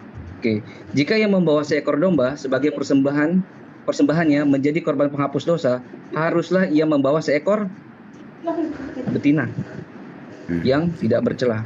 Nah, Yesus ini betina apa jantan? Karena itu yang harus dipersembahkan adalah anak dombanya ini betina. Nah, itu yang pertama. Yang kedua, di sini jika seseorang itu membawa persembahan seekor domba, ingat yang dihapus itu adalah dosa sendiri, dosa pribadi di dalam Imamat atau Vayikra ini. Jadi kalau misalnya satu bangsa yang bersalah, persembahannya apa? Kalau imam yang salah, persembahannya apa? Termasuk hingga penjelasannya kalau diri sendiri itu berbuat kesalahan, itu harus melakukan persembahan apa? Nah, persembahannya itu anak domba. Ini entah, saya bingung juga. Entah Yohanes ini dan Yesus ini tidak mengerti tentang Torah atau seperti apa. Karena kalau dibawa ke dalam konsep mereka itu orang Yehud, mereka itu paham dengan Torah gitu. Bahkan Yesus itu mengejarkan Torah katanya di dalam sinagog. Kenapa? Yang pertama, dia tuh mempersembahkan anak domba ini bukan anak domba jantan. Bukan anak domba betina, malah anak domba jantan. Yesus ini jantan apa betina? Satu, saya bukan menghujat Allah, enggak. Cuman yang kedua, kalau menggunakan tipologi anak domba itu yang ditebus adalah dosa sendiri. John, jadi Yesus ini nebus dosa sendiri, bukan dosa kalian. Karena Yesus ini mempersembahkan anak domba dan dia itu jantan. Oke, terima kasih abang-abangku semua buat kesempatannya. Jazakallah khair. Lanjut. Sama-sama abangku, Masya Allah. Dengar tuh Pak John. Saya itu sampai sekarang tidak ada bukti Jesus cerita seperti ini saya anak domba. Kembali lagi. Dewa Molok, Dewa Molok minta persembahan. Selamat siang Dewa Molok. Ini ada Dewa Molok ini ada. Kabur Pak John. Dari kemarin dia nungguin Bang Juma ya Dewa Molok nih Bang. Assalamualaikum. Waalaikumsalam warahmatullahi wabarakatuh. Waalaikumsalam warahmatullahi wabarakatuh. Sedikit menanggapi juga sama Bang John itu tadi, Bang. Kalau soal anak domba, berarti kan kita merujuk kepada tabiat domba itu bagaimana secara hewaniah ya kan. Domba itu adalah makhluk yang mudah cemas, ya, tertekan, atau dia mudah sedih gitu kan. Harusnya untuk Yesus yang mungkin ya, harusnya Tuhan itu perkasa ya, harusnya cocoknya itu bukan anak domba, tapi anak buaya atau anak gorila gitu kan, atau anak singa gitu kan yang kuat gitu kan. Jadi nggak cocok kalau keren ya. Iya, atau yang agak imut dikit anak marmut gitu kan Bang, cocoknya gitu. Marmut ya. King Kong lah Bang, King Kong. Nah, King Kong juga bisa. Aduh parah. Oke Bang Dewa Molok ditukar ya. Tadi aja Bang John itu nggak bisa jawab itu masalah surat Aplat itu. Bang Dewa, kan tadi kan saya nanya surat Aplat yang diprotes sama Martin Luther itu nggak ada yang bisa jawab itu. Kenapa Kristen sampai menjual surat pengampunan dosa sedangkan mereka Iya. Bohong itu brother, bohong. Jadi sampai uskupnya nggak ada yang bisa jawab. Uskupnya aja nggak ada yang jawab itu surat aplat. Kenapa dijual sama paus? Padahal kan udah ditebus. Waalaikumsalam. Waalaikumsalam warahmatullahi wabarakatuh. Yang naik Kristen dulu dong, bingung nih hostnya nih namanya, ya ampun. Lihat aja Martinus, ya kan? Tetanus. Julius, itu. Ayo Bang, kosong ada yang mau disampaikan 3 menit 4 menit silakan. Oh, nggak ada sih yang disampaikan, cuman ya kayak lelucon aja tadi si John. Dia mempermalukan agama dia sendiri dengan statement-statement yang dia buat. Biasa begitu Bang, pada mulanya firman, pada akhirnya nyungsep.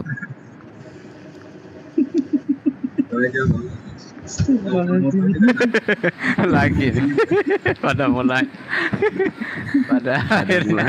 akhirnya nyungsep. Ini nih kenangan pengunjung aja kan, mau kenal sama dia. Aduh, parah. Jadi kalau Bang Moto ini bagian pembersihan terakhir dia. Aku mah tim hore abang. Sebagai cheerleader aja. Selamat siang Bang Dani. Halo, assalamualaikum warahmatullahi wabarakatuh. Waalaikumsalam. Waalaikumsalam warahmatullahi wabarakatuh Bang Dani. Salam kenal semuanya ya. Ini masukan aja buat John Sena ya. Mungkin kayaknya si John itu lagi ngangon domba kayaknya, jadi nyungsep.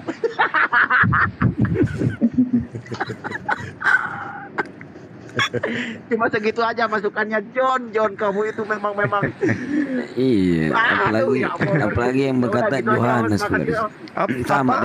Apaan sih datang-datang tiba-tiba tertawa? Sama-sama dong kita tertawa. Jadi kalau kita melihat teman-teman, pengakuan Yesus itu sebenarnya, pengakuan Yesus itu yang seharusnya dia itu bukan domba. Pengakuannya dia adalah gembala. Masa iya gembala berubah menjadi hewan yang digembalakan? Itu nggak mungkin itu. Di dalam Yohanes 10 nomor 14, mulutnya Yesus sendiri yang mengaku, "Akulah gembala yang baik, dan aku mengenal domba-dombaku, dan domba-dombaku mengenal aku." Giliran ajaran Paulus yang menjadi domba adalah Yesus. La haula wala quwata illa billah. Ini demi dewa Molok. Biar dewa Molok yang tertawa. Yesus mengaku dia adalah gembala. La haula wala quwata illa billah. Sangat menarik tadi. Saya barusan pelajari imamat 4 barusan. La haula wala quwata illa billah. Ternyata kaidah ilmu yang ada di sana, kalau dia dosanya berkelompok, maka yang dipakai itu penebusan lembu. Iya Bang. Kalau dia perorangan, kambing atau domba. Iya. Harusnya karena dia kelompok Kristen ini kan mayoritas banyak tuh. Harusnya yang dipersembahkan itu lembu. Nah kalau dipaksakan Yesus ini yang jadi korban, Yesus itu harusnya disebut anak lembu. Aduh, astagfirullahaladzim. Makanya Bang Juma, di dalam konsepnya Yahudi kan, yang kita kenal itu, mereka itu kalau nanti Mesias itu dia mempersembahkan lembu kan, karena untuk menghapus dosanya seluruh orang Israel, bukannya anak domba. Anak domba mah cuma menghapus perorangan. Iya, itu Abang. Iya. Jadi kalau ada nanti Oten yang naik, sampaikan bahwa tinggalkan nanti revisi lagi kitab Wahyu tadi, jangan anak domba tapi anak lembu. Jadi salah satu dosanya itu Bang, yang betisku sakit tertawa dari tadi. Mencuri keledai itu. Ya Bang ya berarti Bang. Salah satu dosanya mencuri keledai itu ya. Makanya Allah, udah ampun saya Mas. Terus kebetulan namanya John lagi. Waduh. Kena. 1 Korintus 4 nomor 10. Aduh, parah ini, parah. Abang-abangku, aku izin turun ya, abangku mau lanjut. Iya, saya juga mau pamit. Saya juga mau pamit. Di sini udah pasar. Bang Hos, terima kasih banyak untuk kesempatannya semua abang-abangku. Ya, sering-sering naik ke sini, Dinda. Biar kalau Iya, ada Bang. kajian kayak begini kan sudah langsung kena finishingnya kan. Begitu debat panjang, di finishing dengan imamat 4 kan, wow, saling melengkapi kita, ya kan? Ini Insya baru Allah, iya, bagus. Ya abangku. Oke. Iya, abangku minta maaf ya kalau ada Terima salah-salah kasih. penyampaian kataku ya bang ya. Mungkin ada yang kurang berkenan. Semua lancar, semua aman, masya Lancar, Allah. Bang. Ini yang kita butuhkan, anak Nih, muda Bang, yang kita punya lucu-lucuan dulu keilmuan nama yang si luar Hotang. biasa. Baik, Bang Zia Assalamualaikum juga. warahmatullahi wabarakatuh. Waalaikumsalam. Bang Zia juga ini kena virus molok ini dia. Baru hari ini ku tengok dia ngegas. Ada tulis, tunjukkan di mana ada tulis. Nah, harus begitu, Akhi Zia. Problem berarti ingin orang agama Kristen percaya itu yang tidak ada tulis dalam Injil. Tidak ada tulis, dia percaya. Yang ada tulis, yang tidak ada Tidak tulis, percaya, dia ya. percaya. Yang ada tulis, dia tidak percaya. Harusnya anak lembu diganti menjadi anak dombi. Assalamualaikum warahmatullahi wabarakatuh. Waalaikumsalam warahmatullahi wabarakatuh. Waalaikumsalam warahmatullahi wabarakatuh. Aduh, aku kenyang banget Gurunda dan Asyid Filah. Habis ke tempatnya Ica Drama Queen, bubukin nanti Kristen terbaru si siapa Arjuna sama siapa si Metatron. Wadah. Guys, mantap. Kenyang. Luar biasa. Sama ini Gurunda, itu argumennya namanya argumen korbanot. Nah, kalau argumen korbanot itu banyak banget Gurunda. Pertama, memang bisa itu benar yang ngapus dosa sebangsa-bangsa Israel itu ada gitu. Tapi pakai lembu, bukan pakai domba. Iya, barusan tadi kalau kita dibahas. baca lagi ke bawahnya untuk menghapus dosa ketua suku pakai kambing. Iya, gitu. Dan kambingnya juga harus berkumis katanya. Iya. Dombanya nanti adanya di Imamat 13 kalau nggak salah. Tapi itu untuk rakyat jelata dan itu pun domba betina. Ah gitu. Aduh. Parah. Nanti dihajar lagi mereka ke sini, nih udah apa namanya? jauh menyimpang ya. Iya, korban penghapus dosa itu disembelih atau disalib gitu. Coba buktikan di mana lembu ada yang disalib zaman Yahudi. Ah, mati dia di sana. Aduh. Nah, terus kalau udah gitu, ya, nah sekarang korban penghapus dosanya Yahudi itu harus disembelih di dalam Yerusalem.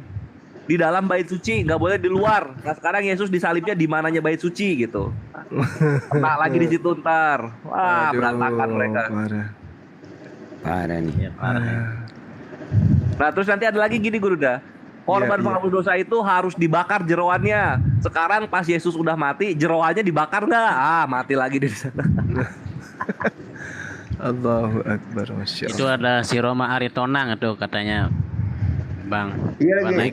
Naikkan nos. Nggak ada kemana, nggak ada ngajuin. Oke, sahabat-sahabat sekalian, dan domba-domba. Saya pamit asar dulu ya, teman-teman sekalian, para guru saya yang ada di sini, ada saya tetap di sini, tetap di Komal. Kalau nanti ada Oten yang mau naik, silakan diturunkan. Oke ya, saya pamit untuk diri untuk sementara. Subhanakallahumma bihamdi asyhadu alla ilaha illa anta astaghfiruka wa atubu ilaik. Jayalah Islamku, jayalah Indonesiaku. Assalamualaikum warahmatullahi wabarakatuh. Waalaikumsalam warahmatullahi wabarakatuh. Tetap sehat selalu, Abang Zuma. Sekarang